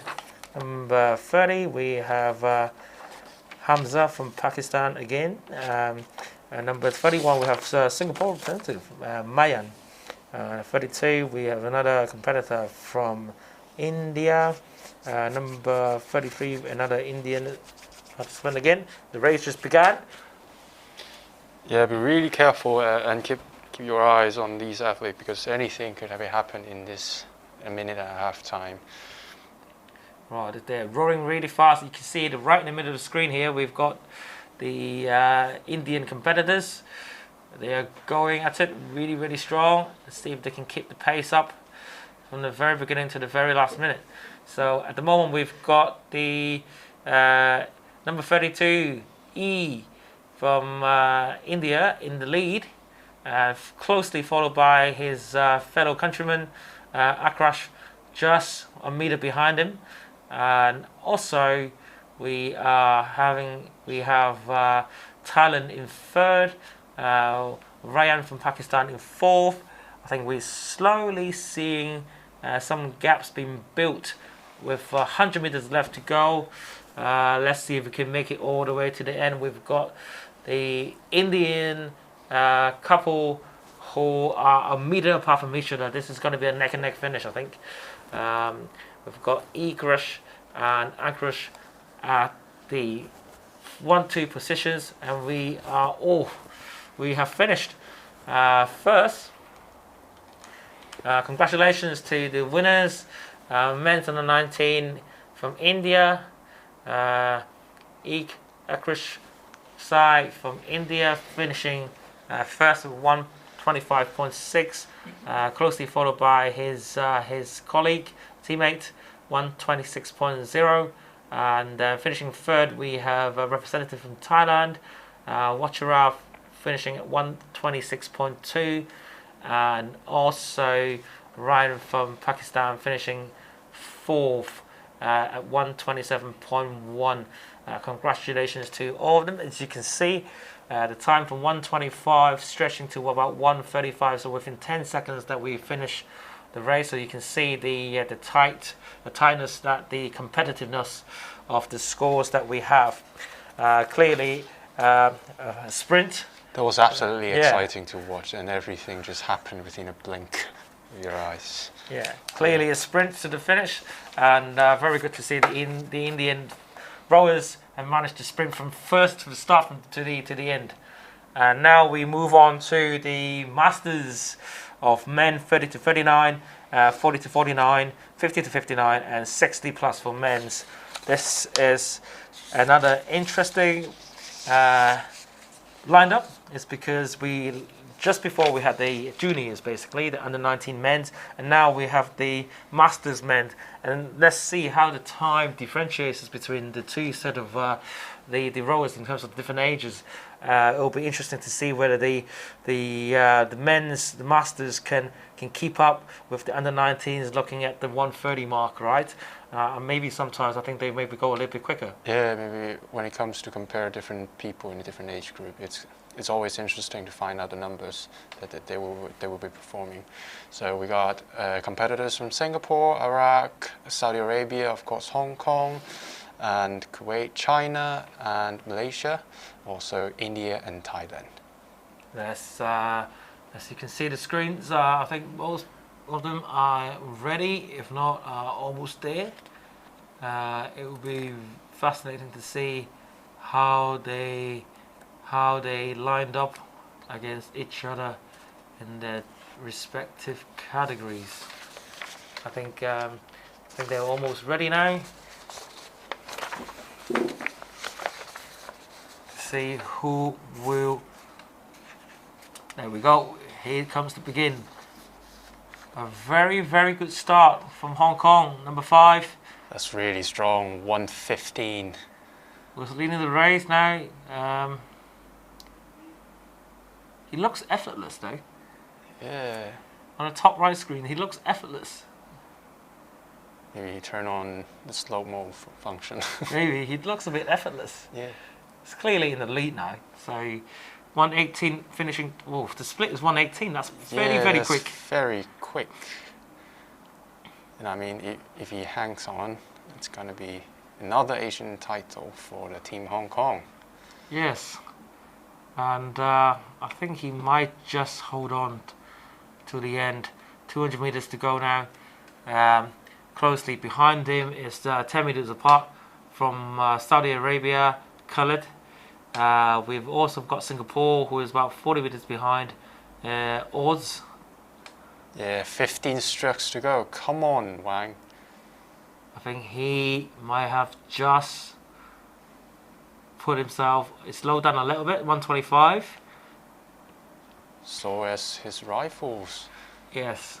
Yes, he has just finished, I believe. Brilliant roll. 121. 121.3. 121. That is almost 9 seconds faster than the under 19 boys. Yeah. He looks exhausted, doesn't he? So it was a sprint. It was a very good sprint. Well done, Wang Kwok Leung from Hong Kong. Congratulations. And in their respective groups, we've also got 129 for the M40 group. Mohammed from Saudi Arabia. Wasan from the men 50 groups, 130 time at 130. And we also have the M60 group from Takul from Thailand, 145. Congratulations to all the winners in your respective groups. Fascinating to see how the time differential is between the under 19s and also the different groups that we have here. Yeah. I think he's still catching his breath. I think Wang just here. He's just slowly standing up now. Probably needs some water.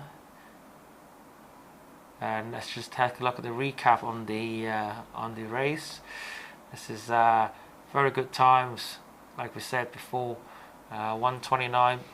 So we have about 15 seconds, 16 seconds between the first and the last in respective groups.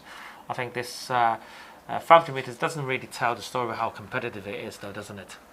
But it's more like an aerobic test for the athletes. So for me, Wang has done a brilliant job with in the sprint. It's really extraordinary.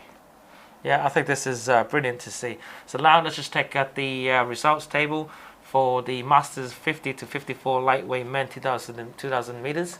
We have Sane, who won gold with a time of 7 minutes 37.6, and Tositusu, who have gone silver with 8 minutes 52.6. With the Masters 70 to 74, congratulations, Wang Shi. I think this is the former ARF president. He is coming with a time of 9 minutes 15.8. So congratulations for showing support to the event and to rowing. Looking at the next, we have Masters 75 to 79. We have gold for Asuji from Japan with a time of 7 minutes 39.7. It was a phenomenal performance by Asuji. We were looking at his screen. I think he was really absolutely really fascinating. Well. Yeah, he was the strokes that he had. It was phenomenal, and also think the performance, the determination shown by him to keep going and really push for a finish at the end really stood out. Everything is under her control. Yeah, he was very smooth. He was very smooth. And we take a look at results again from the respective groups. Now we're looking at the under 13 women 1,000 meters.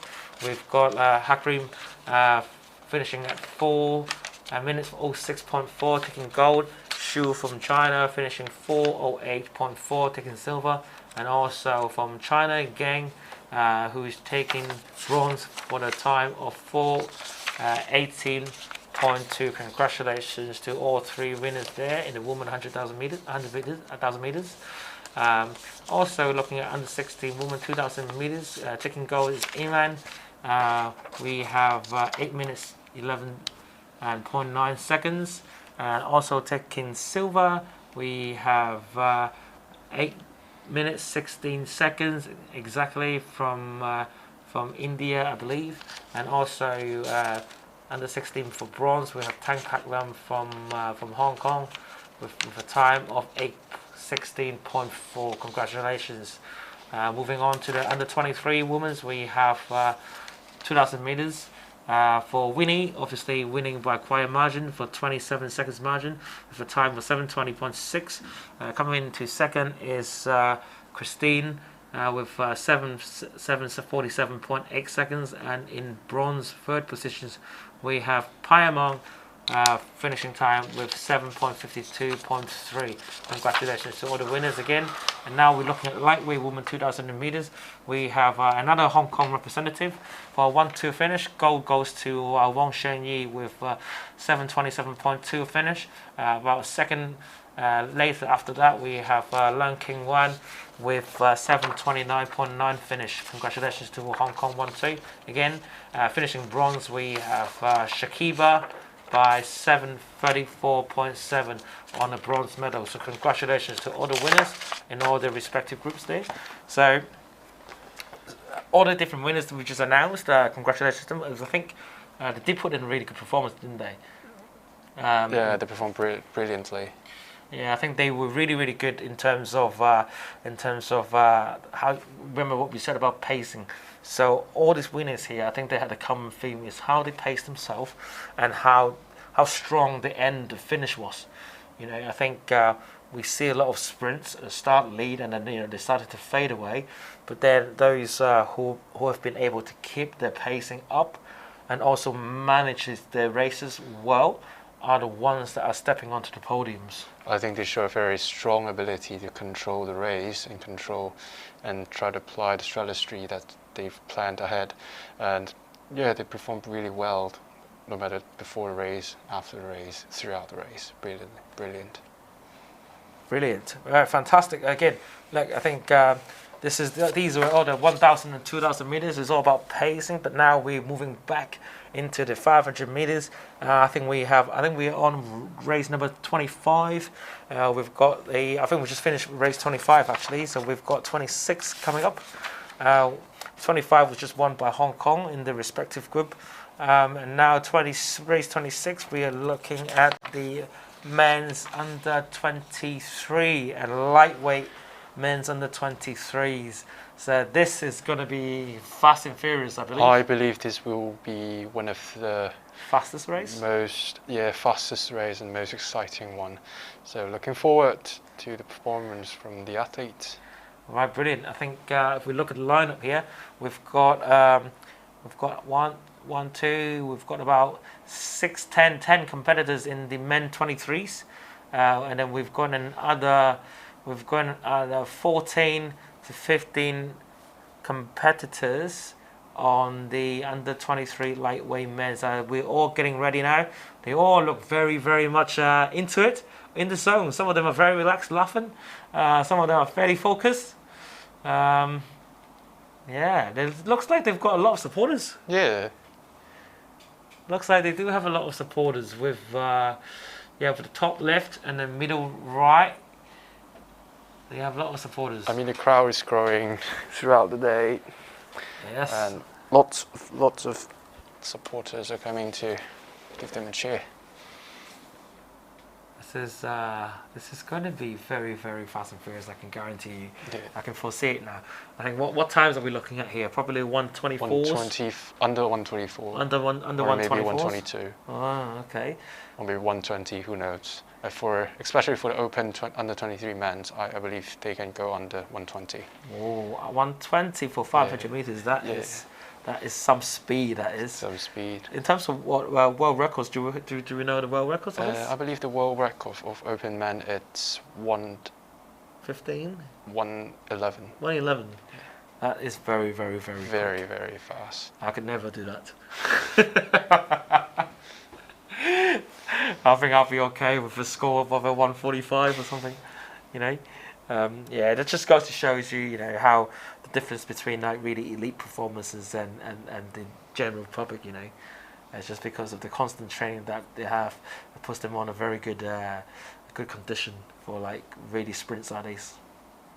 I think the differences between, you know, amateur athletes and elite athletes is the lactic tolerance in terms of the muscles and how I think mentally as well it's slightly different. I think being in the zone, in the training environment all the time, I think that certainly helps with when you go into competitions. Certainly. Now I think also experience of failure in competitions also really puts you in a good mind, a good place for your, you know, for your learning curve ahead, for whatever challenge it might be.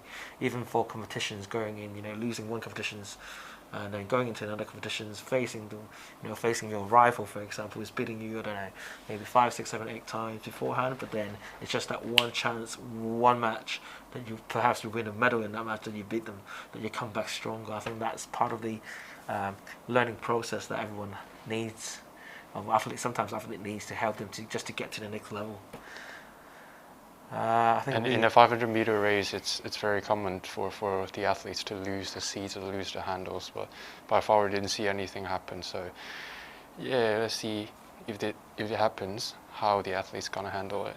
Is that because it's just too fast and furious? Yeah, it's just too fast and too furious. It's too fast. Have you experienced anything? People falling off their seats or anything like that? Actually, I did. Okay.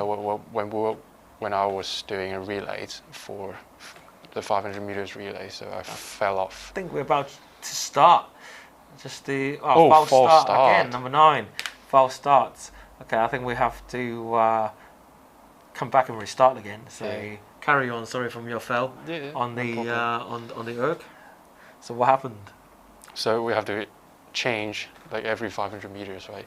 When I got on, I picked the handles. I didn't sit on the seat. Instead I sit on the rail, and then I have to push myself up, and it took me 2 to 3 seconds to finish the whole thing. So yeah, you just have to learn to deal with situations like this. Is that a common thing that happens in a relay? Yeah. Very common in relays, but of course in an individual 500 meter like time trial, things will happen because you push way extra hard. Yeah. So do you have any training tips for, you know, rowers out there, as a former athlete, of course? Yeah, sure. I mean, the very first thing to figure out is your posture, because it keeps you away from injury. That makes a very continuous thing for you. We've got another false start. Yeah. Number 1, 14, 18 this time, so we have to go back to our conversations. They're rushing. They're rushing, yes. Yeah, so correct posture that fits you is very important, which keeps you away from injury, of course. Yeah. And try to find your right pace and understand what you're doing. And if you're doing like an aerobic training, don't go too hard. Just stay in the right zone, do the right thing, and then understand the theories and all the stuff behind the training. That's very important.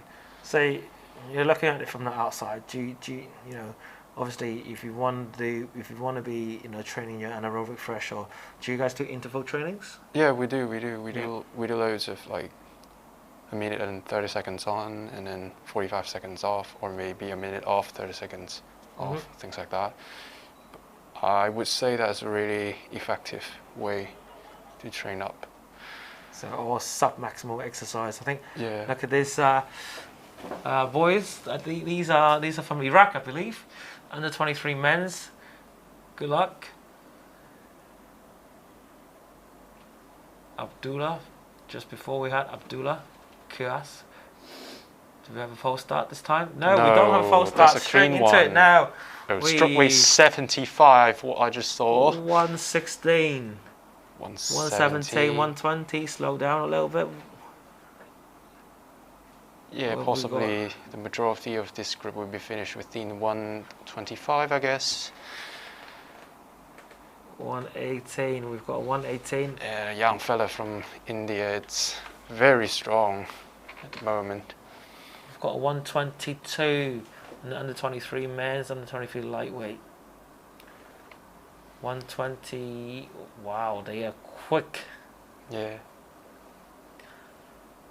They are quick. Really fast. They're really fast. Number 1 from India, number 2, 3 from Iraq, and under 23 men's. And in the lightweight, we have Ali from Pakistan. He has put out a very good lead. Yeah, surprisingly. Ahead. Yes. The pace is he not has, very yes. different. He has put out a They very have good similar lead. pace. Oh, they're getting caught up. Under 23 men's, we've got a sprint finish towards the end. Slowing down. Iraq, can he pick up the pace? I think he can. I think Abdullah from Iraq Very close finish. Pick up the pace and overtakes. Oh, that's very close. 123. Did he? Oh, just by not 0.8 seconds. Yeah, just 0.8. Very, very close. A good charge right at the end. Strong finish from the 2 Iraqis rowers. Look at how happy he is.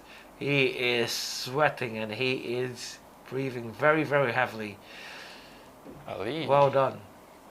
Congratulations. This is Ali, who is the under 23 lightweight men Asian champion. Just got on board for you. Congratulations, Ali. That was very, very good rowing techniques showed. 4 seconds ahead. Wow. 4 seconds ahead. That is a very, very good time. He could have come third in the under 23 main weight category. Yeah, massive score. Yeah. Well done. So we're looking at the under 23 men's. We have a time ranging from 123 to 132.48. So all within a 15 seconds time span. That tells you a story of how fast and how competitive this race could be. You know, a 15 seconds could split from the first to 11, and also the under 23 men's. If you look at the times here, it also really tells you the different levels of competitors that you have there, and it just shows you how tight at the top could be, right? And sometimes if you look at a lot of different sports and different performances, all it takes in a matter of a second or two, a mistake or two, a lapse of concentration before it's the fine line between winning and losing. I think that's the importance of sport and making sure you're consistent across the board. And now we just look back at the results earlier from the races that we had. The Master 55 to 59 lightweight men 2,000 meters. We have Liu, who takes gold with a time of 7:59.6. We also have Masters 60-64 Makoto Nakamura. We for 2,000 meters lightweight men have taken gold with a time of 8:41.4. So congratulations to Makoto. He was somewhat brilliant as well, as we saw from other Japanese rowers. I mean, overall, Japanese rowers are doing great. Brilliant performance. Yeah, so clearly I think that today, looking at the winners here, we've got, of course, Japan in some of the Masters categories has been very, very dominant, but also I think Hong Kong have been excellent in terms of the results, taking 1-2s in creating Asian records again in different categories, and also personal bests in different categories as well early on today. Yeah. So congratulations to Team Hong Kong on that achievement. Now we've moved on to another race, which is another 500 meter race for Masters 30 to 39 women, Masters 40 to 49 women, and Masters 50 to 59 women. I believe we have around 15 to 6 we have at the moment. Sorry, excuse me there. Just looking at the tracker screen, we have 5 in the W30 category, we have another 6 in the W40 category, and we have another 1 in the W50 categories. So I think we shall begin very shortly. We've just got the stop rowing signs coming on now. I think we have probably another 15 seconds, 10-15 seconds or so, and we are into rowing, right? Let's just hope for no false starts. I think that's a clean I one. think that's a clean one. Very good.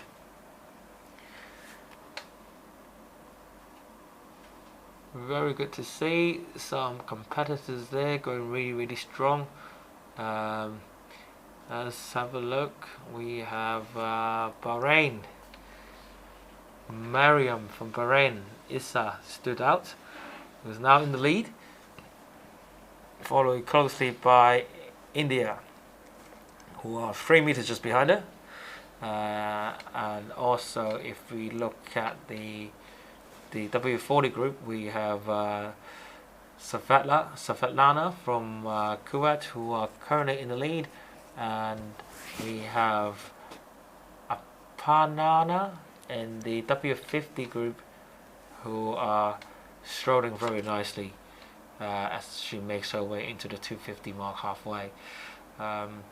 Bahrain, again, look, W30 group, Bahrain. Mariam Issa is right at the start and followed closely. I think she might be caught up. She might be caught up. We definitely have a sprint finish. There's 3 meters between them. This is. I didn't expect such a neck-to-neck races in the 500 she's overtaken race. them. Yeah. Yes. I mean, Malfik is overtaking them. Faitan is overtaking her. Mariam has dropped into third. I still got 100 meters. Is the Japanese going to catch the leader? I think Still a couple India. strokes to go. I think she is. I think yes. Yeah. Also the Japanese. Oh, what a turn of results! What a turn of results in the last 100 meters, the last probably 50 meters or so. The Saudi Arabia, Fatan has taken over from the lead. He's actually come first. She came second from India. Which is not putting not 1 second between them. Malvika from India has come second in her respective group, 30 to 39 women's masters. I do believe the champion is Faitan from Saudi Arabia in her group. And also in the W40 group, we also have the Japanese winner. It was a very exciting race, to be honest. That is a photo finish. She looks exhausted. I think her friends are now taking pictures and seeing results. This is a good sight to see. I think all her friends are congratulating her. I think she just finished second. Still very happy with the results though, very good. But imagine of 0.1 second. Yes. She came second. Fantastic sight to see. Hello, Malfika! Malfika, can you hear us by chance? Malvika, hello. How are you? Very strong performance there. Congratulations on finishing second. You just got bipped at the end. How are you feeling right now?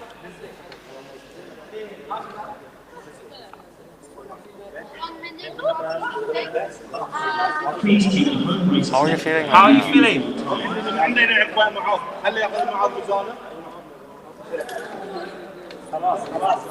I think you might need to unmute.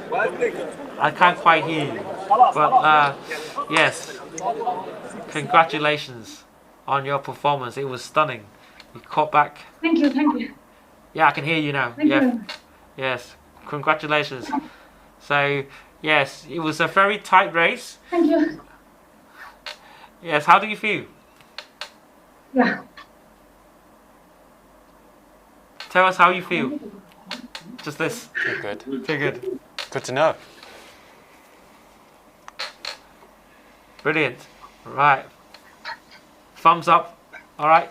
Have a good rest and thank you very much. It was a very, very good race. Sprint finish towards the end. Thank you. I think you can see it was a tight neck and neck finish, right? So we had, I think it was the last 100 meters or so. Last 10. Last 10 even. Last 10 even, right? To even just to have a it was a dip of the line. You know, in athletics they call it a dip of the line. You know, the dip the head. It was that close, I think. It was very much exciting. So I think it also ties in well when you said you never know who's going to win until the very last minute. Until the very last stroke of the race. Yeah. Exactly what happened. This is exactly what happened. So it was all the way led by one person, and then into the last sort of 100 meters to the 50 meters, and even to the last 10 meters. Indeed. That it was won by someone else who pipped her to the title. Yeah. I think this is amazing. And I think we have looked back on the results first before we go into other races. So we've got under 23 lightweight women, 2,000 meters. So for gold, we have Leung Wing Wun with 7 minutes 27.3. Taking silver is Do Mei Yuk, another Hong Kong 1-2, I believe, here with 7:28.9 seconds. B Chang Hoi Lam with 7.36.3. I think this is a Hong Kong 1, 2, 3. Full podium. A full podium of Hong Kong. Congratulations to the ladies. And now we move on to Masters 55 to 59 women 2,000 meters. We have Wu Xiaolei from China finishing from time of 9 minutes 18 seconds exactly. So congratulations to the winners here. We are looking at here Masters 50 to 54 women 2,000 meters. Liu Ling taking gold by the time of 9 minutes 28.4 seconds. So congratulations to the Chinese athlete here who has won the 2 respective Masters women gold here. I think there have been some strong performance by China as well, who are clearly very dominant in the participation and some of the performances they have in the whole competition. I think you can see a lot of the races they had a lot of competitors and rowers signed up, participate in it. I think it goes to show again, like what we mentioned before, that China's done something really well in terms of the development of rowers. Sure. And it actually reflects that in the last Olympics where they took a gold in the women's sculling the fours. Yeah, China has achieved a wonderful result in the Tokyo Olympics, especially in rowing. So I believe the reason why, because they had a very structured program for talent development. Now we've got an open men competition. I think this is one of the highlights, isn't it? Yeah, Men's definitely. open. We have 26 boats. I think they're all here. Or 25. I don't know. 14 is not on the board, but anyway, we've got group representation of different countries. I think this is going to be a very tight race. We have for the first time we have a participant from Macau at boat number 12, Lau Chi Hang. So good luck to you. For the men's open, and again we are looking at. So what time we are looking at here? Men's open. I'll try to be more aggressive. Yes. Like under 120. Under 120. Yeah. Wow. This is what is promised to be a very exciting race. If you look at bottom left corner, Ahmed, he clearly is in the zone. Look at his arms. Surely it is. I think he's very much in shape. And also in the middle top, we had Khalid, I believe. He looks strong as well. And we don't judge these books by his appearance, right? You will never know, Michael. You will never know. That's it. You will never know. So we just keep our minds and keep our thoughts open, and we just hope the best rower wins the race. Indeed. Yes. Let's hope we don't get a false start here like the other races that we have. Yeah. The fast and free 500 meters. So let's hope we get a clean start, and away we go.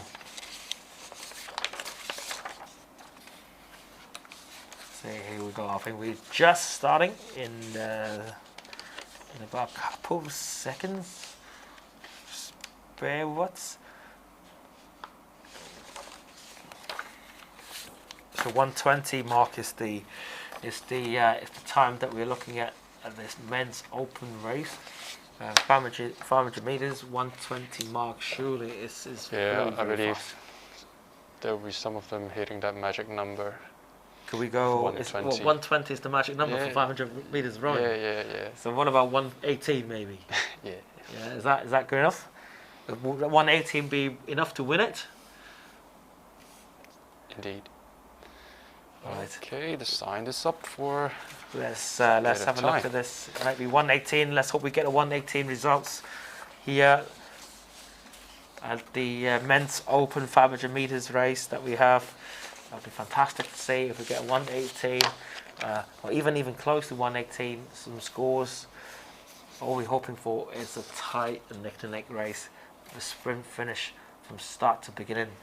So I think we're just getting ready. We're almost there. It's like we said before. It's sometimes very difficult to get everyone on board on a virtual championship because of the connections issues with different countries.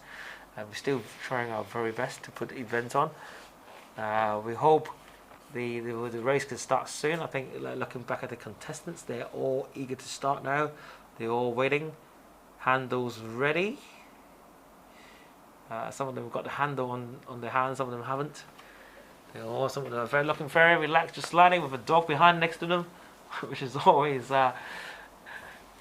funny to see. He's also smiling, shaking his head. Maybe he's relying on.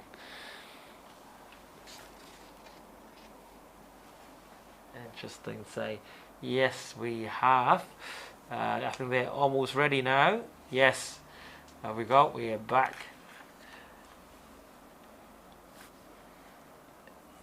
We are back rowing again.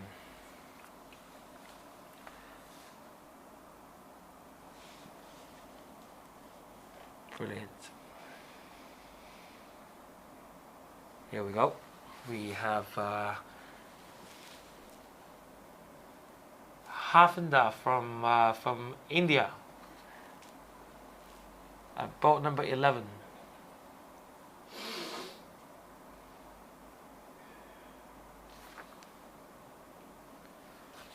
We're ready.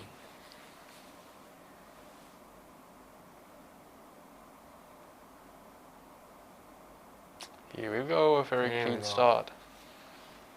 115, 116, 113. I'm looking at figures. 112, 110. I'm looking at figures.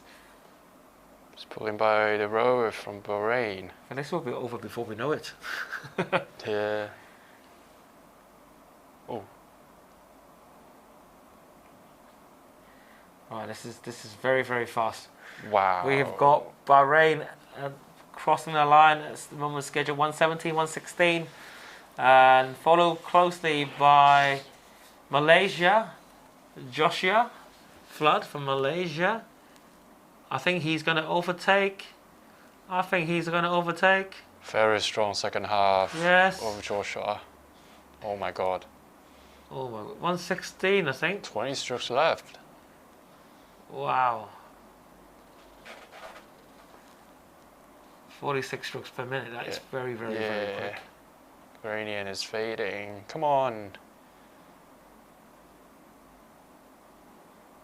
Joshua Flood, 30 meters to go. I think he's striking time 116, 117. Yes, 118. It looks like 117.4. Wow, that is quick. We are over this thing 118. 120 was in the back, wasn't it? No.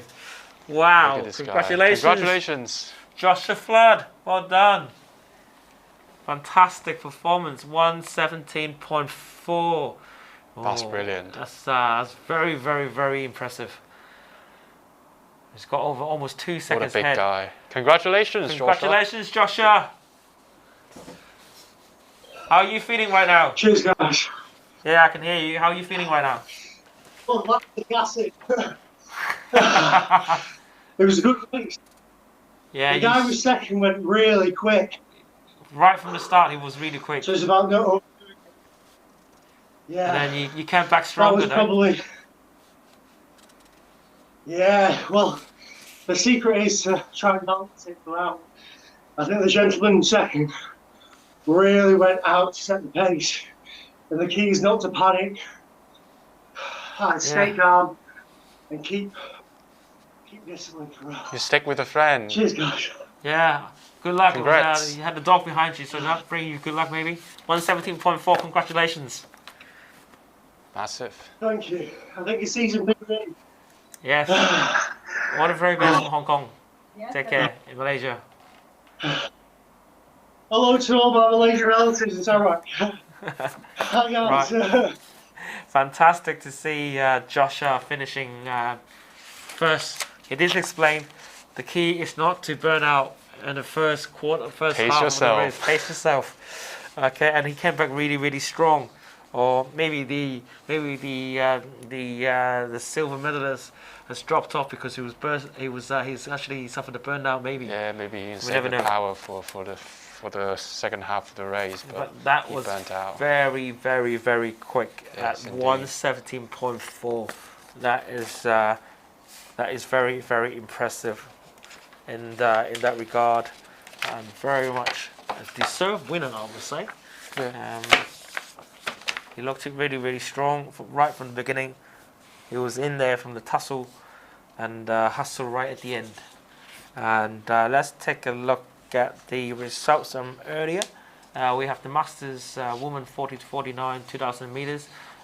We have gold medalist Savannah with 7 minutes 41.5 taking gold. Miyamura from Japan, I remember.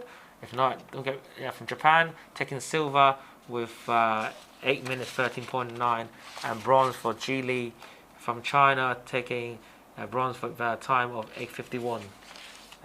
We are looking at here Masters for 30 to 39 women 2,000 meters again. Faitan Mirasa taking gold by 7:56.2, and also silver Li Guangwu from China with an 8-minute.4, and also bronze for Noah La with an 8-minute.09.3. Congratulations to all the winners. Now we move on to the Masters 30 to 39 men's 2,000 meters. We have Jeremy Tan taking gold with a time of 6 minutes 23.4.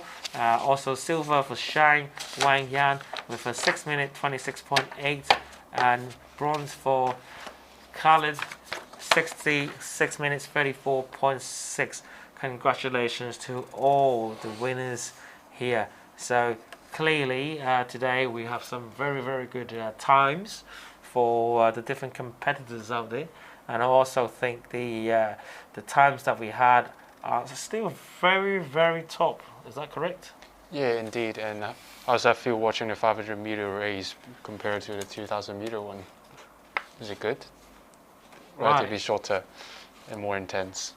Fantastic. I think if we looked at some of the times that we had, like for example the 117 we just had, certainly I think in a world stage, I think that was still very quick. Of course, not quite to close the world record, but from that perspective, I think we still are getting really good scores. I would say he's definitely gonna qualify for the Worlds. For the Worlds, right? Yeah. So this is this is a sanctioned event for the Worlds. So the scores may actually help you to get yourself into the World's Indoor Rowing Championship in Hamburg, I believe, this year.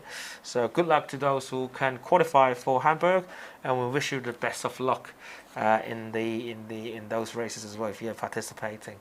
And now we are moving on to race 31.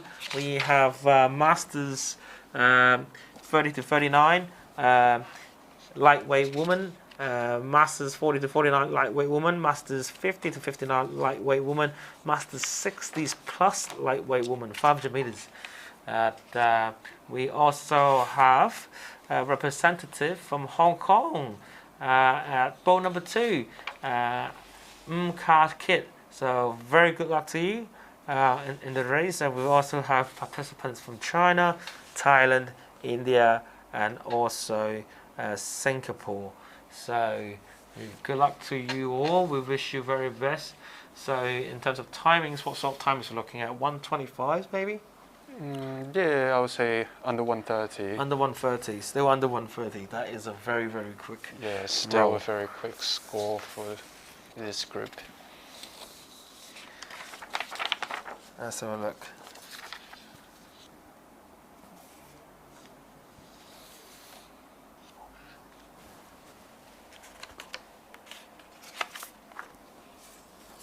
There we go. Here's the start.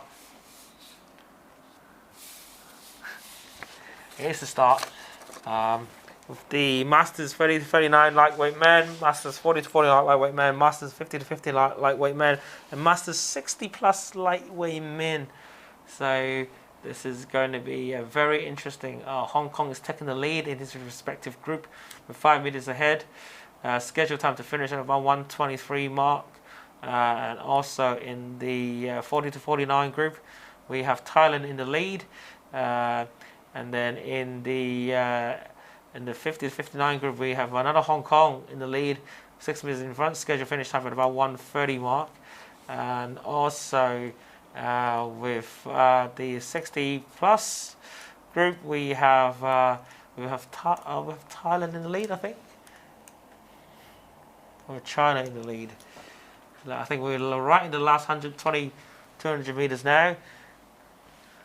See how fast they could push. This is the Hong Kong standoff, isn't it? A different group. Yeah, so Mukaki from Hong Kong. Yeah, we also have Wong Chi Kang from Hong Kong.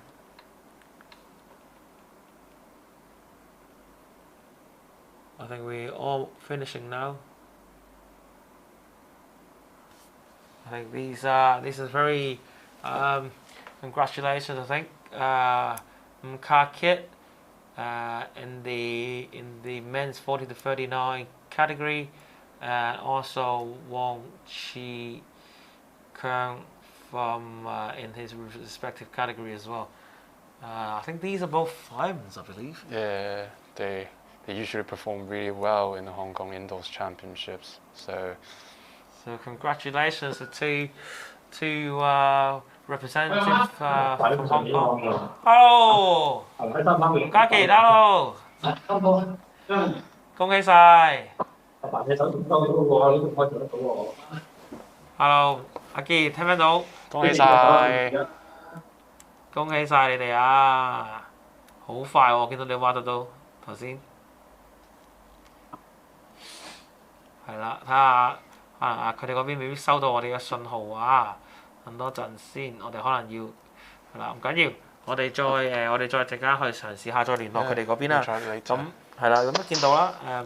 I think sorry, go back to English again. So I think if you looked at some of the times and some of the respective results here, you can clearly feel how strong the pack is, how strong the rowers are for their performances. Again, at the a certain age, 40 to 49 Masters men, you're still hitting at the 1:30 mark. This is the champion here, Wong Chi Kang from the Masters 50 to 59 lightweight men. So clearly he has still has a very good engine on him, I would say. Been in fireman as well. So very impressive scores, 1:30 marks. So very, very good. This is I think a very I wouldn't say it's a tight race, but it was a good race. It wasn't as tight as the one before, but it was a quite dominant race, a controlled dominant race from the two respective winners and also the other winners in the respective groups. I think the race was actually really, really good in terms of quality.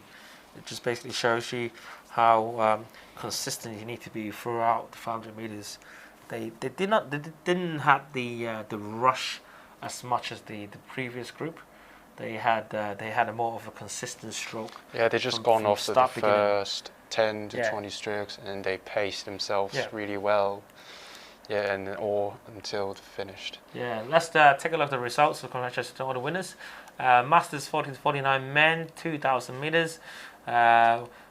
Gold for Mohammed, taking 7 minutes.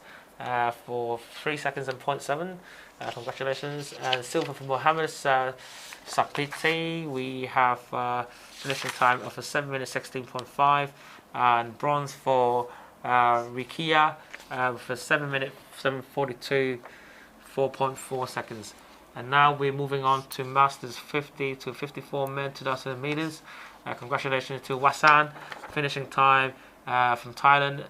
And finishing time of 7 minutes 16.1, and also silver goes to Yang Tong from China, 7 minutes 22.1, and also bronze goes to Boom Hee Darren Yu from Singapore with a time of 7:42.3.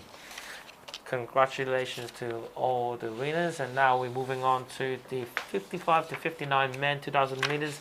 We have Kuldeep Singh Sankahira from India, I believe, with a time of 8 minutes 14.4. Taking silver, we have Parash from Sri Lanka with a time of 8 minutes 35.7. And taking bronze, we have India, Jyoti. Finishing time was 9 minutes 22 seconds 0.9. Congratulations to all the winners. Again, we are now moving on to Masters 60-64. We have gold for Yuji from Japan, 7 minutes 01.6. Finishing second, minute behind Yuji, we have Taku from Thailand, and then also bronze we have Avand from India with a time of 8 minutes 49.1 seconds. So congratulations to all the winners here. Very, very much deserving winners. Now looking back at the winners just there, you can see the range of different winners that we have. So we had a range from open, from men's open, lightweights open, 30 masters, 30 to 39, 40 to 49, even higher than that, 50 to 59, 75 plus. Yeah, 75 plus. You see a different range of type of winners that we have. I think it just goes to show us again, the wider audience that we have in terms of rowing. Anybody can row. All you need is a Concept 2 rowing machine. In somewhere else, in the gym, in the park, for example, even in a room in your house if you've got room. So I think it is really, really accessible if you really want to do it. So I think it just goes to show how wide a range of audience that we have. Rowing could target themselves to.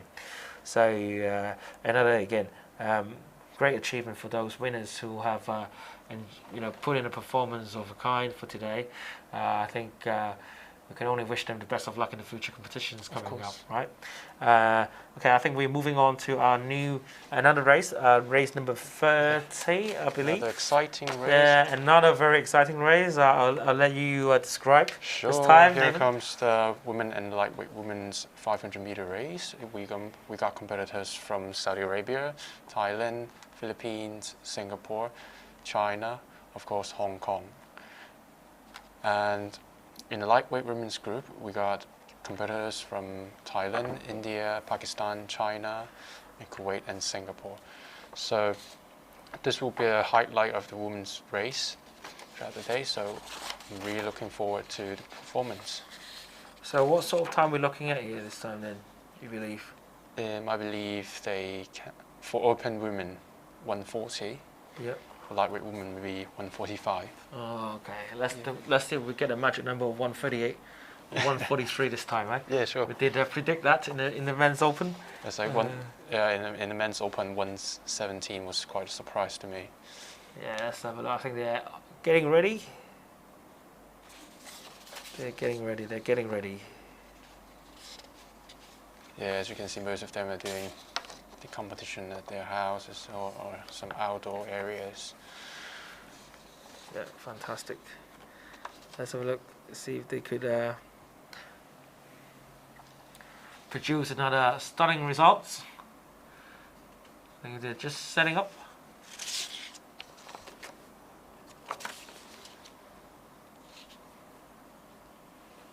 Interesting, we've got rowers rowing in their jeans. Really? Yeah, it's on the top right.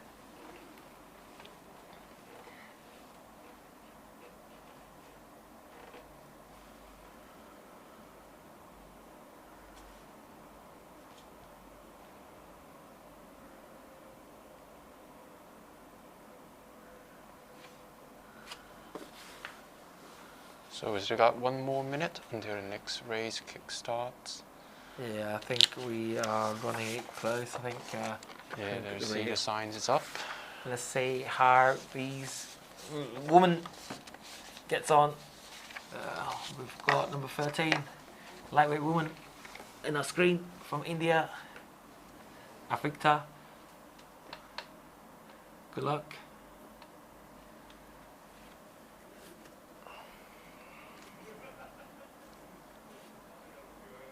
Set, ready, attention, and go. There we go. Very fast start. We're looking at times 1:30. Yes, obviously 1:35, 1:36, 1:34, 1:30. Before the map shapes up, we've got 1:30 now. Singapore. Joanne Powell from Singapore leading the race. And yeah, she's clearly out in the sun. And again, we've got in the lightweight woman, we have India, Pavani in the lead, Pavani Sanjay in the lead. We also have second closely followed by Singapore She from Singapore. I think the Singapore clearly in the lightweight woman, in the women's open, very dominant. Seems like, Michael, you got the numbers right. 1:38, 1:47 maybe. Yeah. Yes. Also the no, I think you might have got it right. 1:39. Anyway, I think looking at the last 100 meters. Lightweight woman is still India, Pavani in the lead, just overtaken by Kuwait Soad.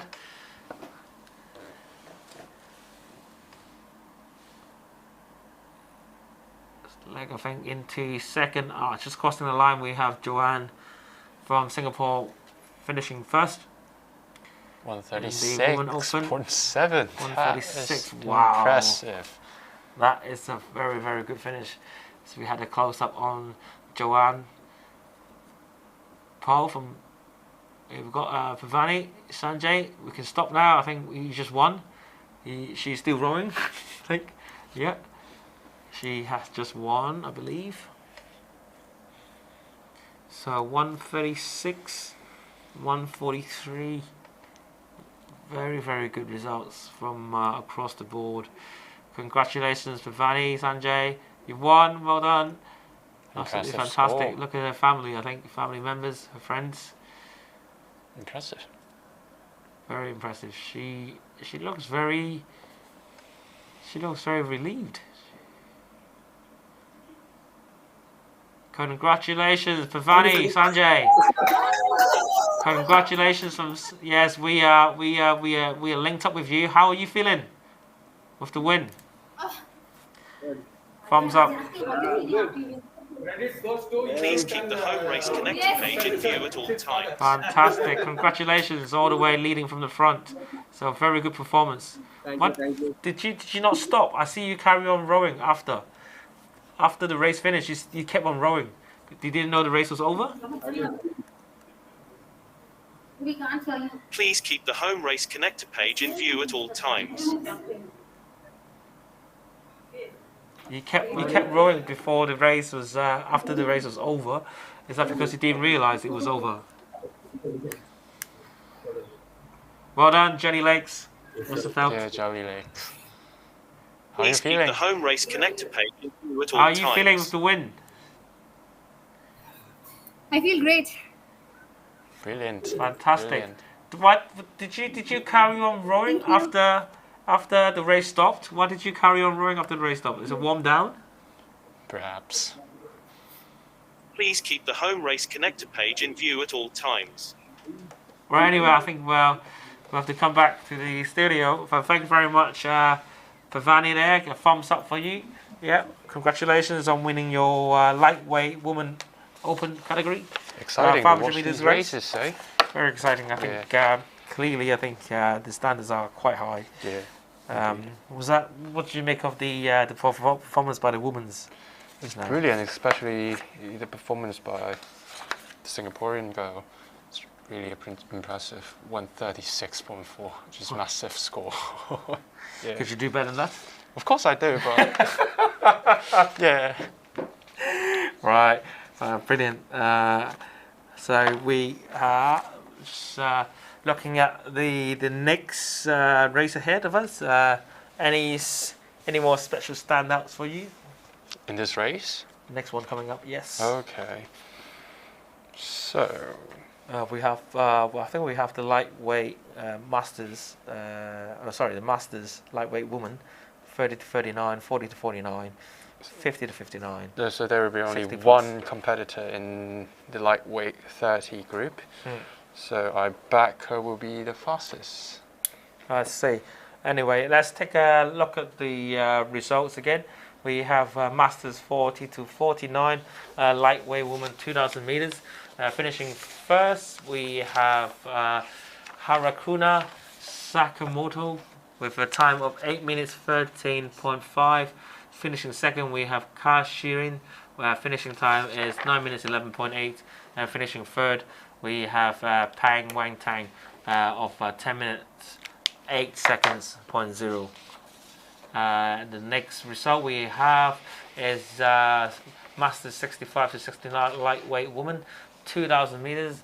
Congratulations to Philae with a time of 12 minutes 01.5, taking gold in the category. We also take a look at another result, which is the Masters 70 to 74 men 2,000 meters. Congratulations, winning gold, Parapus, with a time of 12 minutes 0.09.5. Congratulations to the winners. And as we look at some other results, very deserved winners again. Again, like we said, we mentioned about the previous, not the previous, sorry, my bad. It's the upcoming races. We're only getting one entry per category. How does that impact the race, or does that doesn't really matter at all? I don't think it matters because they are grouped together, and I mean the real competitors in this race is, I mean, yourself. You race against yourself, so it doesn't matter that you have any competitors around you. So all you have to do is to challenge yourself and to be a better self. Yeah, that's it. Okay, so it's all about challenging yourself. It doesn't matter if you only won your race. It's all about getting the best of the score for yourself. Indeed. So that's the important part. Let's talk of the lineup here. So in the yellow LW30, we have Wang Kuao from China. Number 2, we have LW40 group from Thailand, Anglong, and also Pom Parapa from Thailand as well, Pan from China, and also Bolivar from India. In the LW50 group, we have Bang from Singapore. We also have Kiran from India as well. And in the lightweight 60 plus, we have Punchalala from Thailand. So all the very best to all the ladies taking part in the race we have in just a couple of minutes time. I do believe this is I think what time are you looking at this one then, as we're predicting the times? It's very hard to predict, Michael, but I will go for 150. 150? Yeah. Okay, I'll be slightly more optimistic. I will go probably 140 mark maybe. Okay, sure, we will see. Yeah, 140, one late 140. Yeah, we'll definitely see. What was the one beforehand? With 144, 136. Yeah. 136. 146. 146. And 136. 136, wasn't it? And 146. Joanne from Singapore. Joanne. 136. I'll stick with 142. Actually, she's an Olympian in the 2020 Tokyo Olympic Games in the representing Singapore. You mean in the women's the London singles Olympics, right? No, Tokyo. Tokyo, 2020. 2020. Wow. Yeah, so that's why he got such an amazing and impressive score. Wow. An Olympian taking part. That's not very fair, isn't it, compared to amateurs? It's open for everyone. Yeah, it's an open category, so yes. So you do race against the very best. So we're all set and ready. From Thailand, we have. Yes, we are on our way. Yes.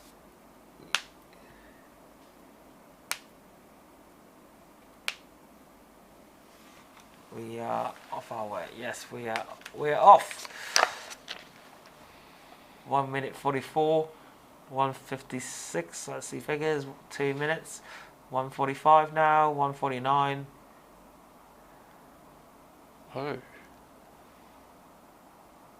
Very, very good.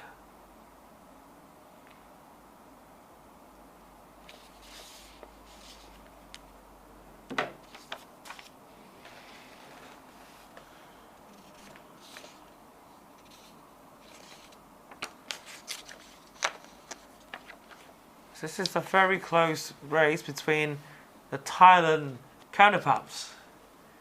They all, yeah, they very much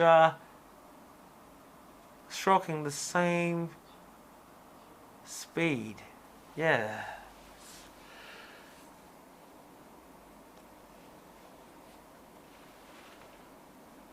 Clearly, China's athlete Wang is winning. For time, we're projecting about 1:54, 1:55, and in the LW40 group, we have the two Thailand rowers who are right amongst each other. This is going to be a very tight close race. call. This is going to be a very close call between the two. I think lane 3 is taking over. Lane 3, yes, I think she might have just. Oh, it's very close, but not yet. She might have just taken over, or she has. I think she has. Lane 3 has. Boat number 3, lane 3 has taken over from her That's a very impressive sprint by lane 3 up to rate 44. Impressive.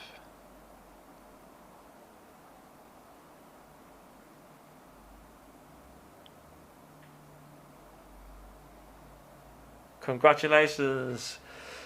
They look absolutely tired from the race. It looks like they gave them a maximum effort. Of course. It's really, really good.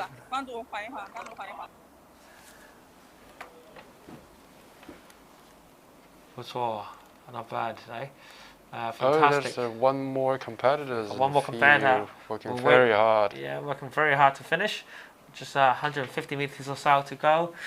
Let's just wait for her to finish as well. I think she's the 97 years old participant. It'll be good if we can, yes, this is a 1970-year-old lady. That's a very impressive one. Rowing. So we should wait 97-year-old lady for rowing.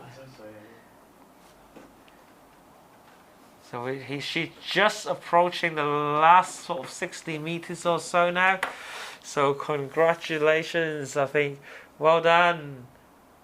I think, yes, 50 meters to go. Take your time. That's very impressive, Michael. 70 years old. Yeah. Rowing competitions. Wow, this is brilliant. What a fantastic sight to see. Ponchaala from Thailand, a 97-year-old. One of our oldest participants that we have in the competition this year, and the youngest being 7 years old. 7 years old. Congratulations! From 7 to 97. Wow, well done. Wow, 4 minutes. 4 minutes. 4 minutes of rowing actions from Thailand, from the 19-year-old Ponchaala. So congratulations on that. Also congratulations to all the different winners that we have. Thailand has basically taken all the titles on this one, I believe. LW41 by the 2, boat number 3 by Para from Thailand as well, overtaking number 2, boat number 2, Uncle from Thailand just towards the end. So very good race. China also took gold in the lightweight woman 30 to 39 category. It's a good result for overall for everyone involved. Let's take a look at the results table that we have. In the Para PR1 woman 2,000 meters, we have Shukanya taking gold for 10 minutes 53 seconds dead on. And we also have taken silver. We also have Samifa with a time of 12 minutes 51.0. So good luck. Thank you very much. PR2 woman 2,000 meters. We have Nupti Shinchai taking gold for the time of 10 minutes 53.9. Again, congratulations to winners, and we have PR3. We don't currently do not have a winners yet. We will announce that shortly later. Looking back on the race, we just had number 31. What did you make of the race? I mean, impressive to see a very experienced lady at the age of 97 to race and take part in this competition. Inspiration to me. Yeah, pure inspiration, isn't it? I think it just goes to show again, it's not about age; it's just a number, as we said before. I think many times in the program that we had. I also think she might be. I think she might also be one of the oldest participants that we've ever had. Really? Yes. So really, really impressive, from her to take part. As imagine as a 97-year-old trying to get on the internet example, right? So so I think congratulations to all the winners again. Before we come back, we'll just take a slight break. So we'll see you very shortly, audiences. Thank you.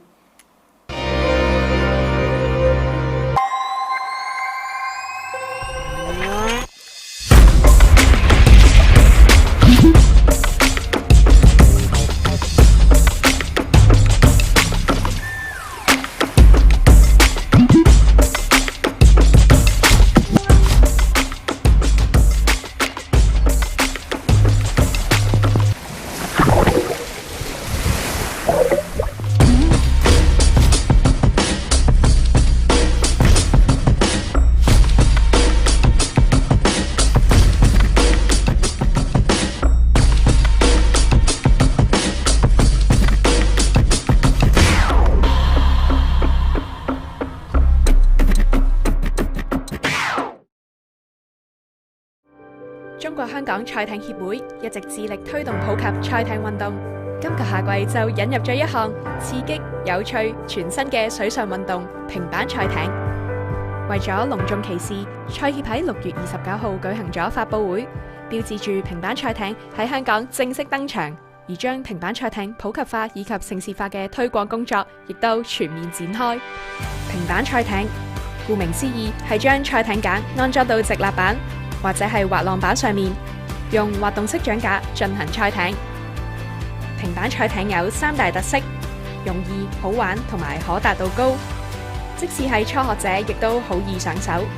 至於深度玩家就可以喺唔同波浪下搭配不同技術，過程刺激有趣。平板賽艇突破體積上嘅局限，方便存放、攜帶以及組裝，適合喺唔同水域進行活動。特別係香港呢個被海包圍嘅城市，賽協至今已經培訓咗超過100位合資格嘅教練，嚟緊會同唔同嘅機構團體合作，推出更多平板賽艇課程同活動。如果想體驗平板賽艇嘅樂趣，記住緊貼賽協嘅最新消息啦。Hello， 大家好。Hello, welcome back. We have the race for Masters 39 lightweight men, actually, race number 32. Another exciting event, Michael.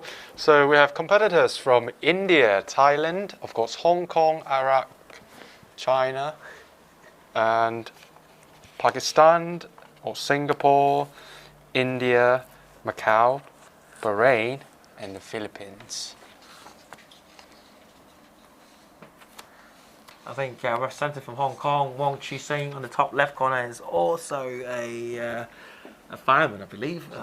So he definitely be looking very strong here to getting a result of what he needs and what he looks for, I think. He also took a bronze at the World Rowing similar event a lot long ago, so I think he is definitely one of the red hot favourites for for today for the light men category 500 meters. Expecting his Yeah. We're also expecting some really good performance. The race is underway. Yes. Here we go. It's the start. Looking at 124s. I see 119. I also see 122s, 121s. Looks like this is going to be a very, very tight 4 or 5 meters. Neck to neck to neck. Let's see who's got the most. Wan Qisheng in the lead. Can he maintain it all the way to the end? And we've got Iraq Muhammad Hatim right behind his neck. Look at him, really long strokes and powerful leg drives from Wong from Hong Kong. Is he gonna hang on? I think he might be able to. Yes, I think he will. Yeah, he's bringing the rate up. I think he will. I think he definitely will. So this is 150 very, very good meters race left. For Muhammad. Muhammad is actually not far behind, 2-3 meters. Definitely, Wan Qisheng is clearly in the zone on his own. He's hanging on. Yeah. He's clearly in the Couple zone strokes left. Yeah. He's done it. Can he? Oh, it's slowed down a little bit now. Yeah. Let's see if he can. Oh, here we go. 125. Well done. Wow, the 1 second Filipino ahead. just came out from nowhere. Philippine just came in. Congratulations. Congrats. Wan Qi-han. 125. He looks happy. Oh, Philippine. The Filipino came out from nowhere. It's like boom. Finished in second. Yeah, number took the 18. second place. Ball number 18 finished in second. Number 18 finished in second. 1 minute behind. Mohammed taking third from Iraq. Congratulations to you all. Hello， 阿成，黃之成 ，Hello， 聽唔聽到啊？聽到。恭喜晒，恭喜晒，恭喜晒！有啲咩想講啊？講下你嘅得獎感受先啦。你贏1分鐘，贏1秒啊！大家我係快啲變翻去睇賽啦！我哋都想有啲難度，暫時有疫情啊，希望快啲疫情快啲過去啊！如果唔係，我哋係冇可能搞到啲實體賽嘅。係啊，恭喜晒先！見到你頭先臨最尾都捱到。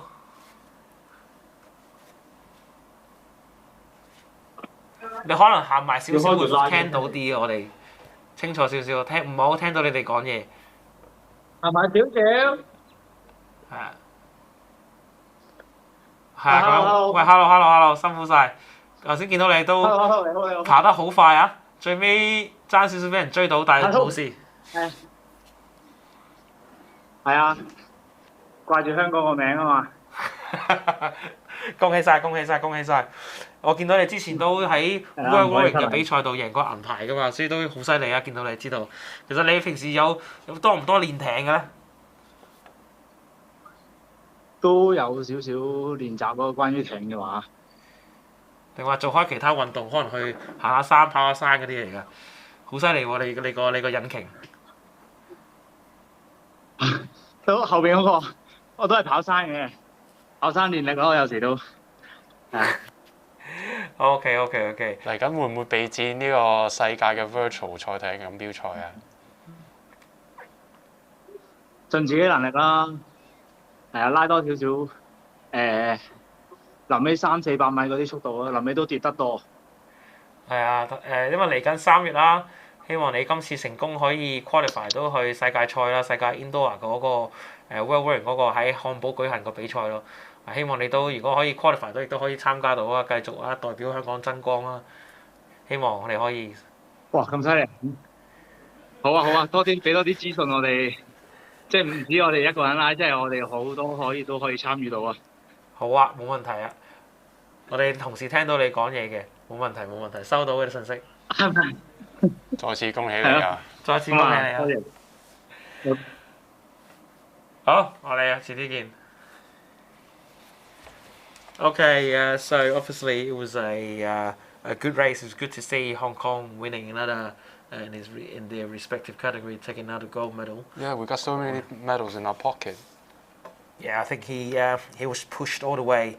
He did also mention in his interview that he in the last sort of 200 meters or so, his performance slightly, his speed dropped a little bit. I think he has to focus, put a more emphasis on training in terms of the last sort of 200 meters or so, just to keep the pace going, so he could perform better. I think he will also be looking into the Worlds coming up in Hamburg in March. Yeah, I look forward to his performance in the coming race. Yeah, let's hope. Yeah, he's a very good representative of Hong Kong. So let's take a look at the results earlier on today. PR1 men 2,000 meters. We have Makish taking gold with a time of 8 minutes 45.1, and also we have Puyin taking silver with a time of 10 minutes 25.2. So congratulations to the two of them. We also look at PL3. We have Kwan Capelli taking gold for 7 minutes 05.3 seconds. So congratulations. And we also look at the men's under 19 500 meters race. Taking gold is India E Kishmith 1 minute 25.6, and also Ankush from India, I believe, which is 1 minute 26. Also bronze is Watcher Ara from Thailand, 1:26.2. So congratulations to all the winners. And the men's under 19 race, you can clearly see just in the results, they were only 1.2 seconds or so between bronze and gold. So you can clearly see how tight these results are, and how small the margin is between winning different colors of medals that we have. So again, congratulations to all different winners that we have out there. I think moving on to the next race, we also have the women under 19 500 meters. I think again, if we look at races at the under 19 level, what sort of time we're looking in terms of 500 meters for women? I would say for under 19 open girls would be under 1 minute 50 seconds. 1 minute 50 seconds. Yeah, for a relatively conservative prediction. 1 minute 15? 50. 50? 50. That is very, 150. very conservative, right? Yeah. And yeah, I see competitors from Hong Kong, 3 of them are coming from Hong Kong. We have 31 of them lined up. Yeah, altogether it's quite a in the big next crowd. week, so it's a big pack. This is 31 competitors. This is very. I believe it's going to be an exciting race. I think so as well. I believe this is a very exciting race as well. I think it'll be close, very, very close. Let's take a look at the lined up we have. Under 19 women, we have 31 bolts, lengths, competitors taking part. You can see, I think there's some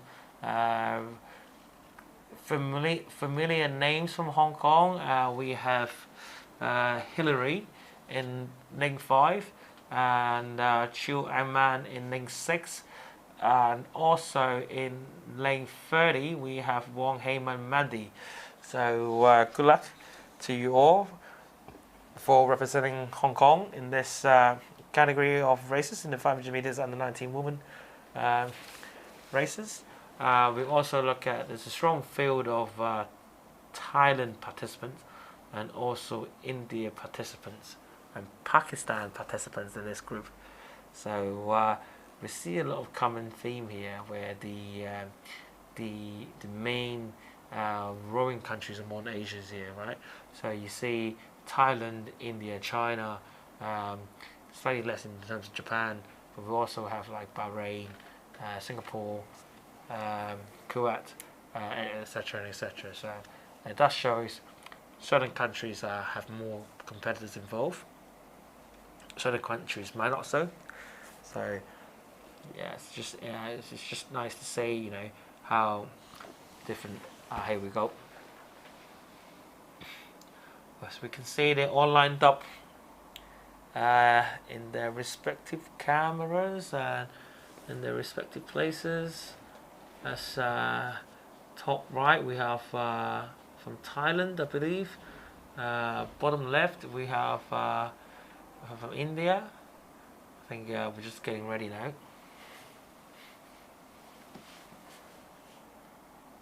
Here we go. That is a quick start, isn't it? Really clean and fast.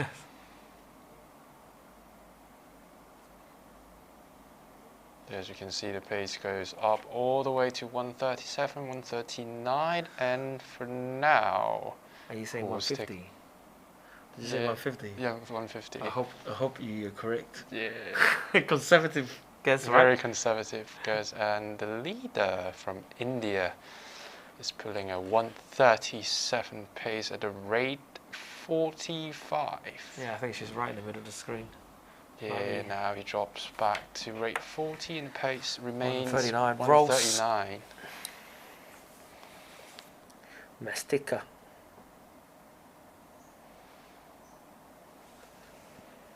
And we can see representative of Hong Kong is working very hard for her place, keeping the rate at 40, 37 and the pace is 143. And it's gonna be a really tight race. And now you can see another athlete from Hong Kong coming up to the 4th place. And I believe it's gonna be... Oh, here we go, last 50 meters coming up. Yeah, it's gonna be exciting. So no, oh, you see, oh,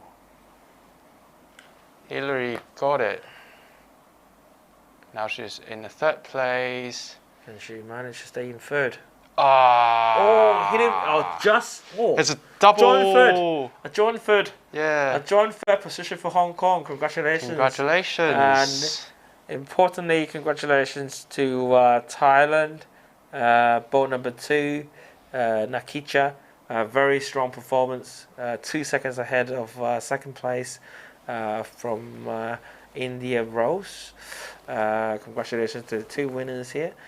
John Ford again, Hillary and Chiu from Hong Kong. Congratulations. Congratulations to all. Well done.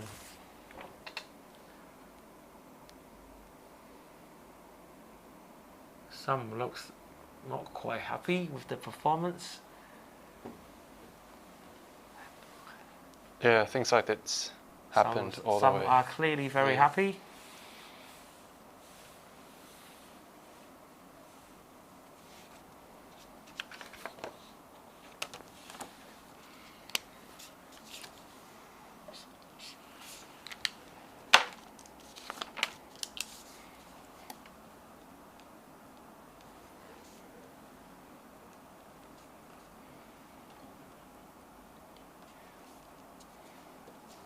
Clearly a strong field with just less than 5 seconds splitting between 2nd to 14th position.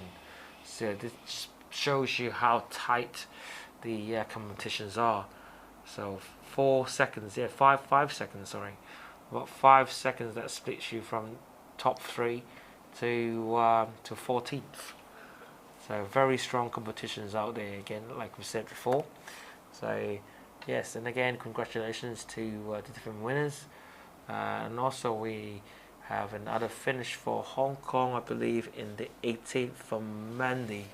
So also probably maybe her first race. So good luck to her in her future races. Hopefully she picks up some experience from today, and to build on for further success in the future. I think looking at now, I think we are slowly coming up, I think, to our last race of the evening. Yeah. That's correct. Yeah, it's the last race of the program. We have the under 23 woman and the under 23 lightweight woman as well. Before we go into that race, we can take a look at the results from earlier races today. So for the under 23 men's 500 meters, the gold goes to Taran with a time of 1 minute 23 seconds exactly. So, and then the silver goes to Abdullah with the time of 1:23.8, so 0.8 seconds behind gold medalist. And for bronze we have Baka with a time of 1:24.8, just 1 second behind silver medalist. And in the under 23 lightweight men 500 meters, we have Ali winning gold with time of 1 minute 24.1. Taking silver, we have Joachim de Jesus at 1 minute 28.5, and we also have bronze medal winner Shiwakorn for 1 minute 29.3 seconds. Looking at the next race, we have the men open 500 meters. We also have taking gold Joshua Flood from Malaysia, 1 minute 17.4 seconds. We have Ahmed from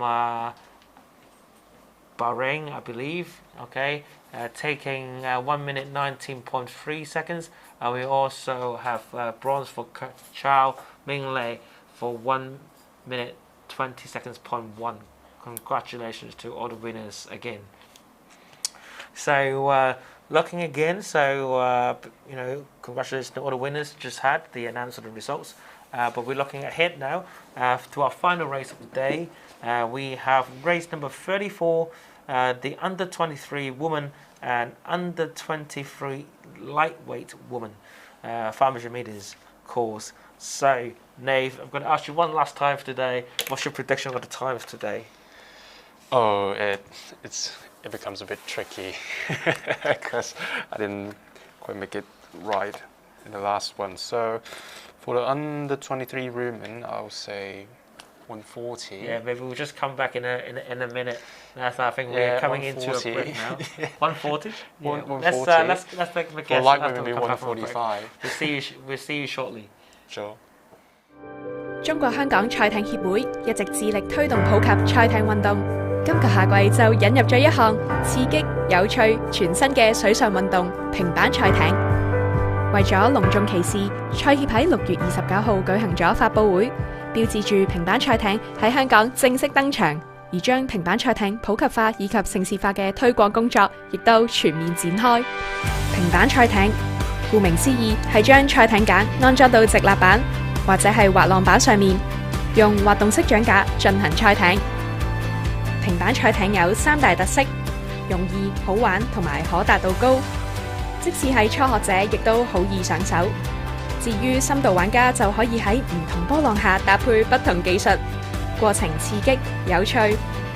平板賽艇突破體積上嘅局限，方便存放、攜帶以及組裝，適合喺唔同水域進行活動。特別係香港呢個被海包圍嘅城市，賽協至今已經培訓咗超過100位合資格嘅教練，嚟緊會同唔同嘅機構團體合作，推出更多平板賽艇課程同活動。如果想體驗平板賽艇嘅樂趣，記住緊貼賽協嘅最新消息啦。Hello, welcome. We're back again. So we are coming back with Nathan's latest predictions on the under 23 women's and under 23 lightweight women's 500 meters scores. So Nathan, over to you. I would say 140 for the women's under and 145 to 148 for the lightweight under 23 women. And that's my prediction. Let's see how it goes. What did you say again? Sorry. 140 and 145. 140 and 145. Yeah. Okay, let's look at how close you get this time. Yeah, maybe slightly closer than the previous one. yeah, very good, very good. So we look at, let's take a lineup now. Of course, straight, from the lineup we have lane number 19. We have Lee Hoi-kyu from Hong Kong. In the lightweight under 23s. And the rest of the field is made up by under 23 women is the from Pakistan, Mariam, Philippines, Kristen, from Malaysia we have Nordini, from India we have Sharia, from Malaysia we have Noor, from India we have Nia, from India again we have Pujai, and also from Thailand we have Kamruddin, and also Piamong from Thailand. And in the lightweight under 23 we have Rose from India, we have Manasa from India, we have Curry from from Philippines. We have Alasa from Philippines. We have Pawina from Thailand. We also have Maria from Philippines and Natarawan from Thailand. And also number 20, we have Ashia from Malaysia. Away we go, I think. In the lead we have, I believe, is in the lead by lane 2 and lane 6. Philippines, right? Yeah. Philippines, yeah. Let's just have a look before the board comes in. I think they're going really, really strong at the moment.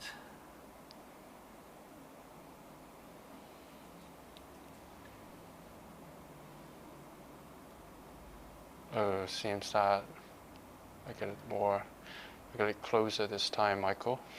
140, right? 140. Yes, 140.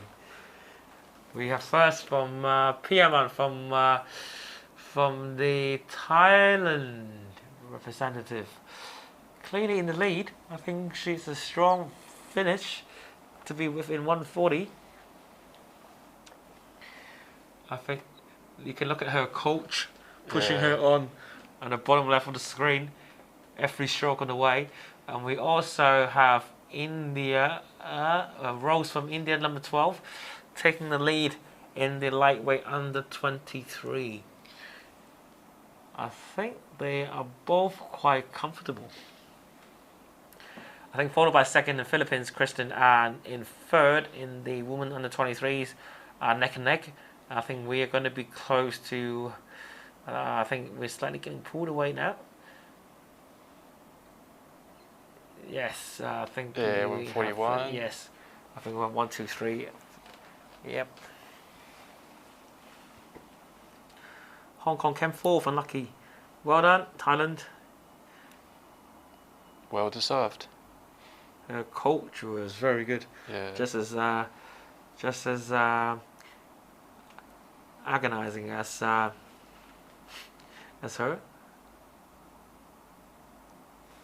Her coach was there with her all the way. Right, look at the results again. 141. You were close, Nathan, with your predictions. Yes. 142 for the under 23s.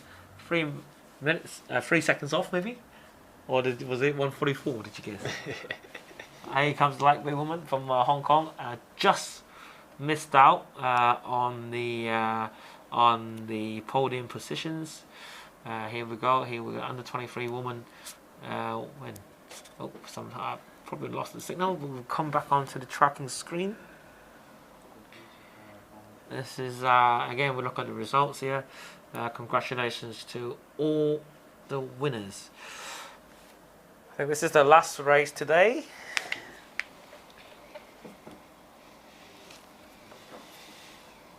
We have, looking at the results again, we have 154.4 from Pujai from India. We also have number 15. Oh, the screen brings us to number 3. Ayasa Go from Philippines. Hello. Ayasa. How are you doing? How are you doing? Can you hear us? Ayasa, how did you feel about winning, coming third in the race?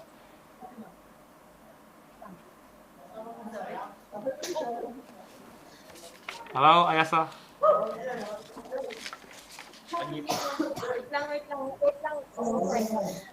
Hello. Hi. How are you feeling? Good race so far for you, right? It's a good race. I raced with my teammates, and I'm so happy. Congratulations! You got your team behind you. Thank you. Right, all the very best. Sorry? I said you got your teams behind you. They're cheering for you. So well done. Thank you. Yes. We will see you again sometime soon when we have another competition. Right? Good luck. Good luck. See you around. For sure, for sure.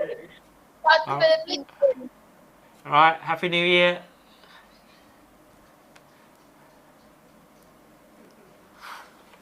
Right, fantastic. Just to see, you know, how much support her teammate has given her, even though they came slightly behind her, but she gave her all the support. Didn't quite make the podium. And this is what I think what sport is about. I think if you look at today, we had a lot of good results for Hong Kong and also for other different countries as well. I think especially for the exposure of rowing, it's great to put on virtual events like these. It just makes rowing so much more accessible to different demographics that we have. I also think looking at today for Hong Kong in terms of rowing, I think the future certainly looks bright in terms of the results in the different categories in the 23s, especially for the podiums the positions that they've won, including Asian record from Chi Feng and also some personal bests in the different categories that we had. Overall, I think we'd like to thank all the participants who's taking part in the event, and also thank Row Sports, LCSD, HAB, and ARF in helping us to host the competition. And also thank you to my partner here, Nathan, today. We shall see you very soon in the next competition, and all the very best, and take care, and Happy New Year from Hong Kong. Thank you very much, and good night.